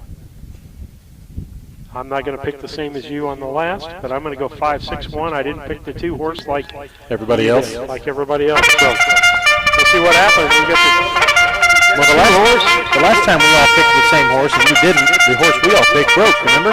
Yeah. I hope that's not a bad omen. Well, speaking of Illinois champions, we're about to see another one here in race 10 because number 2, Whiskey Lou, is the reigning Illinois-bred champion 2-year-old trotting filly from the 2023 campaign. Race number 10, Illinois conceived and foaled 3-year-old trotting fillies for a purse of $6,600. No scratches, no driver changes. Let's meet the starters. Number 1, Alibaba, fresh off a Downstate Classic win, owned by Robert Silverberg of Farmington Hills, Michigan, Dave Brown of Harrisburg, trained by Jim Eaton, the driver Wyatt Abenetti. 2, Whiskey Lou is owned by Randy Wilt of Savannah, Missouri, trained by Kurt Grumble, Casey Leonard in the bike. 3, Luz Esmeralda, owned by the Flacco Family Farms of Alexis, trained by Jill Brown, the driver Chris Brown. 4, Illini Diva, owned by Keith and Kevin Miller of Arthur, Glenn Otto of Arthur, Brian Lohman of Broadlands, trained by Kevin Miller, the driver Cordarius Stewart. Number 5, Peekaboo Sal, won her division of the Downstate Classic last Friday, owned by All Right Racing LLC of Bill and Maddie Wright and Craig and Jordan Wright of Morton, trained by Steve Searle, the driver Travis Seekman. And number 6, G.J. Linda Grit, owned by Larry Longnecker of Sumner, owned also by the trainer-driver Darla Martin Lohman of Effingham. Headed to the gate for race number 10. When Whiskey Lou won here a week ago today, that win was a bigger victory than I think any of us might have realized at the time. Why? That family that she comes from has suffered from second-itis at the DuQuoin State Fairgrounds for years, and that's not her fault. There have been some great trotters in that pedigree, but DuQuoin has just absolutely been brutal for that family. Here's what we're talking about. Whiskey Lou, first of all, she herself was runner-up in the First Lady. So she was the champion 2-year-old trotting filly, but she did suffer a loss here. at the Quoin State Fair. She finished second last summer, okay? Her maternal grandsire, Cantab Hall, was runner-up in the World Trotting Derby. His sire, Self-Possessed, second place in the World Trotting Derby. And his sire, Victory Dream, you guessed it, second in the World Trotting Derby. Now, if you keep tracing that pedigree back more and more generations, it goes back to Baltic Speed, who did win the Trotting Derby, and then to Speedy Somali, who won the Hambletonian on this track, and then all the way back to Speedy Crown, who also won the Hambletonian. But there have been a lot of recent generation horses from that pedigree that have raced well. They've been big-time racehorses, but for whatever reason have not been able to get to the winner's circle over this racetrack. Well, Whiskey Lou changed that when she won here a week ago. Let's see if she can back it up and win here again today. Here they come, race 10, lined up, ready to go.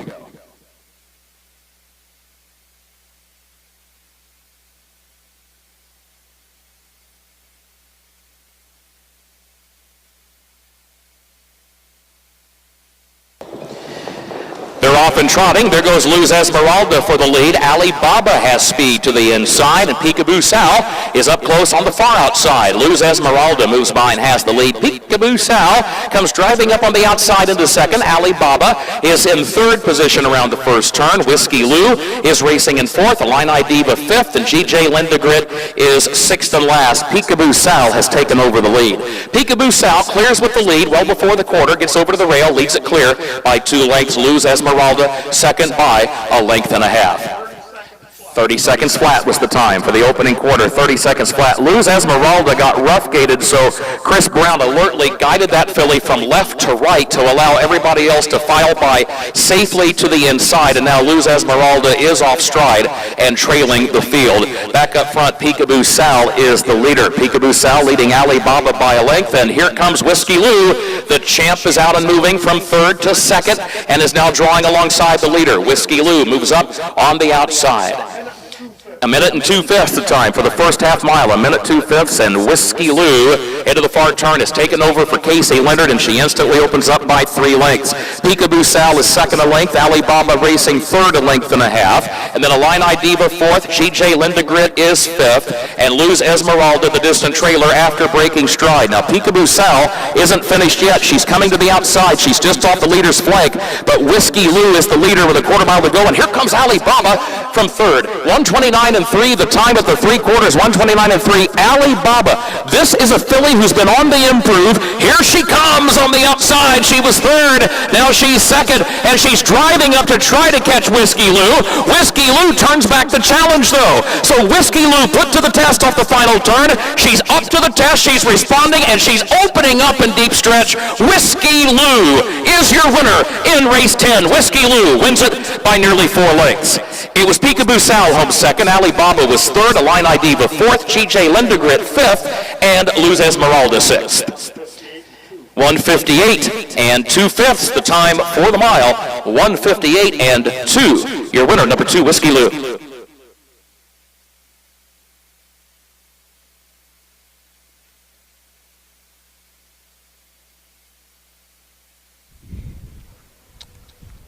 Another good solid race that we have in there. No surprise there. Whiskey Lou, I think most of us picked that horse. Most people. Yep, I picked it. You picked it. David picked it. Lisa Kurt Grumble has had his stable at the north end of the Quoin State Fairgrounds today. That's where his horses are stabled for this afternoon's races. So a heads up to the Grumble stable. If you would like a ride to the winner's circle, our own Maureen Leonard is headed to the top of the stretch with the courtesy vehicle, the golf cart, and she will be glad to give you a ride back to the start-finish line here for our winner's circle ceremony. So Kurt Grumble stable, feel free to come on out to the draw gate there at the top of the stretch. Maureen Leonard will be awaiting. Recapping the fractions in race 10, it was 30 seconds at the quarter, a minute 2/5 at the half, 3/4, 1:29 and 3, the mile, 1:58 and 2.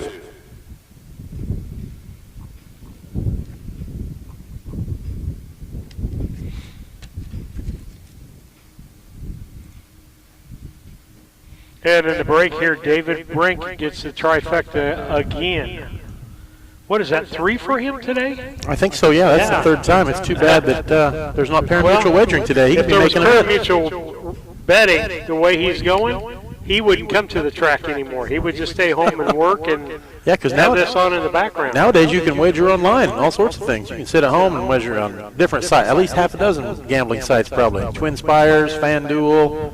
You name it, you can bet on it. On horses, you can bet on horses 24 hours a day if you want to. David brought up, I think it was over in Ireland or Scotland, they started 20 horses in a race. It's a driving double today for Casey Leonard. That moves him back in front of Cordarius Stewart by a count of 6-5. Very, very early in this Suburban Downs Spring Summer Downstate meeting in the driver standings. Lou's Legacy's had a big day. He's had 4 different winners here this afternoon. How about a hand for number 2, Whiskey Lou, your winner, race 10.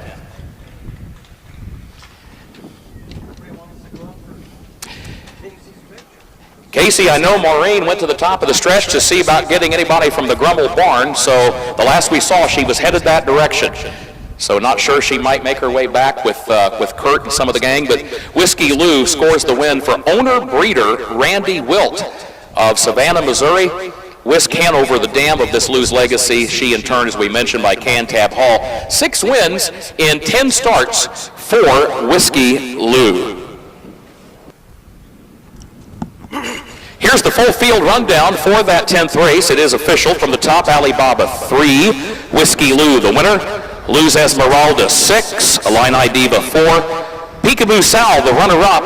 GJ Lindegrit finished 5. The quarter in 30 seconds, the half in a minute, 2/5. 3 quarters, 1:29 and 3, and the mile 1:58 and 2.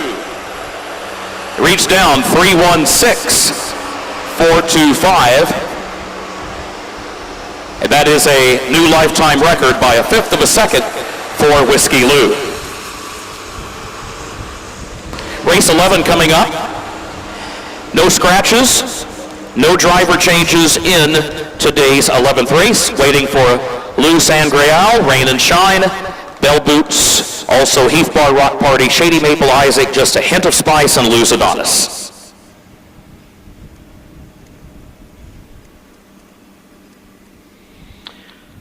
All right, with that, we'll do some shout-outs here. Also, congratulations to the connections of Whiskey.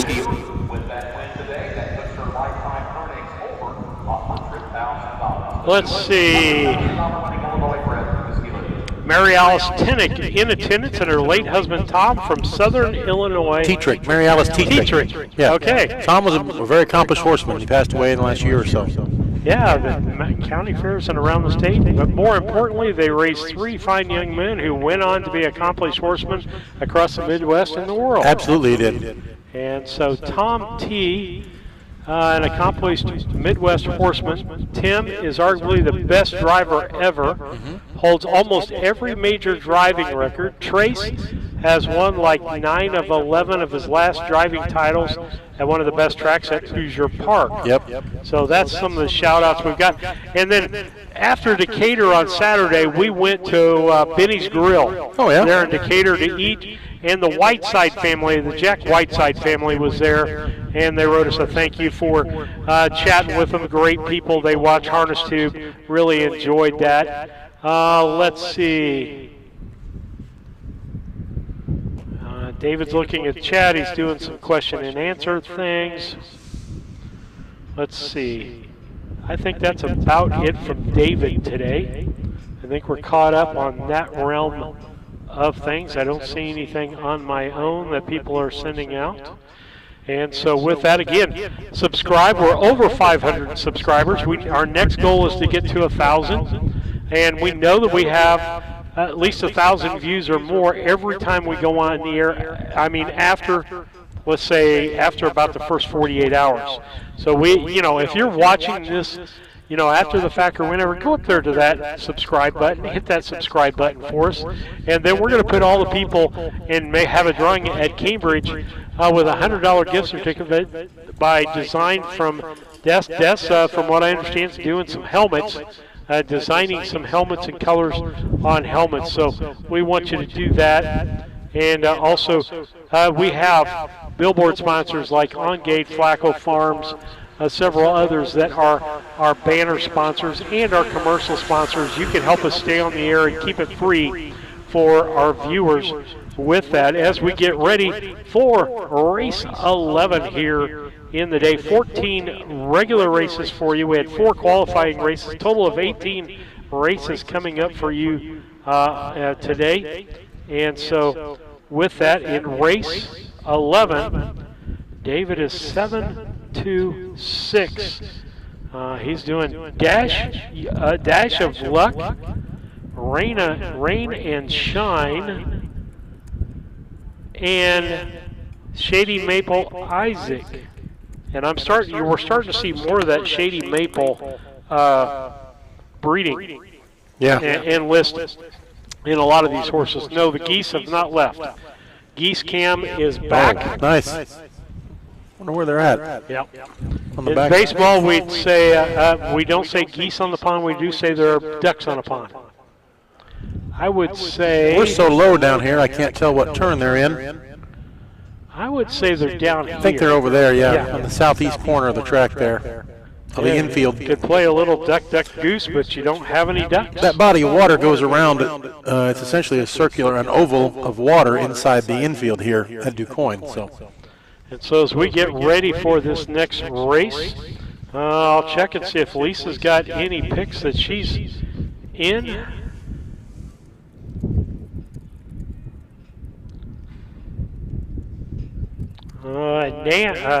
Nance out there. What's up, guys? How are you doing? We're doing great day for racing at Quoin. Yes, it is. Want to thank him for popping out there. Yeah, he explained, yes, there's no betting on these races on those sites. Yes, we're talking racing overall. Harness racing, thoroughbred racing. I didn't realize until I did some checking last night that they breed some thoroughbreds down here. And there used to be thoroughbred races down here all the time. They've got a starting gate. Now they're down to 1 race a year. And I would think being so close to Kentucky, that would be, might be bigger. Yeah, I didn't know that either. I wasn't aware of the thoroughbred history here at Quoin. So, yes, the young man that was doing the outriding was out working several horses out last night. So, I asked David this question. It's really odd that in harness racing, well, hang on. Sue was named the Illinois champion, 3-year-old trotting filly of 2023. Winner of right at 100,000 herself. Her earnings are 97,000 plus coming into today's race. Matt Avenatti, the trainer driver, and Kelly and Tony Bell, the owners of Bell Boots. Similar to some of the other champions, it's amazing how many of our champions last year turned the corner, so to speak, and began improving at the Quoin State Fair last year. I think you can make that case with Gorgeous Big Guy, the 2-year-old Colt Pace champion. I think you can make that case with Lou's Private Eye, the 2-year-old Colt and Gelding Trot champion, and I think you can make that case with Bell Boots. We talked about it last week, that when she raced here last summer, she didn't win. She was second in a dead heat in the Windy Skeeter, but she was a huge price on the tote board that night. That was one that kind of slipped by the betting public, where they just, for whatever reason, didn't think that she would be contending, and she did contend that night, and she was runner-up in that dead heat, and at a big price. Mr. Grummel, congratulations on your champion, Whiskey Lou. Nice win today for her as she now heads back from the testing barn. The post-race testing is complete on the south end of the track, and Kurt Grummel, the trainer of Whiskey Lou, he is stabled up on the north end of the grounds. So now that the post-race testing is done, he is taking that filly back to the barn for a well-deserved rest. But we have been able to feast on a smorgasbord of champions here today. We've seen a lot of them, and they have given a great account of themselves throughout the course of this card. There's a lot of good horses in this 11th race. Good horses and good drivers in this race. Don't forget, there are a lot of stakes races scheduled for next week. We've got the Hardwood Stakes for the Colts and Geldings. We've got the Violet Stakes for the fillies. That'll be a big 3 days of racing. As it stands right now, we are looking at, as scheduled, we are scheduled to be at the Illinois State Fairgrounds at Springfield. And at this point, that has not changed. But of course, we also know that things right now remain in flux because of the ongoing upgrades and construction at the fairgrounds in Springfield. But again, right now, as things currently stand as of today, we are scheduled to be at the Illinois State Fairgrounds next week, Thursday, Friday, Saturday. And a lot of the horses racing here today, these Illinois-bred 3-year-olds tuning up for those stakes races coming up next week. As I was saying, many of these horses have won well over $100,000 in their lifetime.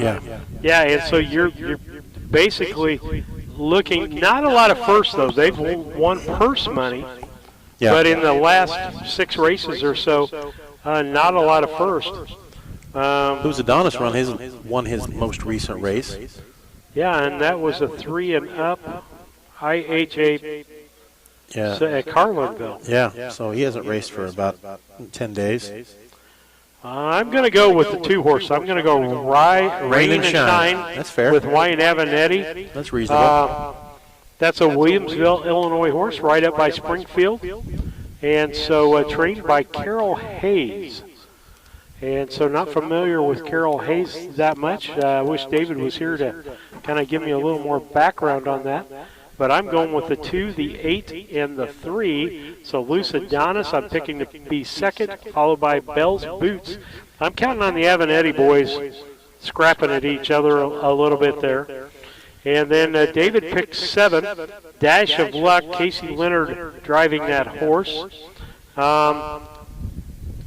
Dash of Luck in its lifetime, $117,000, but not near as much as, let's see, the Juan Franco driven Rock Party.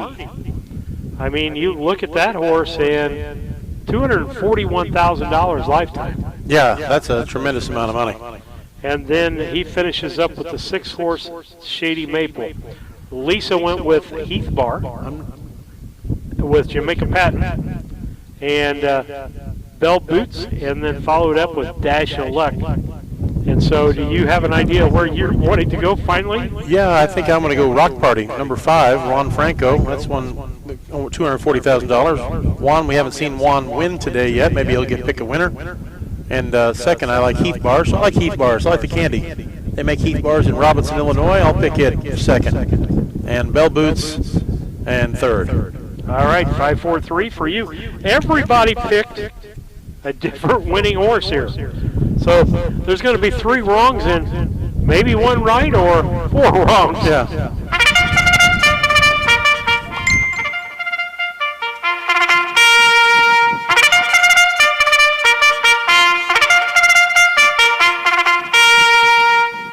Horses are on the track for race 11 in your scorecard for trotters, non-winners of $10,000, last 5 starts. Illinois conceived and foaled, and fillies and mares allowed a threshold of $12,500. Also, eligible conditions may also apply. In race 11, there are no scratches, no driver changes, and they are approaching the starting gate. Number 1 is Lou Sangreal, owned by the Flacco family farms of Alexis. Jill Brown trains, Chris Brown drives. 2, Rain and Shine, owned by Carol and Diane Hayes of Williamsville. Carol Hayes, the trainer, Wyatt Avenatti in the bike. 3 is Bell Boots, owned by Kelly and Tony Bell of Windsor, trained and driven by Matt Avenatti. 4 is Heath Bar, owned by Ron Phillips of Athen, Sherry Boldovich of Lakewood, Colorado, Lyle Lipe of Springfield, trained and driven by Jamaica Patton. They're at the post gates rolling. 5 is Rock Party, owned by the Chupp Racing Stable Incorporated of Crete, trained by Murph Chupp, driver Juan Franco. 6, Shady Maple Isaac, owned by Missy Fisher of Albion. Frank Fisher trains, Travis Seekman drives. 7, Just a Hint of Spice, owned by John Schwartz Jr., Patricia Tiernan and Jim Eaton, Robert Silverberg, trained by Jim Eaton, Casey Leonard, the driver, and 8, Luz Adonis, owned by Tori Hagee and by Thompson Racing LLC, the trainer driver, Stephen Halford II. Here they come, race 11. Casey Leonard driving that horse. Casey Leonard driving the 7. We had a late draw into this race. Number 7 is Just a Hint of Spice. Your program may say Dash of Luck. Once again, 7, Just a Hint of Spice. They're off and trotting. Rock Party and Bell Boots are first away, and Rain and Shine is there toward their inside. Bell Boots moves up between horses for the lead. Rock Party moves up second on the outside. Rain and Shine is third, and Heath Bar comes away racing in the fourth position as they drive toward the quarter. Shady Maple Isaac moves up from between horses from fifth into fourth, now taking third on the outside, but Rock Party is the leader as they swing around that south turn. It is Rock Party leading at a half length. There goes Shady Maple Isaac, who drives up to take the lead past the quarter. Rock Party is now in second. Here's Just a Hint of Spice in 29 and 4 for the opening quarter. Just a Hint of Spice moves up third to second, 29 and 4 for the opening quarter. Rock Party shuffled back to third. Bell Boots is now fourth. Rain and Shine fifth. Heath Bar is in sixth. Lou Sangreal is in the seventh position, and Luz Adonis is last of the eight at the midpoint of the backstretch here at Quoin. Approaching the half-mile mark, Just a Hint of Spice is the leader and leads it by a length, followed by Shady Maple Isaac in second by a length, and then Rock Party third.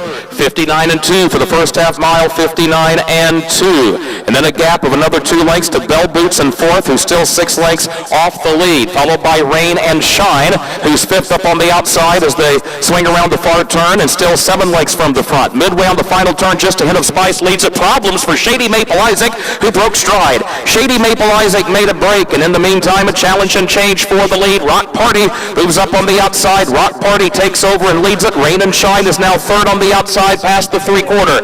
129 and 4 the time. 129 and 4/5. Rock Party leads it off the far turn. Rain and Shine tries to drive up to the outside of Just a Hint of Spice. That's the battle for the second position. And then Bell Boots. Now she has to go to the grandstand side. She's fourth. She's still 5 lengths off the lead. Here's Rain and Shine coming after the leader. Rain and Shine in deep stretch gets a narrow lead from Rock Party. Rain and Shine wins it by a length on the line for Wyatt Avenatti. Rock Party was home second, close for third. Either Just a Hint of Spice or Bell Boots for that third spot. Behind that pair, Heath Bar was fifth, Luz Adonis sixth, then Lou Sangreal and Shady Maple Isaac. 1:58 and 3, the time for the mile. 1 minute 58 and 3/5 seconds. Number 2, Rain and Shine, your winner. Horsemen, you may come to the track for race 12.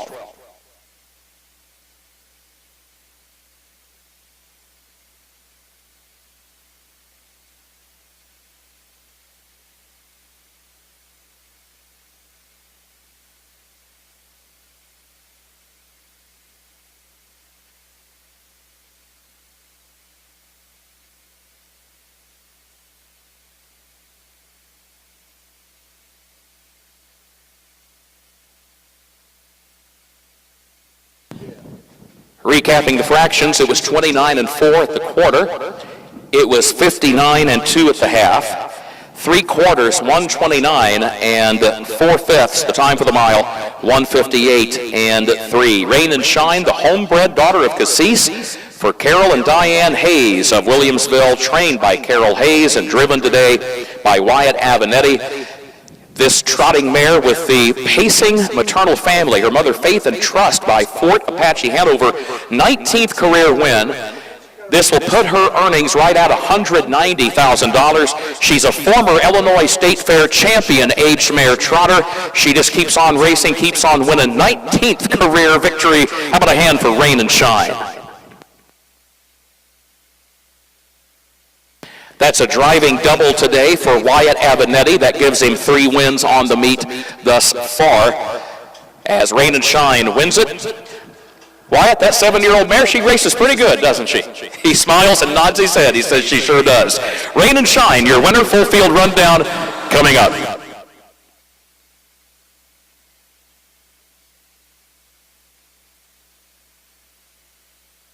Here's the full field rundown for race 11. It's official from the top. Lou Sangreal finished 7. Rain and Shine, the winner. Bell Boots finished 4. Heath Bar finished 5.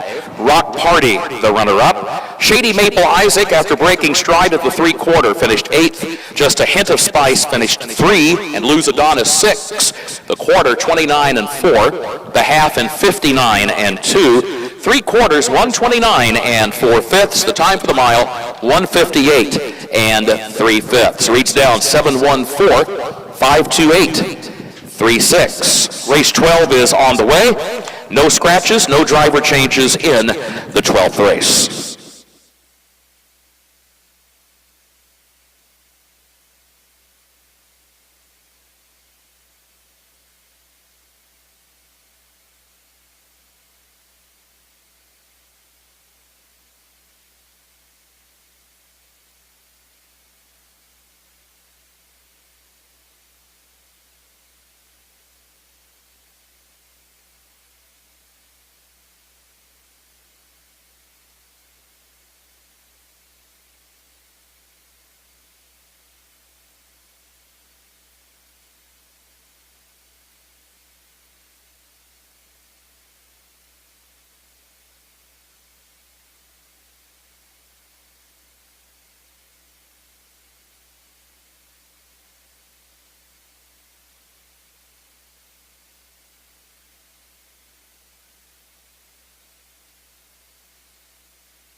or not turned up. That's right.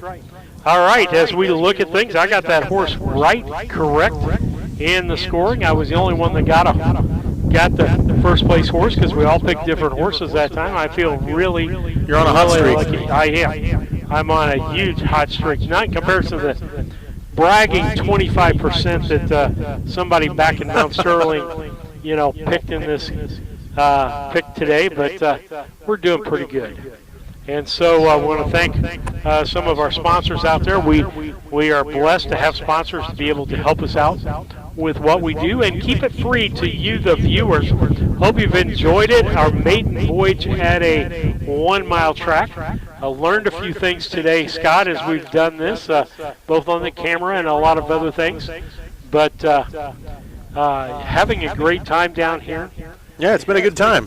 And I want to go back to getting to know your local people. As we started this last year, I knew some, a few owners, a few trainers by name, but didn't know them personally. And the one thing I always shout out about is about the horse barn. And the fact that the horse barn right now these days just accepts people into the horse barn. We talked about they love for you to stop by and look at their horses. Oh, sure. And to talk to them about the sport that they love. Yeah, absolutely.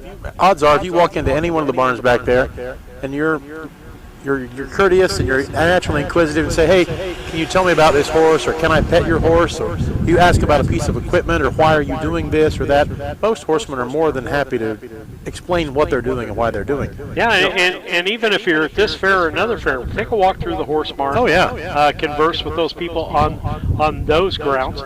We were lucky enough at Charleston last year. The Browns had a big feed down there, and so we got to stay afterwards because we were there for 3 days.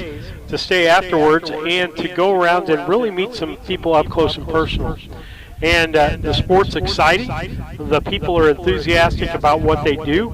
If you haven't been around, waiting for Fox Valley Tatum, Cupid's Revenge, Fine and Dandy, none of the drivers are here today, but we've got a 17 and an 18-year-old drivers in this, and the 18-year-old is training horses and raced in Decatur. So it's great to see young people getting involved. Hey, and we talk about, in Illinois, the IHSA, if you'd like to become official, they're looking for officials. But in harness racing, they're looking for timers. They're looking for, judges. And so you can talk to somebody about doing that. That'll give you a job in harness racing. Now, there is testing and so forth, I think, that you have to do and things you have to do. But what a great day to spend a day at the horse track, watching horses and helping, something that you really like. Absolutely. And you don't have to run up and down the court or do anything like that. You get to stand in a usually maybe dirty booth a little bit sometimes, but you get to go to county fairs and do what we do from the broadcast side. Absolutely. If you look at the U.S. Trotting website and you dig hard enough on there, you can find about how to become an official. And as you said, you can't just sign up and bang, you're an official. There are tests you have to go. You have to get people to sign a letter to support you and say, yes, I've been around the sport. I know what I'm doing. There's an exam if you want to become a licensed judge. But yes, there are certainly ways to get involved. You don't have to do that. You can do it, get involved in any number of ways. Think of the people who became trainers in this sport, started out just helping around the barn. So absolutely. Yeah, and young people, if you want to be involved, that's the place to go. Where did this 17 and 18-year-old come from? They came from working in the barn when they were teens. Yeah, these horses, they spend 2 minutes on the track out of their day every 3 or 4 days. These horses spend the rest of their lives in the barn area, on the training track. They're in front of audiences at very small times. There's a lot of work goes on behind the scenes, and you have to be very dedicated to be in this industry. It just doesn't show up, run a race, collect a check. There's more to it than that. Lisa telling us she couldn't hear us. Well, you caught that. Doesn't take long for somebody to figure out, hey, your pods are not up, so you're not able to talk. We'll put Kurt back up so he can be on when he gets out there. And we'll take a look at this race 12, 13, and 14 left. in this race, $4,200 for the purse. Now, when you're taking this in comparison to county fair races, fair racing, you're lucky to be $1,200 to $1,500. And so big purses here available, and getting your horse to this place and getting your horse racing enough that it can make the money that it's making. The old adage that it costs money to make money. Well, it does. You got to go to a lot of county fairs and do a lot of racing and pay a lot of people. That's right. So I wouldn't begin. I'm not sure who I'd pick here in this race.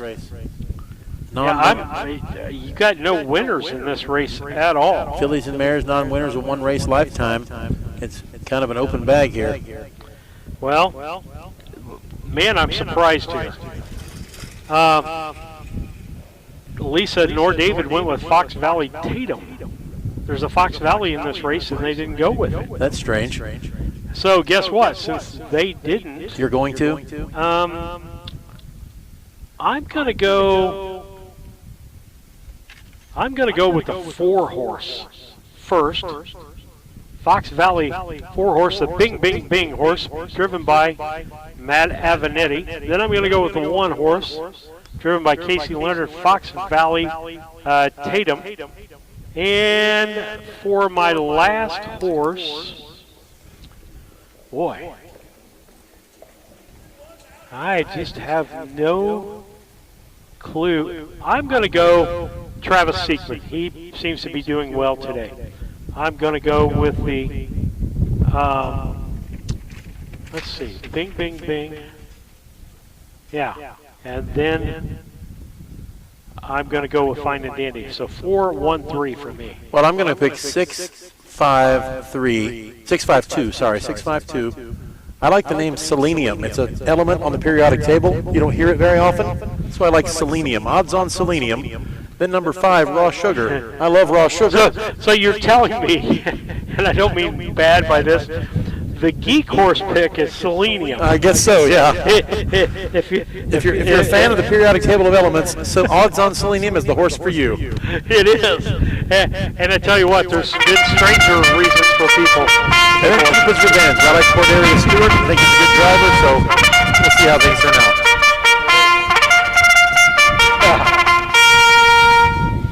Horses on the track for race 12. This for pacing fillies and mares, maidens, non-winners of a race lifetime.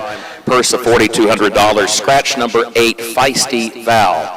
Scratch number 8, Feisty Val. Let's meet the starters. Number 1, Fox Valley Tatum, owned by Steve Searle of Grant Park, Brian Code of Bradford, James Nellinger of Peoria, Gretchen Barnett of San Diego, California, trained by Steve Searle, Casey Leonard in the bike. 2, Cupid's Revenge, owned by Robert Silverberg of Farmington Hills, Michigan, Jim Eaton of Crete, Mary Van Boven of Canton, Michigan, Daryl Wisniewski of Willowbrook, Illinois, trained by Jim Eaton. Cordelia Stewart is up. 3, Fine and Dandy, owned by Barbara Wilfong, Brett and Candace Wilfong of Kentland and Pendleton, Indiana, trained by Jay Sundin, the driver Travis Seekman. 4, Bing Bing Bing, owned by Philip and Sherry Cotton of Fairfield, trained by Phil Cotton, the driver Matt Avenetti. 5, Raw Sugar, owned by Hugh and Susan Lacey of Joplin, Missouri, trained by Ray Hanna, the driver Terry Skinner. 6, Odds on Selenium, owned by John Lovely of Houston, Texas, trained by David Avenetti, Wyatt Avenetti in the bike. 7, Aja, owned by Kevin Miller of Arthur, David Falzone of Chicago, trained by James Molitor, and J-Mo Molitor is in the bike. Scratch the 8, Feisty Val, and the horses are approaching the starting gate for the 12th of our 14 races. Great to have you with us on this Thursday at Quoin.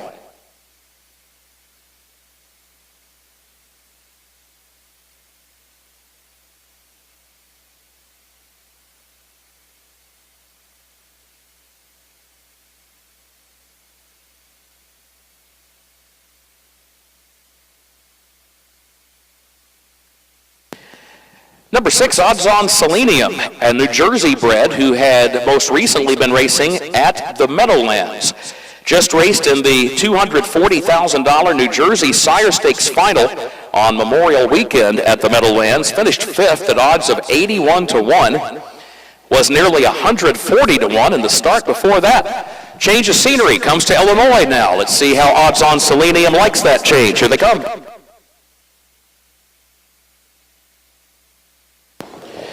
Bing, bing, bing, off stride. Bing, bing, bing goes on a break, and the rest are off and pacing. There goes Fine and Dandy for the lead, and Cupid's Revenge has early speed as well. Cupid's Revenge quickly slides down next to the rail. Fine and Dandy now moves by her and takes the lead. Fox Valley Tatum goes third as they make the move around the first turn and head toward the quarter-mile mark.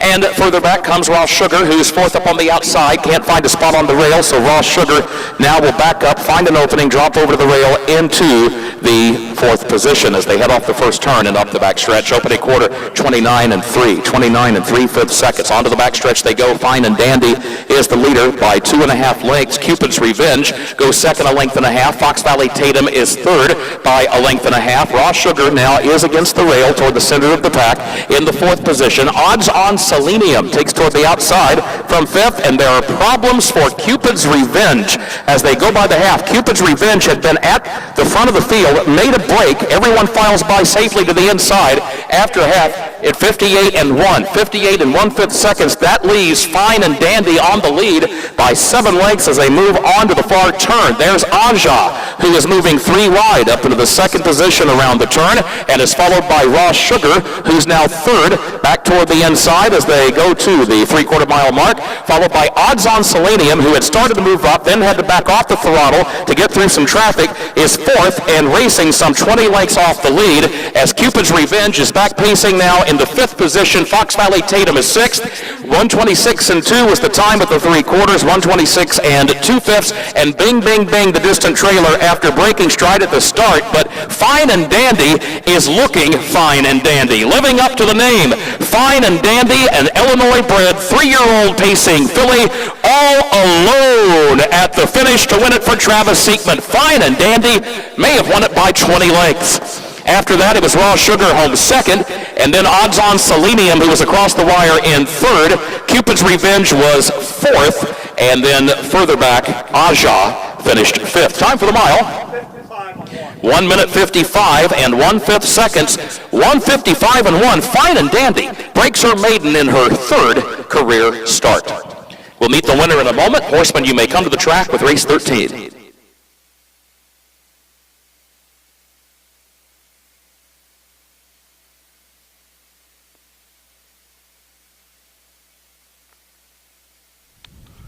Couple of horses break stride there again. We talk about that. That can change the whole concept of the race and who is going to win the race. Scott? Yeah, that makes a huge difference, obviously. You know, even if a horse breaks, and if your horse doesn't break, but if one breaks in front of you, that can, as you said, impede you or slow you down, or you got to swerve to get around it. We will call for the attention of our friends at Harness Tube. Fellas, if you're able to back up the footage of race number 12, Judge, are you wanting to see the backstretch approaching the half? If you could back it up to about the point they enter the back straightaway and show the footage of the move up the backstretch, I believe the judge would like to take a look at that. And they are now motioning for our presiding judge, Randy Callahan. They, being Steve Surratt and Scott Beal, anchoring the broadcast for Harness Tube today. And our thanks to the camera technician, Lisa Surratt. Right now, our judge is headed across the track to take a look at the replay of the backstretch between the 3/8 and the half-mile mark. Of course, that was when the 2 Cupid's Revenge went off stride. The judge would just like to take a look and see who might have been impeded in the process. So a steward's inquiry that does not concern the unofficial winner. That's because the horse in front of us, number 3, Fine and Dandy, she had the benefit of being out in front of all that. That was all going on behind her. How about a hand for the winner, number 3, Fine and Dandy. Travis Seekman, your winning driver. Chase Sundin, the trainer. And congratulations to the Wilfong stable. Barbara Wilfong of Kentland, Indiana. Brett and Candace Wilfong of Pendleton, Indiana. This is a homebred for the Wilfong family. Can't help but think of the late Lynn Wilfong. And Lynn was one of the breeders of this filly. What a great name in racing in Indiana and in Illinois and across the Midwest. It was a significant loss for the sport when Mr. Wilfong passed, and we remember him as he was co-breeder of Fine and Dandy, a 3-year-old filly by Captain Cameo and a From Me to You by Skydancer Hanover. Again, a steward's inquiry is pending, and at this point, as far as we know, does not concern the unofficial winner. The time for the mile, 1 minute 55 and 1/5 seconds. Horsemen, again, you may come to the track with race 13.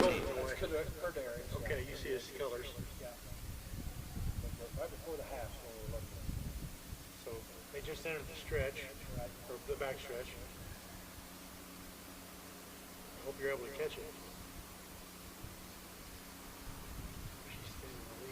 Driving triple on the day for Travis Siekman.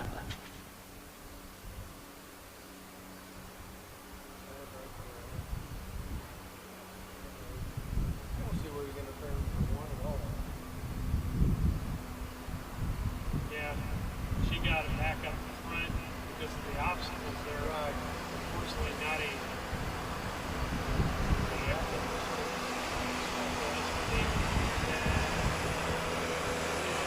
Drag that spool, that red bar, drag it back a little bit.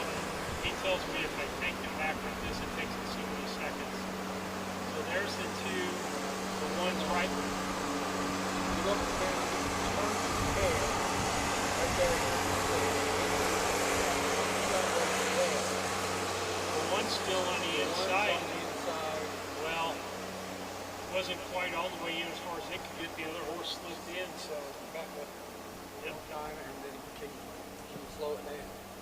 I can't slow it down. If you're watching the replay, you can slow it down. You can? Yeah. Go back to the, click on this toolbox now. That little gear right there. Right there. Click on that. Just playback speed.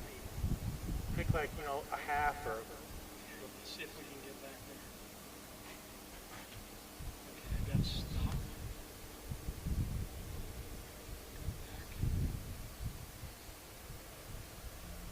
There's that forward one. Here's that forward.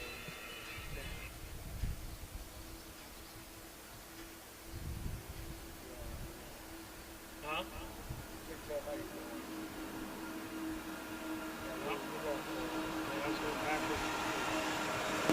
No changes in the upcoming 13th race at Quoin for Suburban Downs at Quoin on this beautiful Thursday.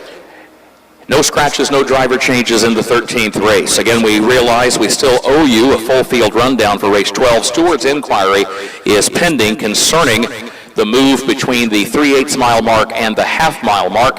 And it was in that vicinity over on the backstretch when number 2, Cupid's Revenge, broke stride. And the judge is reviewing footage of the race courtesy of our friends at Harness Tube who are providing the live stream today. In a case like this, a presiding judge has a couple of goals in mind. Number one, he will want to make some notes from that footage and see if any disqualifications and placings are warranted.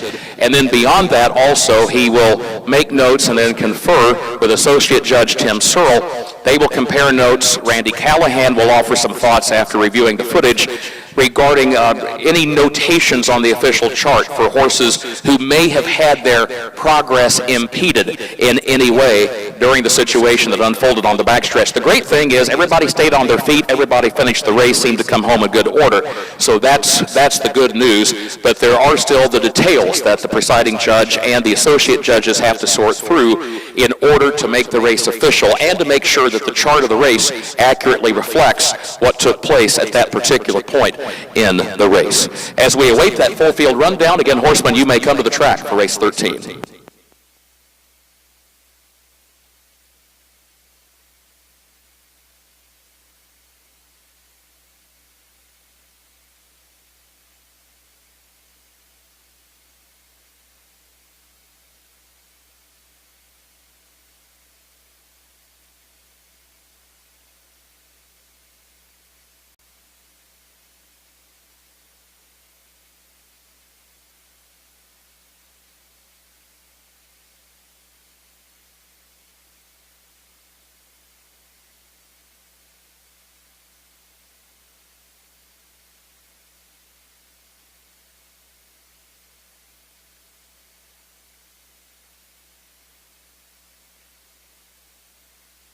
All right, back with you as they do that. Shout-outs there. Sorry about the hot mic, but I don't think anything got said that would be a problem there.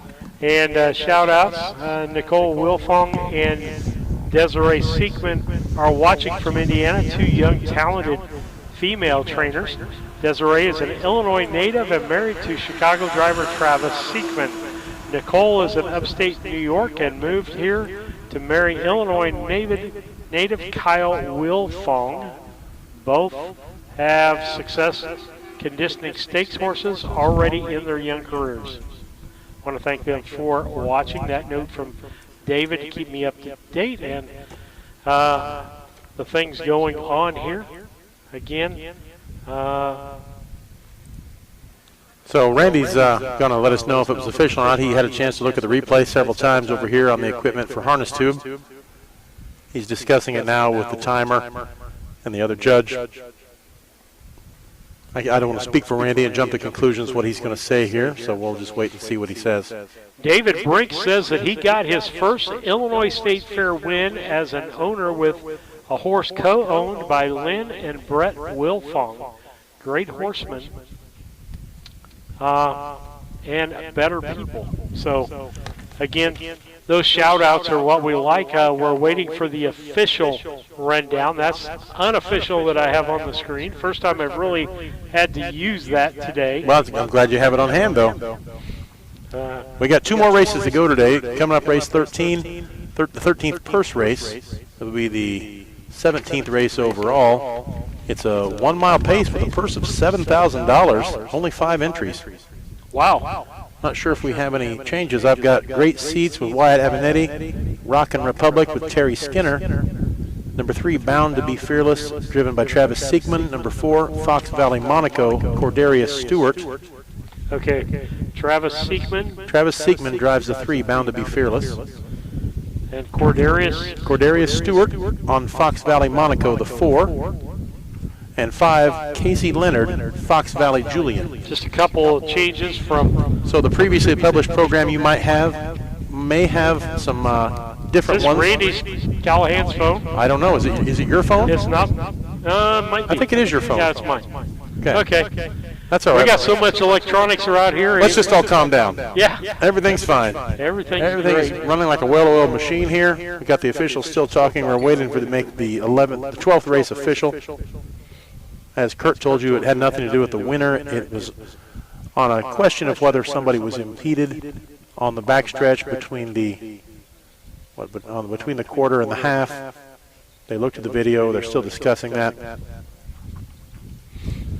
Steve and I are not officials, so we're not going to speculate on what they may happen. So. No. I got all kinds of messages. I got a call from New York and a call from David, so on a hot mic thing.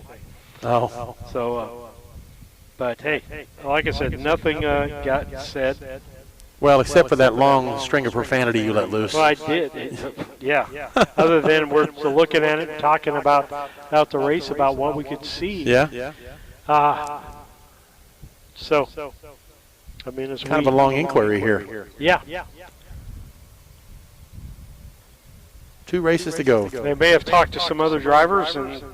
You know, that's one of the things they do. They don't just use the video because the video is not always the most important thing there. And I'll let you talk and I'll take a call. And it never fails. Anytime that they want to come review the video, it's probably at a place on the track where the camera goes through an obstruction. You know, the announcer's tower here at Quoin or the pillars that support the roof of the grandstand. As the camera swings past them, sometimes the horses' view is obscured, and wouldn't you know, it just seems that that's always where the steward wants to look at, the judge wants to see. But we did have a pretty good view of what happened on the backstretch when that horse broke, and as the horse started to make its way towards the outside after braking, and see what happened right after that break, the horses that were affected by the first horse that broke stride. So the officials still in the announcer stand are conferring, talking about things. And now, hang on just a minute, folks. I've got to answer a call.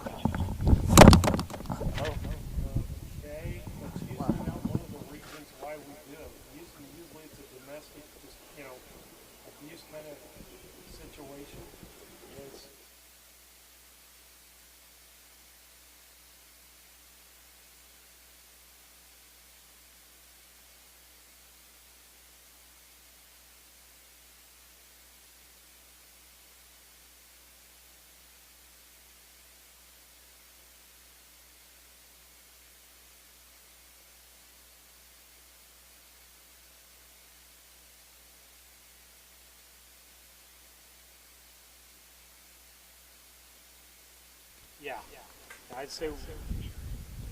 So the folks, the judges are still discussing this inquiry.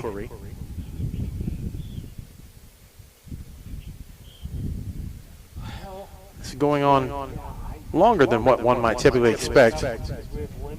But the officials want to focus on getting the right call here. A moment ago, as Steve was saying, sometimes they'll interview other drivers in the race.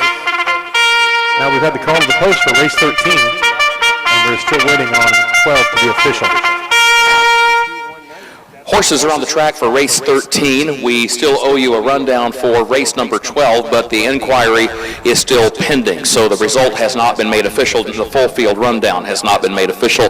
So the inquiry still pending from that 12th race. Race 13 has no changes. Pacers winners over $10,000 in their last 5 starts. Illinois conceived and fold allowed a threshold of $12,500. Also eligible conditions may apply. Number 1 is Great Seats, owned by Wyatt and Lane Avenatti of Crispin, trained by David Avenatti. Wyatt Avenatti is in the bike. 2, Rockin' Republic, owned by Dossie Minor of Springfield, trained and driven by Terry Skinner. 3, Bound to be Fearless, is owned by Sarah Potts of Grant Park, Illinois. The trainer is Steve Searle, and the driver is Travis Seekman. 4 is Fox Valley Monaco, owned by Carl Lacey of Springfield, Benita Simmons of Springfield, trained by Tom Simmons, Cordarius Stewart in the bike. And 5 is Fox Valley Julian, owned by James Hepp of Steelville, trained by Mike Brank, the driver Casey Leonard. At the post, gates rolling, race 13.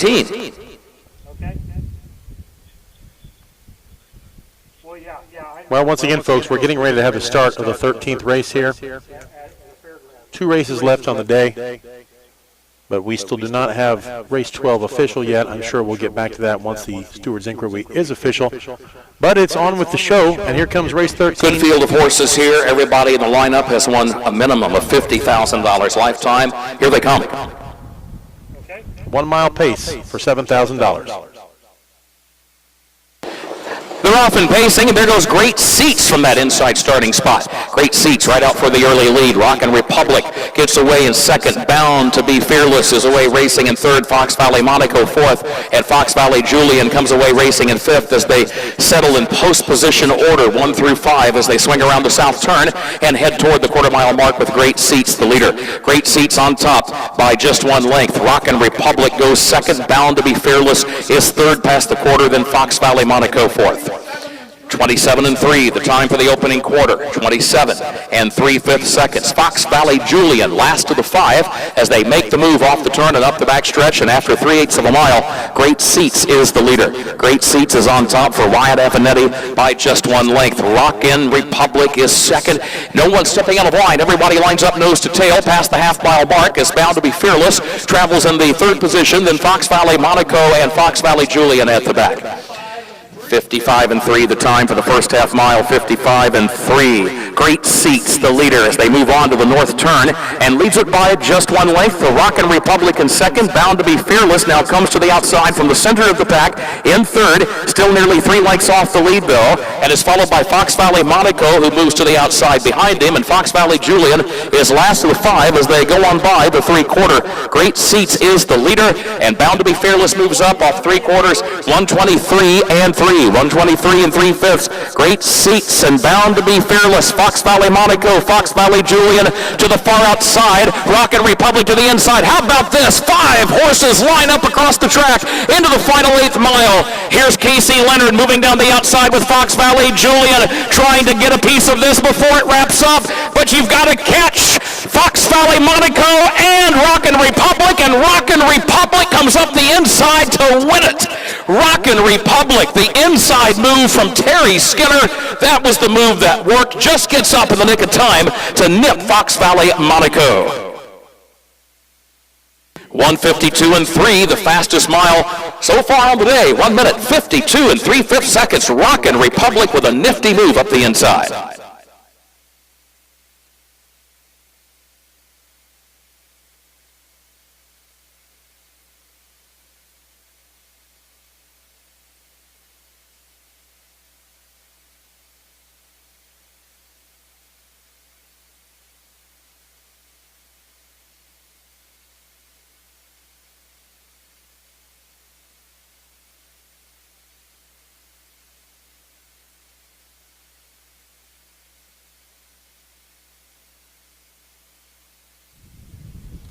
Well, fastest mile of the day, 152 and 3.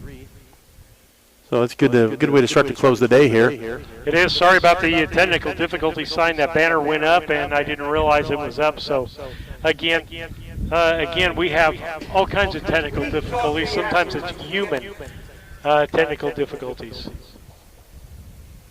And so, as we get ready for Rockin' Republic wins race 13.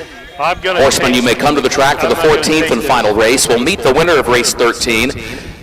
Our presiding judge and associate judge, Mr. Callahan and Mr. Searle, are going to be taking testimony from some drivers that were involved in the 12th race today. So they've reviewed, Randy Callahan has reviewed the video footage, and now they will be talking to some of the drivers who were involved in that 12th event on the card, taking that testimony before they reach a decision as far as any possible placing. So that steward's inquiry is still pending back in race 12. No issues in race 13 whatsoever. The only issue is, how about that nifty move by Terry Skinner? Everybody goes wide, he comes up the inside for the win. How about a hand for number 2, Rockin' Republic? That was a heads-up move, and you see that happen. Everybody starts looking toward the outside, and Terry said, I see some room along that rail.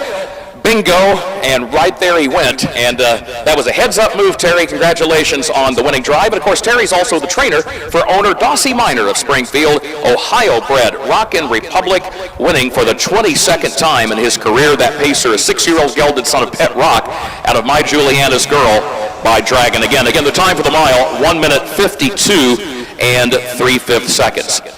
Here is the full field rundown for race 13. It is official. From the top, Great Seats finished 5. Rockin' Republic was the winner. Bound to be Fearless finished 3rd. Fox Valley Monaco was the runner-up, and Fox Valley Julian finished 4th. The opening quarter was 27 and 3/5 seconds. The first half mile in 55 and 3. 3 quarters, 123 and 3/5, and the mile 152 and 3. Reached down 5:13.24. 14th and final race upcoming. A reminder that the driver of number 2, Hope Starlene, is Juan Franco. Number 2, Hope Starlene, the driver Juan Franco. On the 6 Lose Gambler, the driver Jill Brown. The 6 Lose Gambler make the driver Jill Brown. And a reminder, the driver of the 8 Shattered Dreams is Stanley Scott Banks. Scott Banks, the driver of number 8.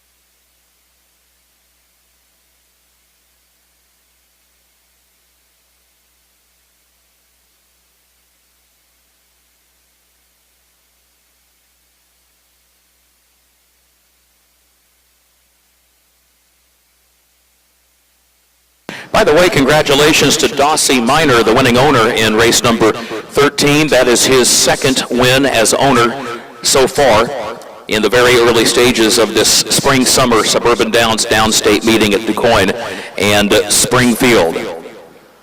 Checking the updated driver standings for the meet, Casey Leonard leading Cordarius Stewart by a score of 6-5. Atop those standings, and then Travis Seekman and Wyatt Evanetti not far behind with 3 wins apiece. Irv Miller leads all trainers with 3 victories. Again, you got a lot of trainers with 2 wins so far on the meet. Jamaica Patton, Kurt Grumble, Amy Houston, Roshan Trigg, Steve Searle, all with 2 wins apiece. Again, right now our judges are across the racetrack. They have left the infield judges stand. They are over on the grandstand side of the track, down near the finish line, near the stage, and they are reviewing video footage of race number 12. Randy Callahan took a look, and then he suggested to Tim Searle, he said, look, let's make sure we're both seeing the same thing. Let's see if you've got a difference of opinion or not, and let's discuss it. So Randy and Tim, to be thorough, they are both reviewing that footage, and again, they will be interviewing drivers who were involved in that 12th race, and we will keep you updated once the result is made official and on whether or not there will be any disqualifications or placings as a result of that steward's inquiry. And again, the last we did check with our presiding judge, Randy Callahan, he told us that the steward's inquiry at this point does not concern the unofficial winner of race number 12. One of the challenges with reviewing the footage, as the judges, Randy in particular, already has described for us, keep in mind that the video camera for harness tube is positioned over on the grandstand side of the track. And keep in mind that this incident began unfolding along the midpoint of the backstretch between the 3/8 mile mark and the half-mile mark. So at one point, as that was unfolding, the camera was trying to get a shot through the infield judge's stand and also partially blocked by that infield tote board in the middle of our body of water out here on the infield. So there are challenges because unlike when you have a pari-mutuel meet, we don't have the benefit of having various camera angles around the track. We don't have a head-on camera at the end of the back straightaway, nothing like that. So what the stewards are doing in a case like this, they review the footage, they make judgments as best they can, they also check their own notes from the race as it was unfolding, they check with one another, they've checked with drivers in the race, and then they will make a decision.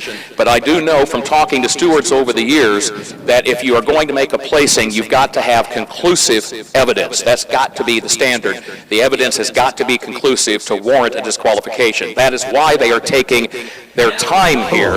As our chief steward, Randy Callahan, said, we would rather take our time and be as thorough as possible before we make a result official. So absolutely, we commend them for taking that approach. Horsemen, in the meantime, you may come to the track for our 14th and final race.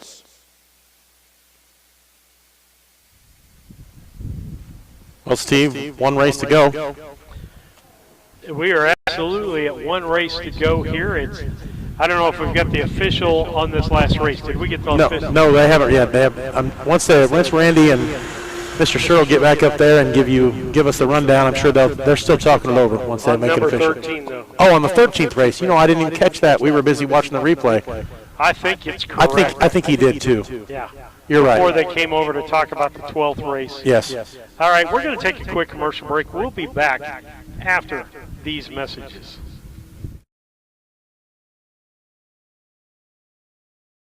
A Rustic Garden ships home and garden accents coast to coast, right from its location in Mount Sterling. The folks there customize each sail by painting unique and vintage colors to match the look of the home or flower garden. They also do wrought iron fencing. How long does that last? 100 years? 200 years? Who knows how long wrought iron fencing will last? Shop www.arusticgarden.com and get it shipped directly to your front door.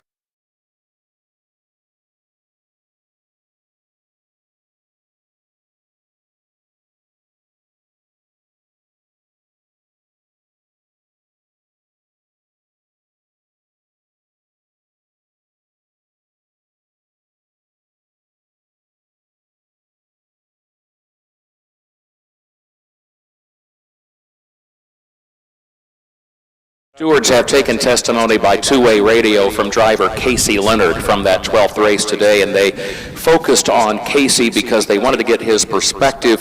They had looked at the video and wanted to check and get his viewpoint on the events of that race because there had been discussion about whether or not his horse had been impeded and whether or not to a degree to warrant placing. So we'll get the result here in just a moment. Folks, if you're just joining us, you had a previously published program that may say Hope's Darlene was driven by Marcus Turner. Hope's Darlene now driven by Juan Franco. The 6, Blues Gambler, initially listed with Casey Leonard in the bike, but Jill Brown will be driving. Jill Brown. As we get ready for the last race of the day. This is the race we've been looking for. It is. It is the one we've been looking for all day. 5:02. So 18 races. Stewards have completed their inquiry. They did talk to Casey Leonard, and what Casey essentially told them was, look, there were a lot of things happening at that point, but nothing, Casey said, from my perspective, don't go placing somebody on my count. He said, really, from my perspective, where I sat, my horse was not impeded because of any careless maneuvers. So we appreciate the testimony, and bottom line is the Stewards' inquiry into race 12 is complete. There will be no disqualifications, no placings, and the result is official for race 12. And again, thank you, Judge Callahan and Associate Judge Searle. Here's the full field rundown in race 12. From the top, Fox Valley Tatum finished 7th, Cupid's Revenge was 4, Fine and Dandy the winner, Bing Bing Bing was 6, Raw Sugar was the runner-up, Odds on Selenium finished 3rd, Aja finished 5, and Feisty Val was scratched. Again, this is in race 12. The opening quarter was 29 and 3, the first half mile 58 and 1, 3 quarters 126 and 2, and the time for the mile 155 and 1, and that 12th race from the top reads down 7, 4, 1, 6, 2, 3, 5 scratch. All right. Finally, that one's in the book. Yes, 12 and 13 both in the books now. 14 to go. 14 to go. Last race here. 8 horses, a purse of $4,500 for a 1 mile trot, non-winners of $10,000, or Illinois Concealed and Fold fillies and mares of $12,000 lifetime. And so let's take a look at this last race. I don't think we even got to talk about the horses in the race before. No, we didn't make picks in the 13th race because we were busy helping them with that replay. David is 7-5-8. Shady Maple Ace, Navy Steel, and Shattered Dreams. Here we go. There's the call to the post. Let's see what anybody else has for me.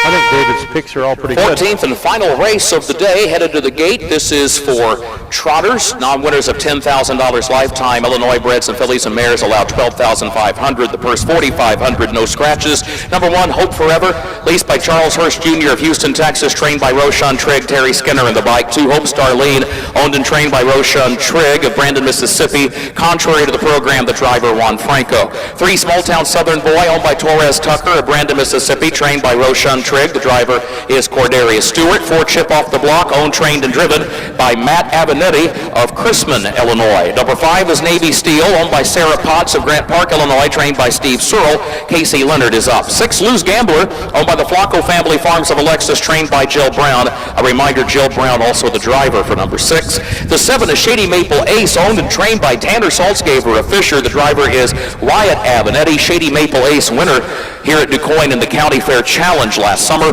And number 8, Shattered Dreams, owned by the Victory Lane Farm of Dwight of Linda Banks and her son Scott Banks. Roland Hendrick, the trainer, and Scott Banks is the driver as the field is up on the north end of the track headed to the starting gate. Been great to have you with us here today, folks. Hope you can join us tomorrow. Post time once again at 1 o'clock. No qualifier, so the first post race, 1st of 15 at 1 p.m. All right, real quick, Scott. David picked 7-5-8, which he picked Shady Maple Ace. I want to note that number 8, Shattered Dreams, racing in the name of Victory Lane Farm. That is the farm that the late Stan Banks and his wife Linda established in Dwight, Illinois, back in 1969. And to see Scott Banks here today, the son of Stan and Linda, in the race bike and carrying on the Victory Lane Farm name, that is significant. 55 years now that the name Victory Lane Farm has been a part of Illinois racing. And I think from a sentimental standpoint, a lot of folks enjoy seeing the name Victory Lane Farm on the program. Brings back a lot of memories over the years. Right now, here they come. 14th race, lined up, ready to go. I'm going to pick 7-8-5. All right. Small Town Southern Boy off stride. Small Town Southern Boy is on a break, and Hope Starlene is also off stride. The rest are off and trotting. There goes Shattered Dreams from the far outside. Chip Off the Block down toward the inside has early speed. Navy Steel comes away 3rd. Loose Gambler is away in 4th position as that field thunders into the first turn. Shady Maple Ace is between horses in 5th, 5 lengths off the lead. And then there's a gap of 20 more lengths back to Hope Forever, who was several lengths off the gate at the start and is racing in 6th around the turn. Small Town Southern Boy is off stride again in 7th position. And Hope Starlene is 8th after breaking stride before the start. back up front. Chip off the block will guide the field around the first turn past the quarter, leading Navy Steel. 31 flat for the opening quarter, 31 seconds flat. Thank you, Ron Bergdorf, our timer here today. And here comes Navy Steel. The Indiana sire trotter moves up to the outside from the second position now to take the lead after 3/8 of a mile, and has company because Luz Gambler is on the move. Goes from third into second, a length off the lead. Navy Steel is in front now, and Luz Gambler just off the leader's flank into second position, and is followed closely by Chip off the block, although that horse has been shuffled back from first into third along the inside. 101 flat for the first half mile, 101 flat. Shady Maple Ace moves into contention, fourth on the outside, moves up in the outer flow of traffic, but still 3 lengths off the lead. They're midway on the final turn. A gap of a dozen more lengths back to Shattered Dreams, who has lost ground back in the 5th position. Back up front, it is side by side for the lead. Navy Steel to the inside. Luz Gambler is right alongside. These two matching strides, and Luz Gambler has a narrow lead past the 3/4, and Shady Maple Ace is third as they turn for home. 130 and 3/5 at the 3/4, 130 and 3/5. Luz Gambler, the leader, a length and a half off the far turn. Navy Steel is second to the inside. Shady Maple Ace is on the far outside and third, but still 4 lengths off the lead. Luz Gambler, Navy Steel inside, and Shady Maple Ace is there up on the outside and still moving forward. Luz Gambler has the lead. Shady Maple Ace is still there, but still second on the outside. Luz Gambler, Shady Maple Ace, these two to the wire. That is close. Luz Gambler, though, looked to hang on by a nose. It was close, but Luz Gambler looked to get his nose in front on the wire over Shady Maple Ace in the second position, and then Navy Steel was in third. Time for the mile, 2:01 flat. Time for the mile, 2:01 flat.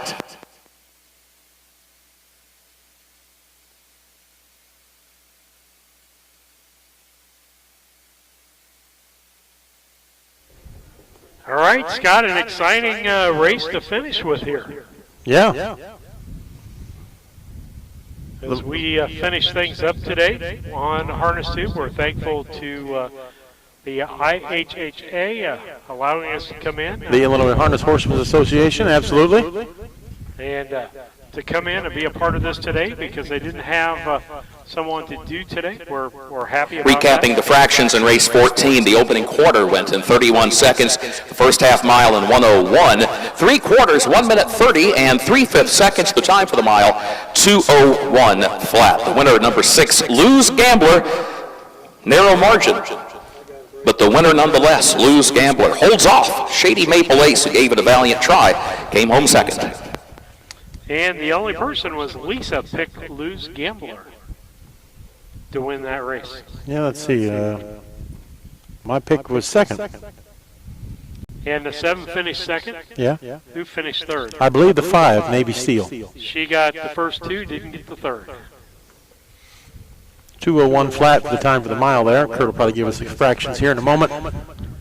Okay, I'll kind of look at what you have. Can you give me your rundown there? What do you see? Are you talking about the rundown? Jill Brown is on her way back with Luz Gambler. Jill scored an historic win a few weeks ago at Martinsville in the Great Midwest Trot with this horse, rallying to win by a nose. Jill became only the 2nd female trainer to win in the Great Midwest Trot and only the 2nd female driver to win in the near 75 years of the Great Midwest Race for Trotters. Luz Gambler was the horse that she drove that day, and she drives him to another win and again by a narrow margin of victory. How about a hand for Luz Gambler and Jill Brown? A lot of you, no doubt, remember watching Jill's dad, Jack James, race horses at the Quoin State Fair and across the Midwest in those same colors, red, white, and blue, and Jill carries on the family tradition very well. Congratulations, Jill. And in fact, she says these are indeed my dad's colors, so a great tribute to her father as Jill Brown pays tribute to her dad, Jack James, and we remember him fondly as she wears his driving colors and carries them to another victory here today. Congratulations to the Flacco Family Farms. That is a triple on the card for Flacco Family Farms as owner, also as breeder, and another win today. I believe that makes a total of 5 different races won by offspring of Luz Legacy. Judge, are we official? Thank you, Randy Callahan, and also Tim Searle. And thank you, Ron Bergdorf, our timer. Here's the full field rundown for that 14th race. It's official. From the top of the page, Hope Forever finished 7th. Hope Starlene was 6th. Small Town Southern Boy, 8th. Chip Off the Block finished 4th. Navy Steel was 3rd. Lose Gambler, the winner. Shady Maple Ace, the runner-up, and Shattered Dreams finished 5th. They got the quarter at 31 seconds, the half in 1:01, 3/4 1:30, and 3/5 time for the mile 2:01 flat. Reach down 7:68, 4:31, 2:5.